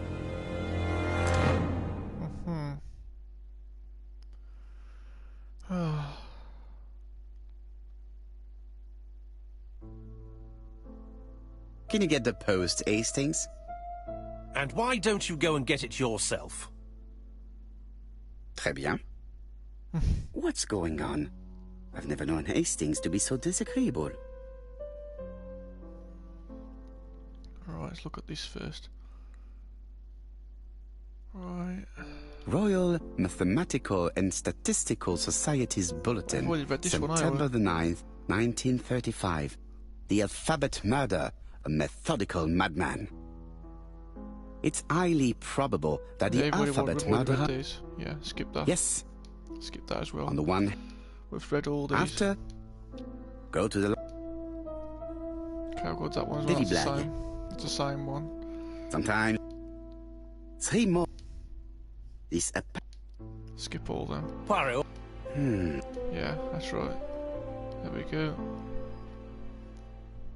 Alright. Talk to Hastings. Are you collecting the post, Poirot? Wait, what's that? Something on the side then.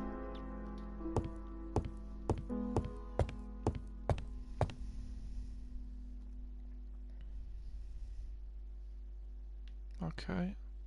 It is not the right time. Okay.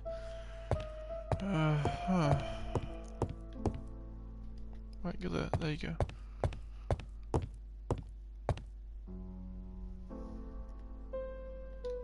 Look at these again. You know, them probably the same things. I would say. Churston, Devon, population 500 inhabitants. Hourly of trains. London, Churston. Trains of evening. London, 6:45 p.m. Newton about 11 a.m. Churston, 11:45 a.m. London, 11:45 p.m. Newton about 6:08 a.m. Churston, 7:15 a.m. Okay.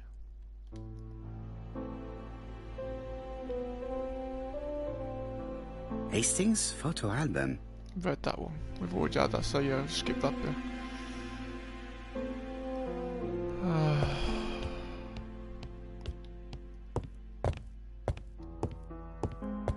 Check around the room before I get the post and that stuff.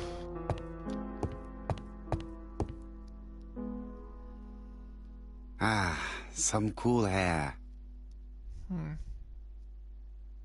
I do not need to make a telephone call at the moment. Okay.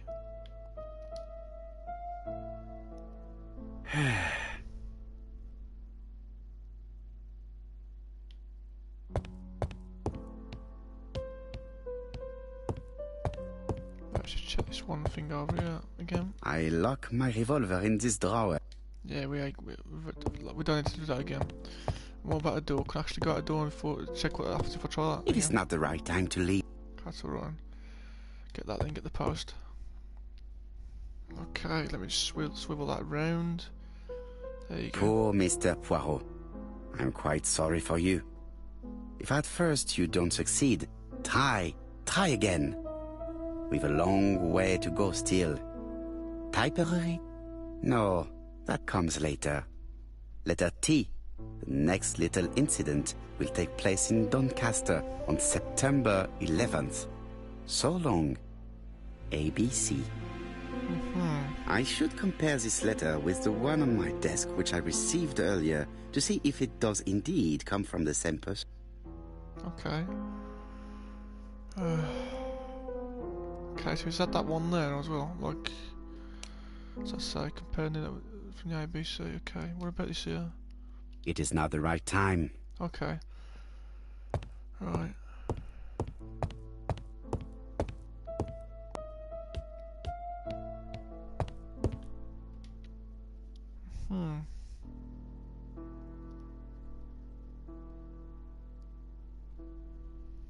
Okay. Let us examine this more closely. Right, what am I looking for again? Let's have a look.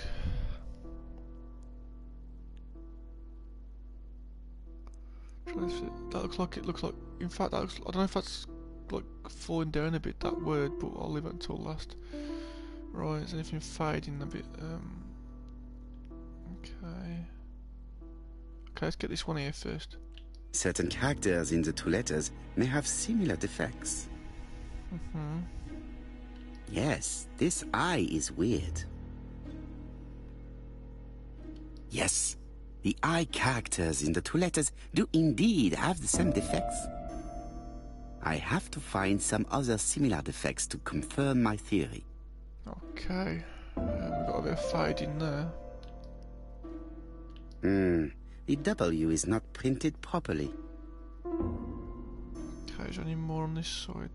There's one. Of course, the W characters in the two letters do indeed have the same defects. I have to find some other similar defects to confirm my theory. Right there. Yes, the A appears to be quite unusual. And then, there we go again. That's right. The A characters in the two letters do indeed have the same defects. My theory was right. These two letters were written with the same typewriter. Hastings, he strikes tomorrow. Okay. Chief Inspector Japp? He's on another line. Can I take a message? Yes, please, mademoiselle. It is from Hercule Poirot. Tell him ABC strikes tomorrow in Doncaster. He must call me back. Very well, sir. Bien, now I'm going to see what I can find from these burnt documents. I've received the product I need. Hastings, if you do not mind, I would like you to take a few notes. Yes. Okay, what we'll do. This are for the burned documents. Is that these here? I don't know if I've got to do it here again. I've finished with this subject. Okay. I've got to do it somewhere else then. Oh, over there, okay.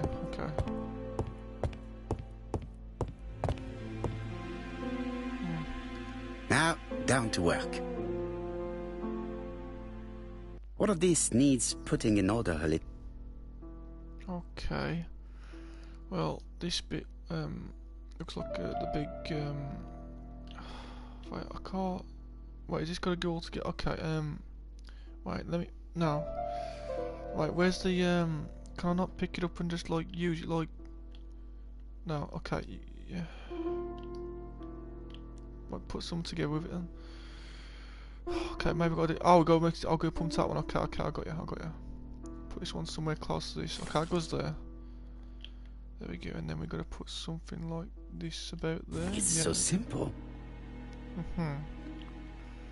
If only. Does that go there? No, okay, it goes probably further this way. Let's try that somewhere. No, okay, we'll leave it until last then. That's gonna go there. Right, no, actually, I got up there. There you go. I think that this is right. There you This go. page is finished. Okay, get to the other one then. That's done. 3 more to go. Okay. It's this one here. Right. Wait, where's that disappeared to? There you go. Put that somewhere about there. Are you sure if this is gonna go somewhere? No, okay, leave that for a bit. That's gonna be like there, right? Okay, there we go. That's gonna be this bit.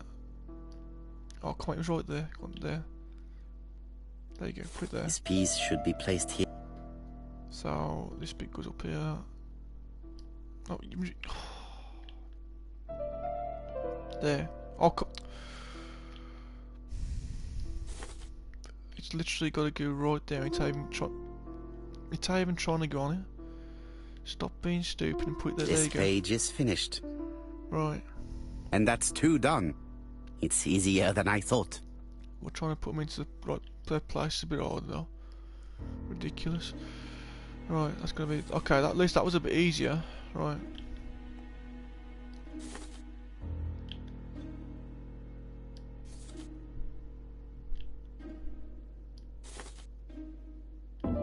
Wait, where's that gone now? Oh. This page is finished. Okay. Only 1 more. Keep going. That's gonna go about there, is it? Okay. This is gonna go there. That's gonna be about. Wait, that might be there. No, I'll leave that till last. Okay. This one's gonna go up there. No, that one looks like it's gonna go there, and this one goes there. Okay. This page is finished. All the pages are reconstructed. Okay.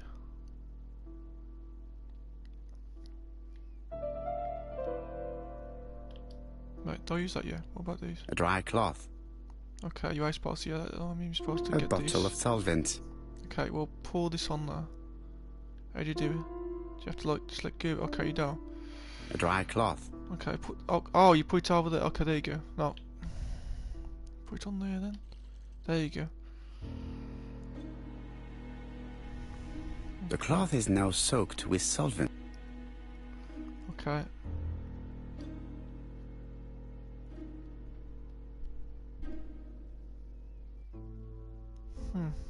Got it! Make a note, Hastings, make a note. Mrs. Alice Asher, shop owner in Andover. Tracheitis, hemoptysis, prescribed laudanum. I got it. Look. Poirot, where on earth did you find these files? On a fire at the bottom of the garden at campsite.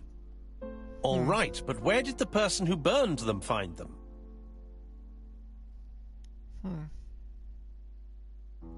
Read the constructed documents. Reconstructed documents, okay. Let's have a look. Alice Asher, shopkeeper in Andover. Tracheitis, hemoptysis, chronic cough with loss of blood. Prescribed laudanum-based cough medicine. Betty Barnard, waitress in Bexhill. Chronic bronchitis causing dysphonia. Advised to stop smoking. Alexander Bonaparte Cust. War wounded, mustard gas and head trauma. Pulmonary emphysema. Hemoptysis. Coughing fits with blood. Suffers from absences and amnesia. Okay. Dick Dudley Dunbar, owner of the Black Swan Hotel in Doncaster. Asthmatic, heart disease, heart condition. Let us now try and get our brain cells to work. Okay.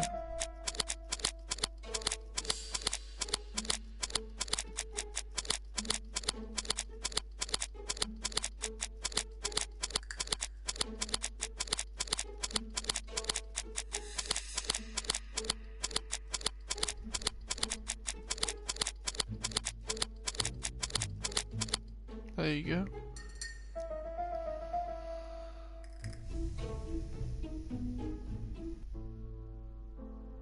The burned documents are medical records, and without a doubt they come from Clark's archives.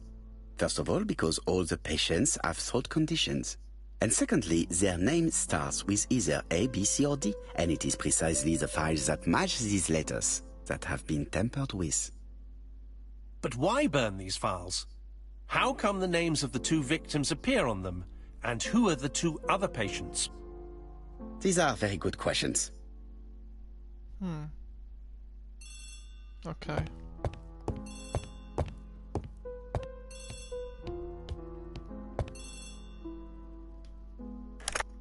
Hello, Poirot? Any news, Chief Inspector? You wanted a stocking seller?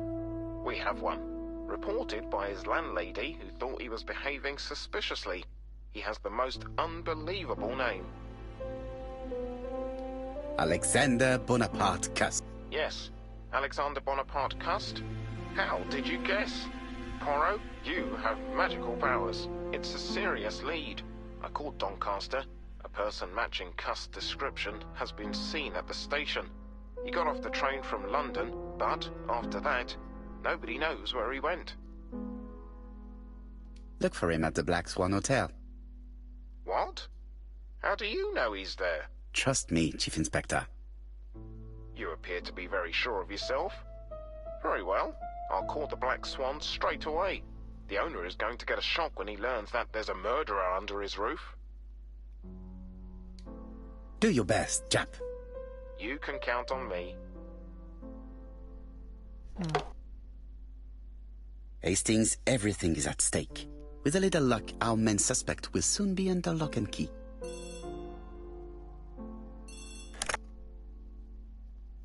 So, has Cust been arrested?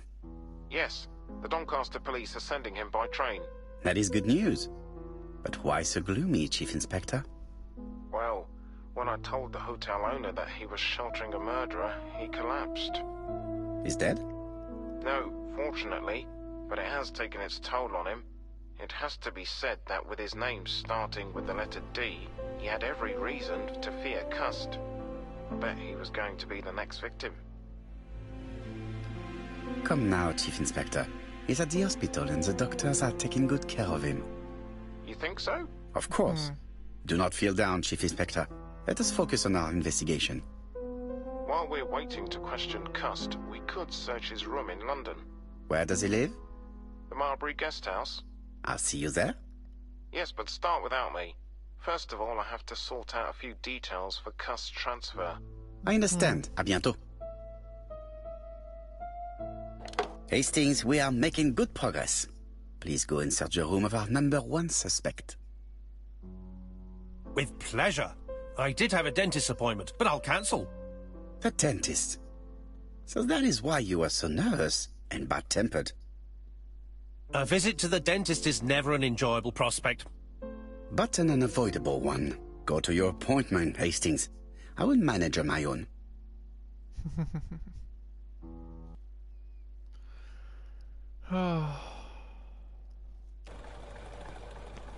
To Marbury Guest House, please.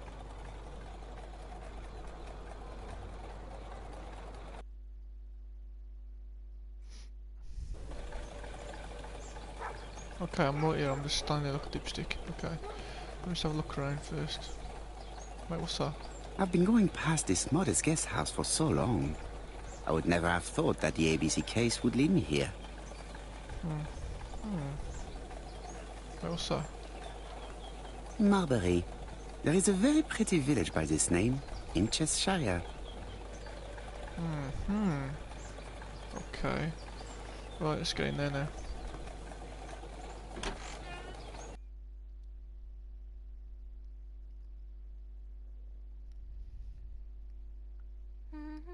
Okay. Right, what we got over here then? What's all this stuff? It is a very beautiful piano. Maybe Mrs. Marbury likes to play in her free time. Okay, let's go this way then. Look over here. Right, talk to her in a sec.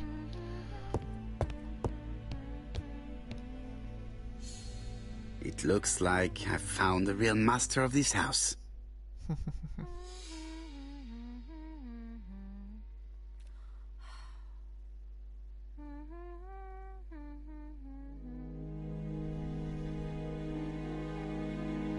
There is no need to worry about the household cat. I'm sure that Mrs. Marbury lets it do what it pleases.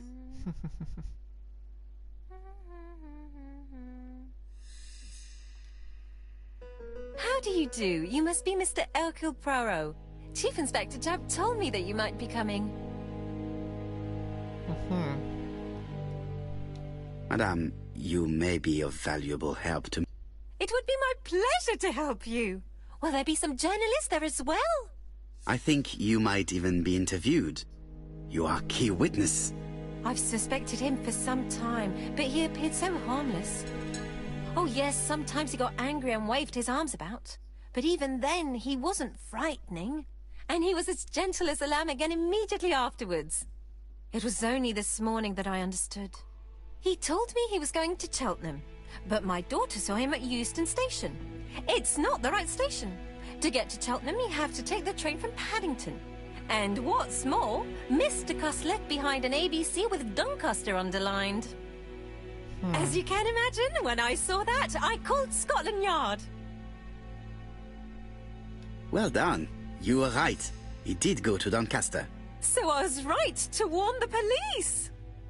Tell me, did you have any other reason to suspect Mr. Cust? Well, he's odd. Sometimes he coughs really loudly and complains that his throat is burning, and sometimes he talks to himself and stares into space. He told me that it was because of a wound he got in the wall. His head hasn't been quite right since, he said. And then he was in Churston when that millionaire got murdered. I found his train ticket when I washed his coat. He didn't want me to wash his shirt. He washed it himself. But I did see big brown stains on it. Do you think it was Well, when I saw them, I thought, look, he spilled his wine or his soup all over himself. But now that I think about it, well, they did look like blood. Got used to travel for his work? Is that correct? Oh, it wasn't for pleasure. He was always unwell on trains. But he had to sell his stockings around England. I have to respect my engagements, he used to say. Do you know where Cust was at the time of the murder in Andover and Bexhill? On June the 21st and July the 25th? No, I don't know. That was a while ago, you know. But surely you keep a register. It won't do you much good. Mr. Cust rents his room for the year. If he goes away for a few days, I have no reason to make a note of it. I remember one thing. Bexhill's by the sea, right? Indeed, it is a large seaside resort. Well, as it happens, at the start of July, Mr. Cust asked me to repair his bathing dress. Suspicious, huh? Very interesting. Please continue. I also forgot to say that he started buying newspapers that talked about the case. Which newspapers? The evening ones and the daily ones. That will be all for now. I'm going to take a look at his room. Take the key on the counter.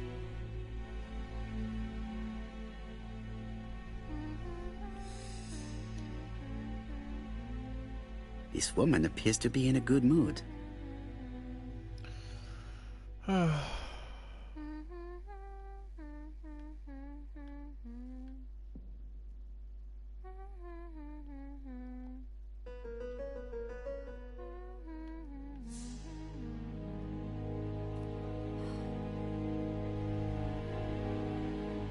Mrs. Marbury is in a good mood. She's working very precisely in producing incredibly thin peel.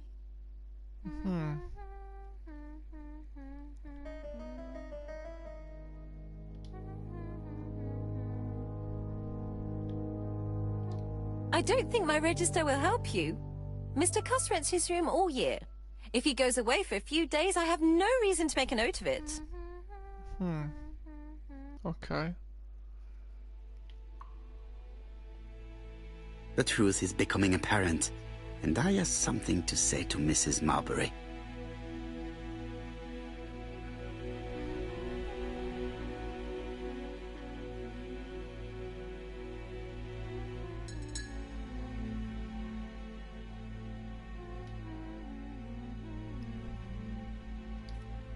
I have something to say to Mrs. Marbury.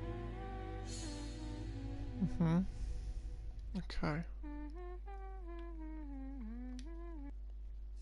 Mrs. Marbury, if I am to believe the register, you rented room 306 to a certain Mr. Fishman on the day of the Bexhill murder. Room 306 is Cust's room. Can you explain yourself? Yes, I remember. Just for one night as a favour. Mr. Cust was away, all my other rooms were taken, and poor Mr. Fishman had nowhere to go. It doesn't matter, provided that you remembered to change the sheet. Oh, do you think so?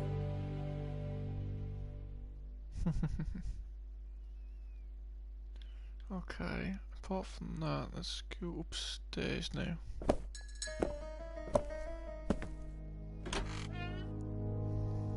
Okay, here we go.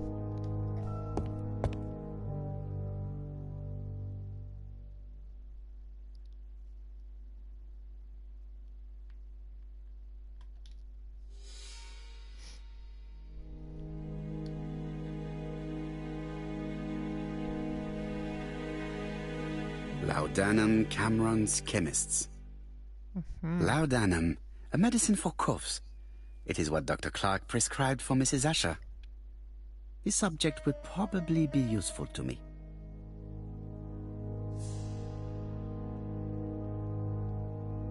What am I doing? There you go. Diethyl barbituric acid, Johnson Company. I know this medicine. It is a powerful sedative. This subject would probably be useful to me.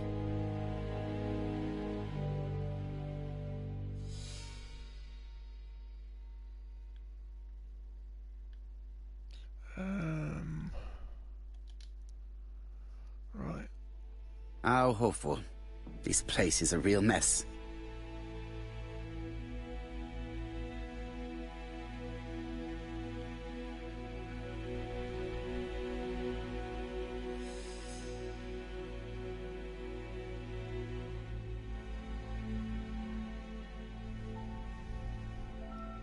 The least we can say that Mr. Cust is not very concerned about order and balance.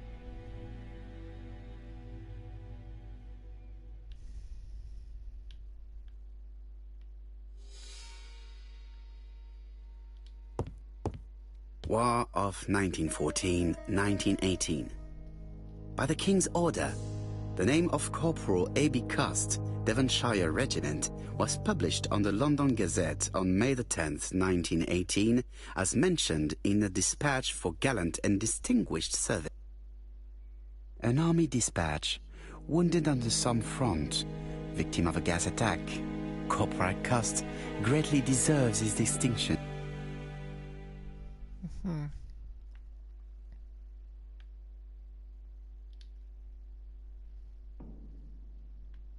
Okay.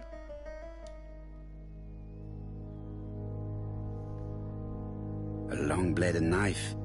A murderer's weapon. This object will probably be useful to me. Right,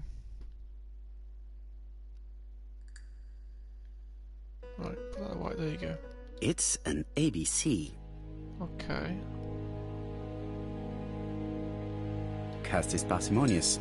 He keeps his pencils and sharpens them until there is nothing left. It is clear that he did not grow up in luxury. I have to get the ribbon. How am I going to do it? Okay. Let's have a look. Something is blocking the ribbon. How do I do this? Something is blocking the ribbon. Yeah, I know. The ribbon is jammed. I have to start by freeing it. Okay, well, we'll go off that for a sec. It's going to be something to do with corners, I believe, or something like that. Something to do with these. Is that the right way? Yeah, that was there you go, keep doing that. The right-hand heel has been removed. Okay. We'll do it to the other side in a sec.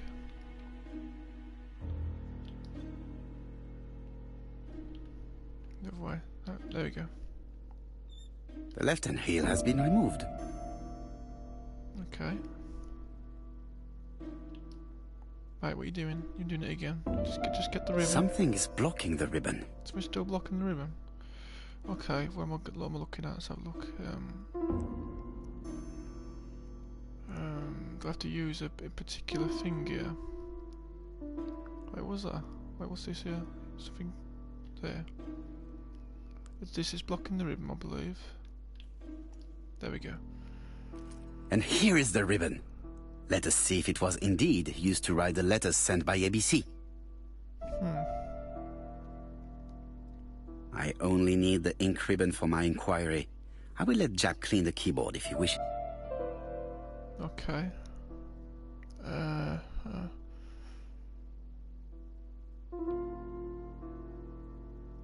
Okay, do I need to look at this? All the letters announcing the murders were written on Cust's typewriter. Okay.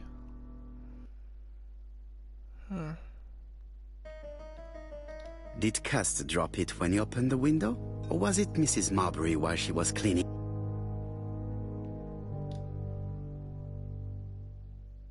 John Milligan, Managing Director, Silky Legs, Frederick Street, Leicester. To A.B. Cust, Marbury's Guest House, 1935, May the 21st. Dear Sir, further to our letters dated 5th and 10th of the month, we confirm we are you as door-to-door salesman, according to the conditions stated in our previous letters. We will send you the articles by mail and also a Redfield typewriter you will be using for every business letter. Regarding the schedule of your rounds, please do as following. June 21, Andover. Arrive by train the 20th in the evening and get a room at Station Hotel. Start your turn in the north part of the town. This letter establishes that Cust went to Andover. but the ink has hidden the destinations of his other trips. I know from Mrs. Marbury that he went to Churston. I just have to show that he went to Bexhill, and I will have proved that he was present at all the crime scene. Okay.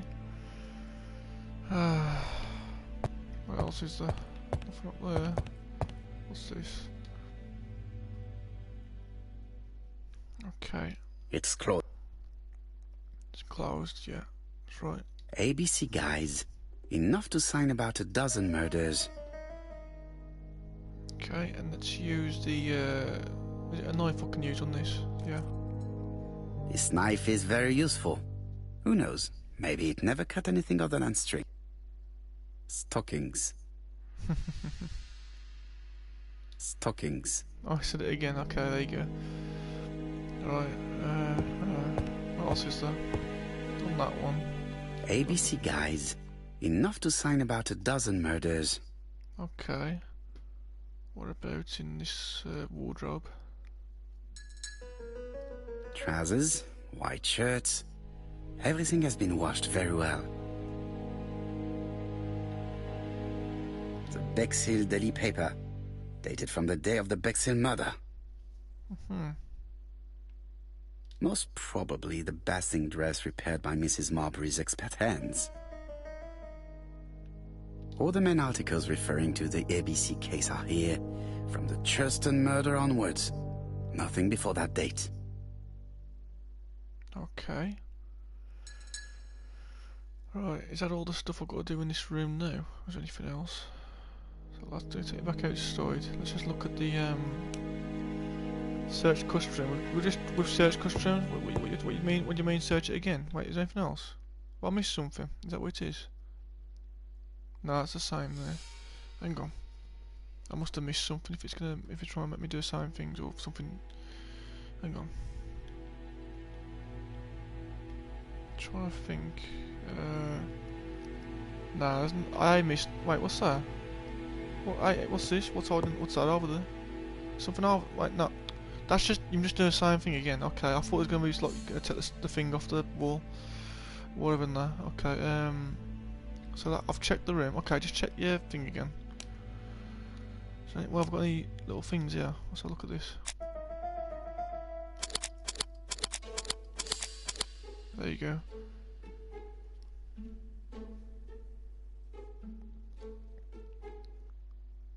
The register shows that Cust did not sleep at the guest house on the day of the murder. Where was he? Bexhill. The Bexhill paper reveals it. Cust bought this newspaper in Bexhill on July the 25th. Okay. So, what am I doing now? It's still trying to search Cust's room, but there's nothing left, is there? Like, wait, hang on. Wait, what have you got here again? Observe these things.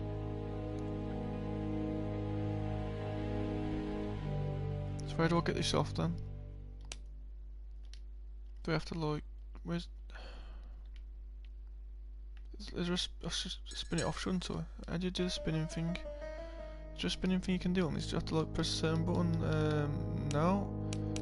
No, it's nothing to do with that. Okay, that's whatever then. What's this? Observe this. I know this medicine. It is a powerful sedative. Okay. So apart from that... What about that one? Laudanum, a medicine for coughs. It is what Dr. Clark prescribed for Mrs. Asher. Okay. There's nothing there. And what's this one here? What's this key? Oh, it's his room, mate. For room 306. Okay. I don't know if there's anything else in this room, so I'm just gonna have to. I mean, unless I can see anything. Like, there's nothing else here that I can see. It is not the right time. What have I missed? You must be joking. I mean, I don't see I've missed anything. I really can't see anything that I've... What have I missed? What have I actually missed? Wait, look at that again. The least we can say that Mr. Cust is not very concerned about order and balance. What were they allowed to do? Don't tell me that was the only thing. No, that ain't. So we tell you that, but I'm so confused. You got this there. Wait, that's the same thing there. You tell you that, so it means you got 2 boxes. Yeah, that's right. That's right. Yeah. So what I'm trying to, I've missed something somehow. I just don't know how. There's nothing in there. I don't get it. Like, what have I done wrong? Like, It is not the right time. how is it not the right time? There's literally, I've looked at everything. I mean, there's no way there's anything. Oh wait, oh okay, I missed that. There we go. There's a little thing I missed on the floor there. This dark stain. My apologies. It could be blood, but goodness knows how long it has been there. I want to see now. No use continuing the inspection that of was this the one room. thing, yeah. I've seen all there is to see. There we go. He keeps cutting himself up way too quick. He does if he's talking. Right. There you can go out. There you go. Goodbye, Mrs. Marbury. Thank you for your help. Bye. Okay. Ah, Chief Inspector. I was about to leave. Good evening, Chief Inspector. Welcome. Please excuse me, I must go to the kitchen. I'll leave the key of Mr. Cust on the counter. I'm sorry I'm late. I've spent ages with the Doncaster police. And you? I have established one fact. On 3 occasions, Cust was at the scene on the day of the crimes. Okay, so what am I doing now? I've got to talk to him. Wait. Still got to talk to Jap, okay. I had best talk to Jack. I've listened closely to what you have to say, Poirot. For me, there's no doubt Cust is guilty. Do you have any element that might prove the contrary? That is what we're going to look for. Let us now try and get our brain cells to work. Okay. Oh.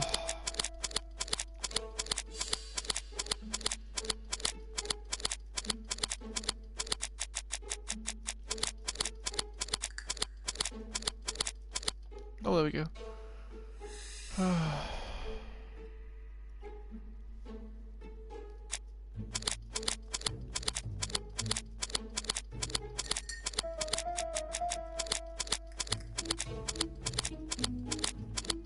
There you go again.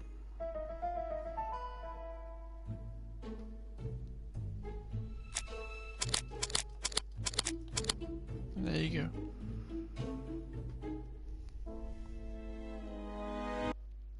Okay. The evidence against Cust is overwhelming. His presence at the scenes, the knife, the blood-stained shirt, the ABCs in a box. C'est vrai.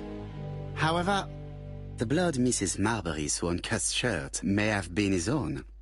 According to his medical records, he suffers from hemoptysis.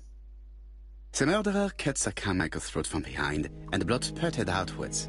You would expect the murderer's shirt to be stained on the sleeves, not on the buttonholes, yet we see quite the opposite. You would expect the murderer to keep the newspaper articles about his crimes. But Cust's collection starts in Cheston, as if it discovered the case rather late.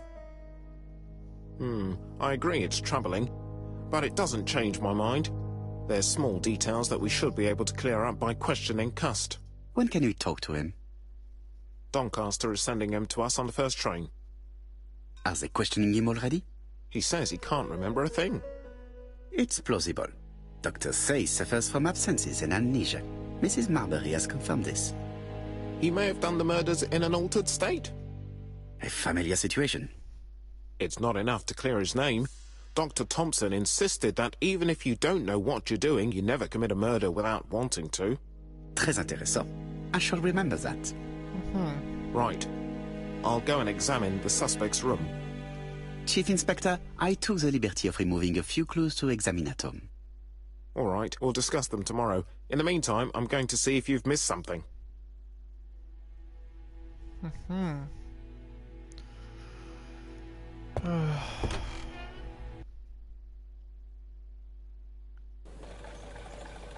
am I doing now then? What's the Go to Scotland Yard. Okay.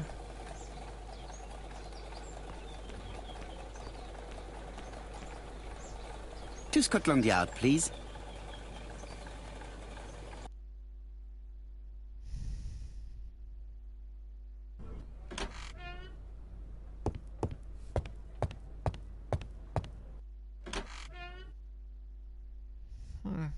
Okay, is this me now? Okay. I am not going to leave before having finished questioning him. Okay.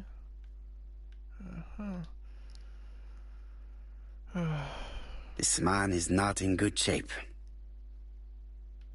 Okay.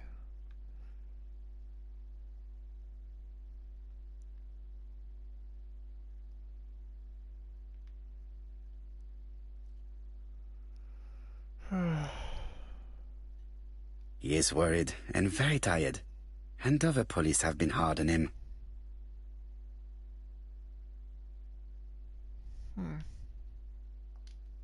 What do you want from me? Good day, ABC. Do you know who I am? Someone who's got it in for me.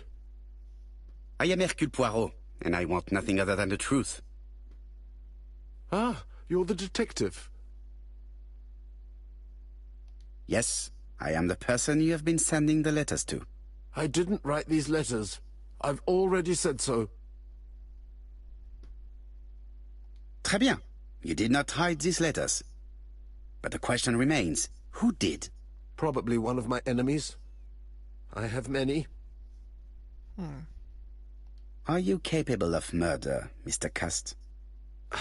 All these questions are giving me a headache.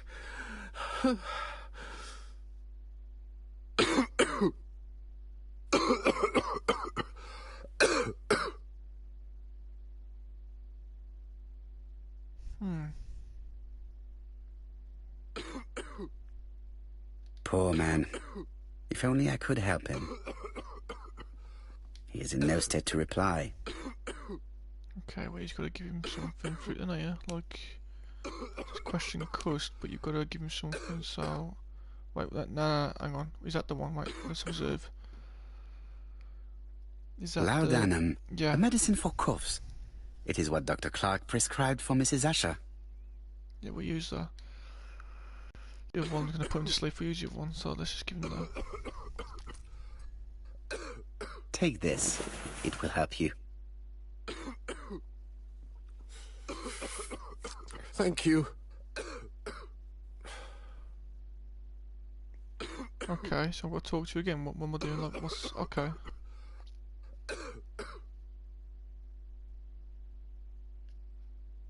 Oh, good God, my shirt is covered in blood again. Bon. I now know where the bloodstains Mrs. Marbury saw came from. Are you well enough to speak? Yes, I feel much better.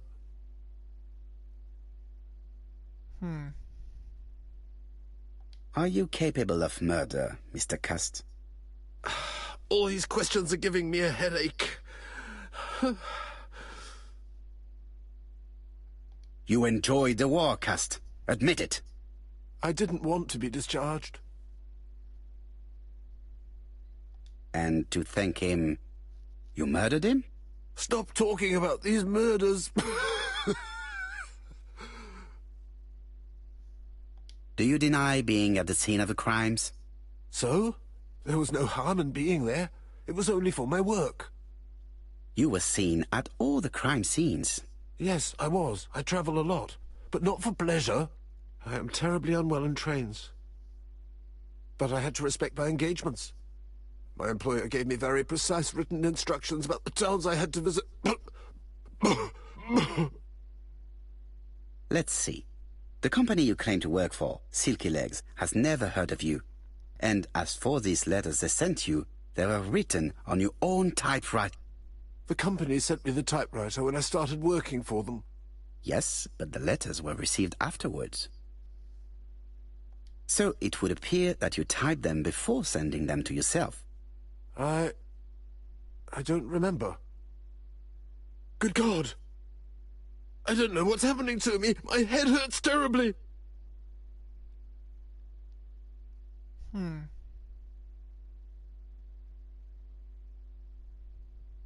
Okay. What am I supposed to do now? Question him still. Wait, what's going on here? Wait, let me just... He is prey to a terrible anxiety. Is it remorse? Or simply the pressure of the questioning and the train journey? Okay. He is in no state to reply. So shall I give him something else then? Like, try and give him some of that stuff to calm him down? I mean, yeah. Take this. It will help you.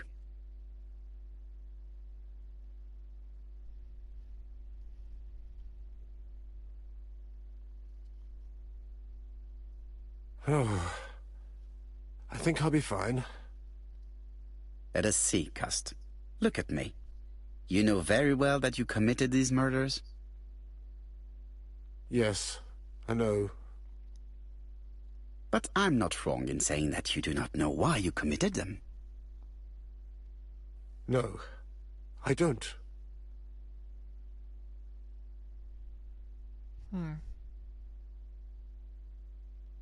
Okay, so it's just me again now. Let's have a look, see if we can do anything else. Let us leave Cust alone. He's at the end of his tether. Oh, it's telling me to talk to Jap now as well. Okay, let's get back out the door then. And what conclusions have you drawn? Plenty. It might help us to understand him a little better. Okay. Let us now try and get our brain cells to work. Oh, crikey.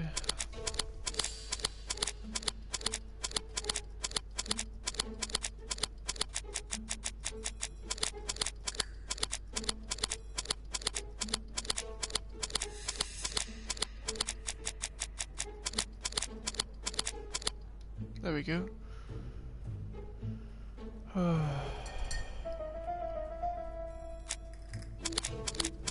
wait on 2, okay.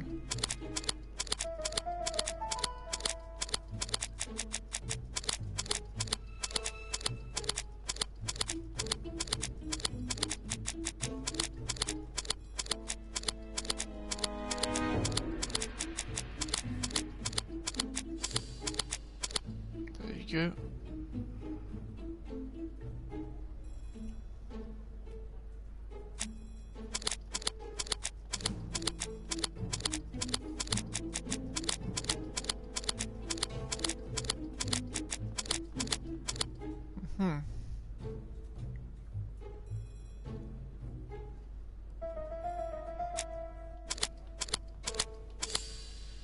There you go.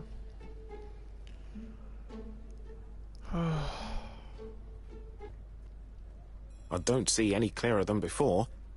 This is worse. There is one point to highlight. C'est curieux. Cust admits that he killed, but he does not know why. What did Dr. Thompson say? Even if Cust killed while in an altered state, it still must have been his deepest desire. He must have had a motive. Let's keep it simple. Never mind his motive. He confessed. But you see, he can confess to anything and everything. He denied the murders and then he confessed to them. He confirmed that he never typed the letters. Then, with great ease, I managed to get him say quite the opposite. Come on, he behaved like a guilty man. He lied to his landlady. Because deep down he believes himself guilty. From the papers, he noticed that he had always been at the scene of the crimes. He must think that he killed and then simply forgot what he had done. How can you be so sure? Let us look at his psychological profile. You will understand my point of view. Let us now try and get our brain cells to work. Okay.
see?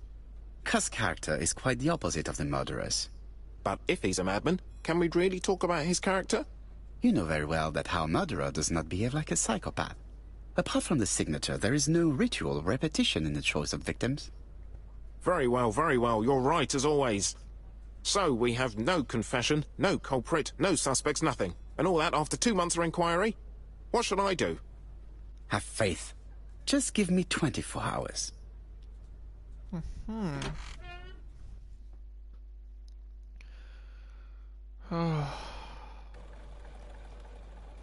Go home, it says, okay. Let's have a look. Right, where's the stick thing? There we go. To White Haven, please. Oh, we're nearly there now, nearly there.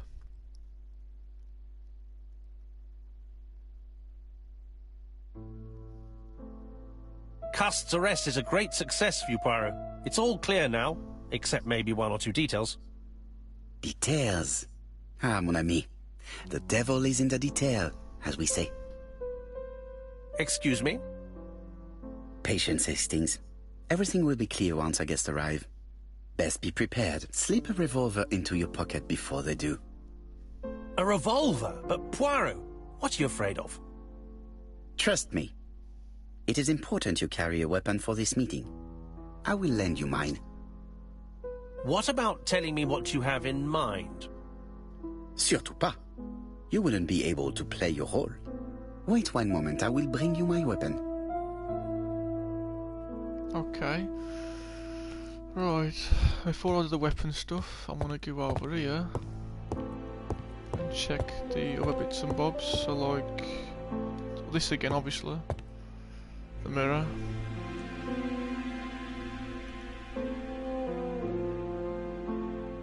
Okay. Okay, then we're going from over here. Let's have a look at this as well.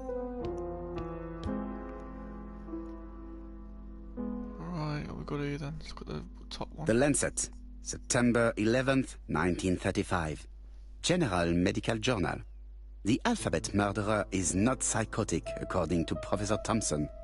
In an early issue, we claimed that the alphabet murderer was not psychotic.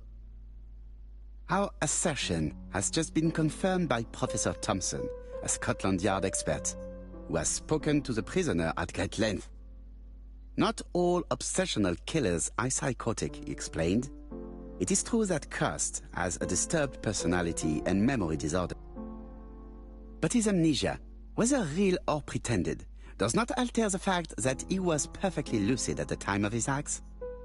Therefore, he will not escape punishment. Daily Flicker, September the 11th, 1935. ABC affair, Terminus Doncaster, Japp and Poirot arrest the killer. A.B. Cost is the name of the alphabet murderer. The police have arrested him in a hotel in Doncaster. He was preparing to kill his 4th victim, Mr. Dick Dudley Dunbar, the establishment manager. Mr. Dunbar owes his life to the miraculous intervention of Inspector Japp of Scotland Yard and Detective Hercule Poirot. Okay. Come on. Let's get back over here. Alright, let's see if we can talk to Hastings. What about telling me what you have in mind? Surtout pas. You wouldn't be able to play your role. Wait 1 moment, I will bring you my weapon. Okay, what's this? Nothing there, okay. What about that? Let's have a look, see if there's anything else over. Oh wait, hang on. This one first. Wait, do I just go... Okay, there you go, you've done the same thing, okay. There we go, now go back over to this one. There you go, so these two again. Is there a different one on this though? Churston, that's the same one. Populate. Skip that, 'cause that's the same thing. And what about this one? That's probably the same picture again. Hastings photo ad. Yeah, it's the same thing. Right, skip that as well. Right.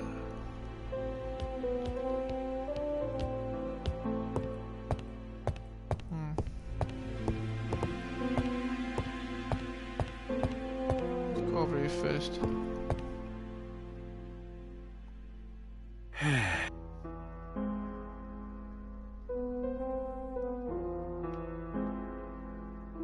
It is not the right time.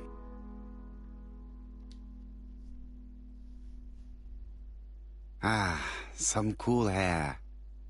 Okay. Right, now let's get the weapon out. The white ammunition are blank cartridges. The others are real bullets. Right, we don't want to go for that one. Let's go for the blanks. The revolver is loaded with blanks. I still have time to choose real bullets.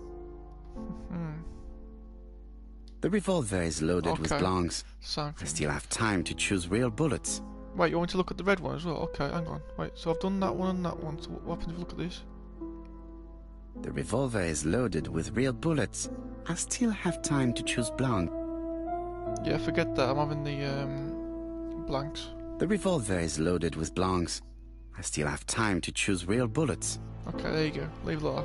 There you go. Alright, what's this say? Okay.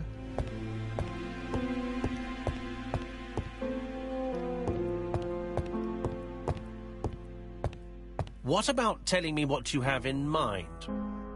Surtout pas. You wouldn't be able to play your role. Wait one moment, I will bring you my weapon. I've got to give him the weapon as well. Okay, I've got to give him the weapon straight.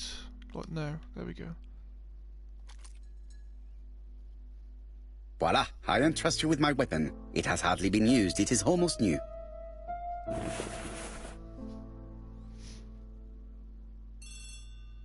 Okay, the phone.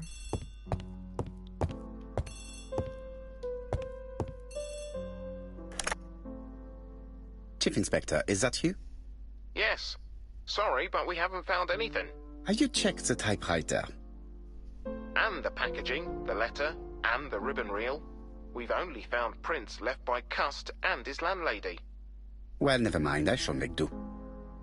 So, are you still going to hold your meeting? Of course, Chief Inspector. I can hear my guest coming up the stairs. Why have you brought us here, Mr. Poirot? Since Cust's arrest, I thought it was all done and dusted. Miss Gray formally identified him, as well as Miss Barnard. Yes, and the stockings he saw drove the same brand as the ones found at my aunt's. This is all true. However, a case is not closed if some questions remain open. And one question is, why did the murderer send me his letters? Why did he challenge me, Hercule Poirot? Perhaps he wanted to play with you, to taunt you. Xenophobia? Maybe he didn't like you because you're foreign. I may be wrong, but maybe by provoking you, he was looking for glory? All these theories should be studied. Let us now try and get our brain cells to work. Okay.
There we go, finally got it.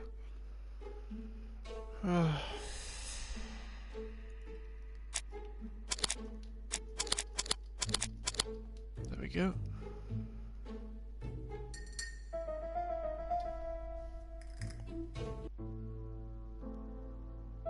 Is everything clear now? You might like to explain your reasoning again. Of course. First of all, remember that the murderer made it a rule to always post his letter before the murder. He never digressed from that rule. However, in Churston, he encountered a problem. The village has only 500 inhabitants. With advance warning, it would be easy to arrest him. Therefore, the murderer delayed his letters deliberately with the wrong address. The plan wouldn't have worked if he'd sent it to Scotland Yard or the papers because everybody knows their addresses. The mistake would have been corrected and the letter would have been on time. That is why the murderer chose me as the recipient. Because for his plan to succeed, it was necessary for at least one of the letters to have a wrong address and get lost. It was very cunning. Absolument. It is a very subtle plan.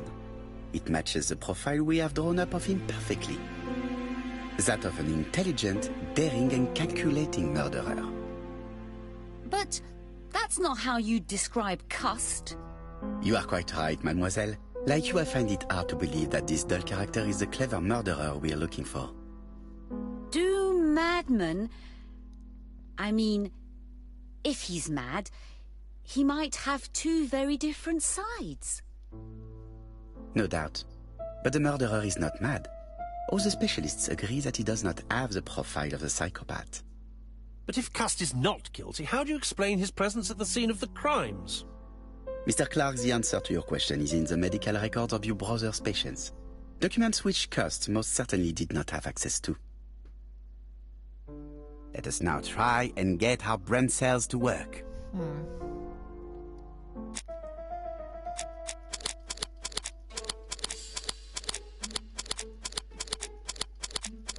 There we go.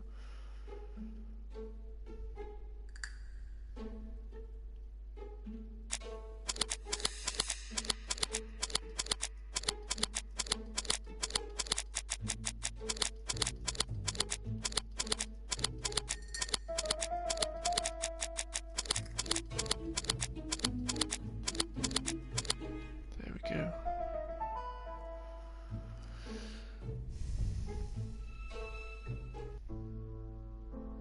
Dr. Clark's patients' records provided a very useful list of potential victims, sorted by alphabetical order.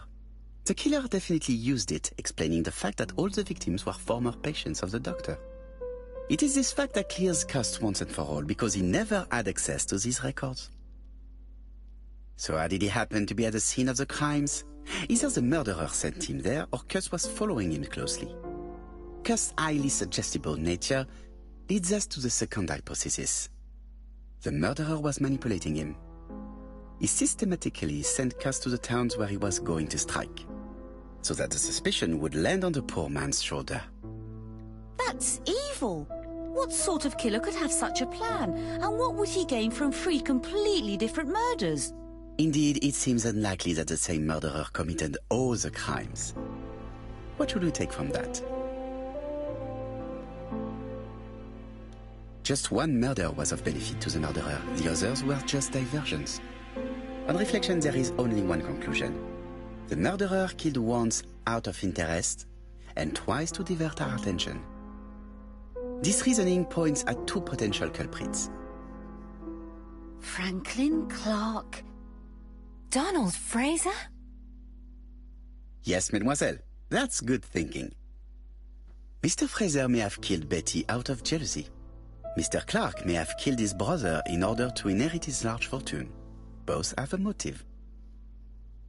But Donald did not have access to Dr. Clark's records. Please allow me to disagree with you, mademoiselle. Donald, too, has been treated by the doctor. You're quite wrong, Mr. Poirot, and it shouldn't be difficult to prove. Oui, please excuse me. It was a slip of the tongue. This is what I wanted to say. Donald, Sir Carmichael was one of your firm's customers.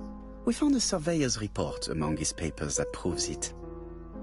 It doesn't prove that I went to Comeside. You could have done it.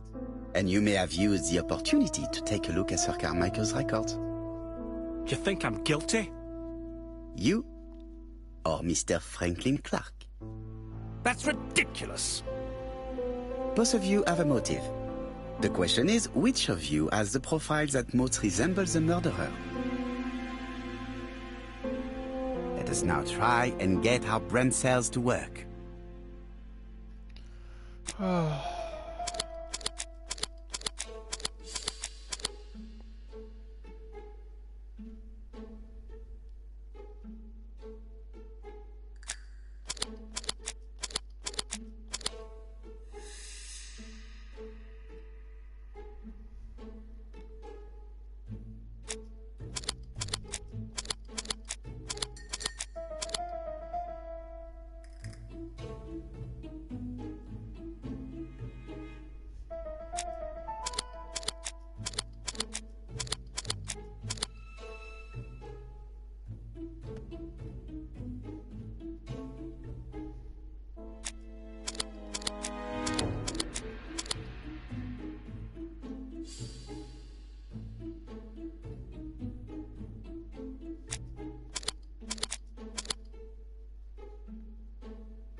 Ladies and gentlemen, Donald may share many character traits with the murderer, but he does not have his cold indifference. He has a temper.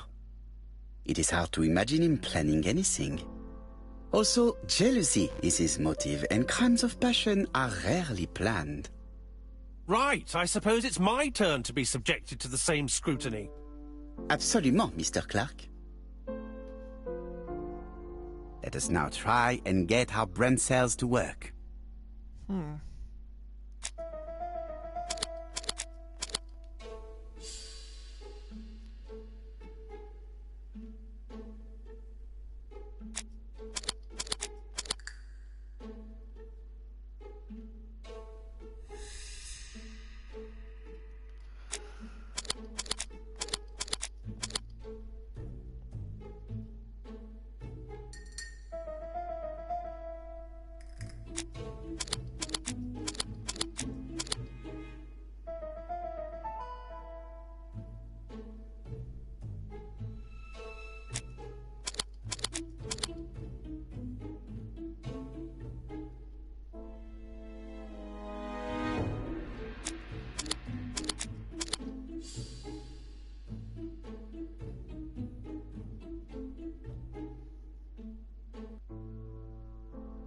As you have all seen, there is a disturbing similarity between Mr. Clark's profile and that of the killer. In actual fact, it is exactly the same. Mr. Poirot, your psychological studies are interesting, but your conclusions do not add up. Why would I have wished my brother's death? The inheritance is lawfully mine. I just have to wait. No, you had to act quickly. Because of Miss Grey. Mademoiselle, although you haven't been telling the truth, there is no doubt in my mind that you would have found a way to marry Sir Carmichael after Lady Clark's death. For you, Mr. Clark, it was a disaster. If Miss Grey had children by your brother, you would not have inherited a thing. You realized the danger after reading several letters from Comside, especially one in which your brother opened his heart to you. So you hurried home from China, and you took action. In truth, Cust was no more than a puppet manipulated by the real culprit. You, Mr. Clark. Such an imagination, Mr. Poirot. In fact, nobody manipulated Cust. The famous instructions he received by post. He wrote them on the typewriter. We know that for sure. Oh, no. You know perfectly well. That is not true. Eh bien, voilà. Light has now been shed on the ABC murders. Your theories are ingenious, but you haven't any proof. One point to him. For the moment, I have no material proof. Either I admit to it, or I bluff. One thing proves it. A carton of placed cigarettes you stole from Mrs. Asher and found at your home. You have nothing on me. You're bluffing, Mr. Poirot. Come on, Thora, there's nothing for us to do here. Don't touch me. Thora! I understand why you never wanted to lend me your new typewriter. And while you were searching through your brother's things? And the hole you dug on the moors? What did you hide there? The knife you used to kill your brother? All right. Well played. I lose. The game's up.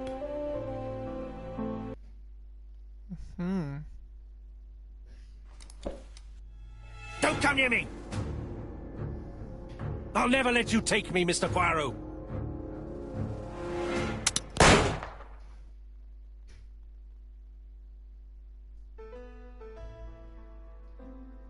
I'm sorry, Mr. Clark, there is no easy death for you. I expected your reaction, so I used blanks. I'm sorry, mademoiselle, but your second chance has been lost. Franklin Clark will never inherit his brother's fortune. Okay.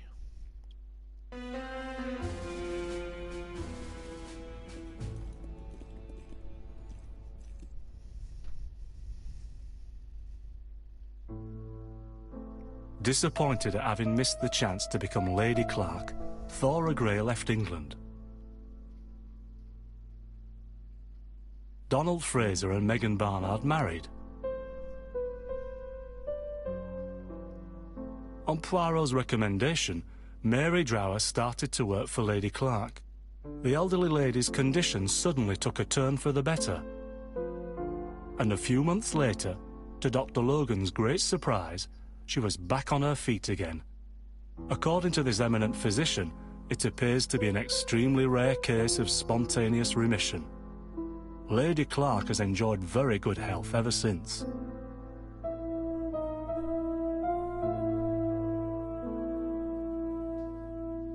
Journal of an Innocent, the incredible story of ABC. As for A.B. Cust, after being advised by Poirot, he made a great deal of money by selling his story to the press. And as for me, and with business booming, the Black Swan has become the #1 tourist attraction in the whole of Yorkshire, even more popular than York Minster.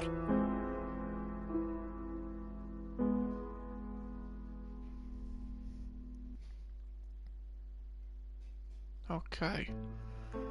And that's the end of it, I think. Yeah, so it's wait for this to all go and play out, and yeah, that's the full game. So I'm going to change the title at the end of this. The title's going to be changed from part 1, obviously this is the whole game. Yeah, we've done it in under, could it would have been, yeah, usually it's 3 hours each video. This is probably the longest video I've done, but it's actually 6 hours worth of video footage, so that's only class as one video, still technically in my eyes. So there you go. Wait until it's all, wait until all the music and all this credit stuff's played off and gone off the screen, and then I'll leave it for today probably. I mean, it's a long bit of gameplay I've been doing, a long lot of gameplay, so yeah. Just wait for this bit and then, you know, all the usual goodness. But I hope everyone's had I hope everyone's enjoyed the video. If you're gonna watch it, if you like that sort of stuff, give it a thumbs up, whatever you want to do. It's up to you, obviously, on your side. And if you want to subscribe, then you can keep up to date with all the channel and the videos and everything that I put up. I'll wait for this to play off first, all this music.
Is they going over the same bits at the end as well? I'm starting to think it is. Yeah, it's just going to keep going on, ain't it? I wait for this music to stop playing at the end of this bit and I'm going to leave it. And skip this bit. So yeah, I think he's trying to play the same thing over and over. Like a reel or something that never ends.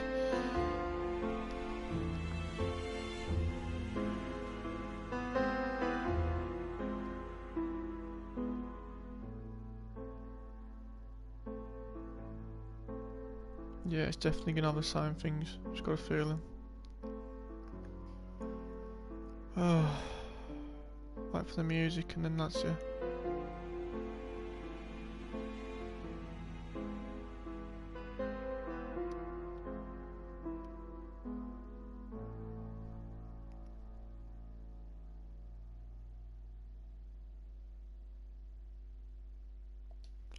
Yeah, I'll skip it there.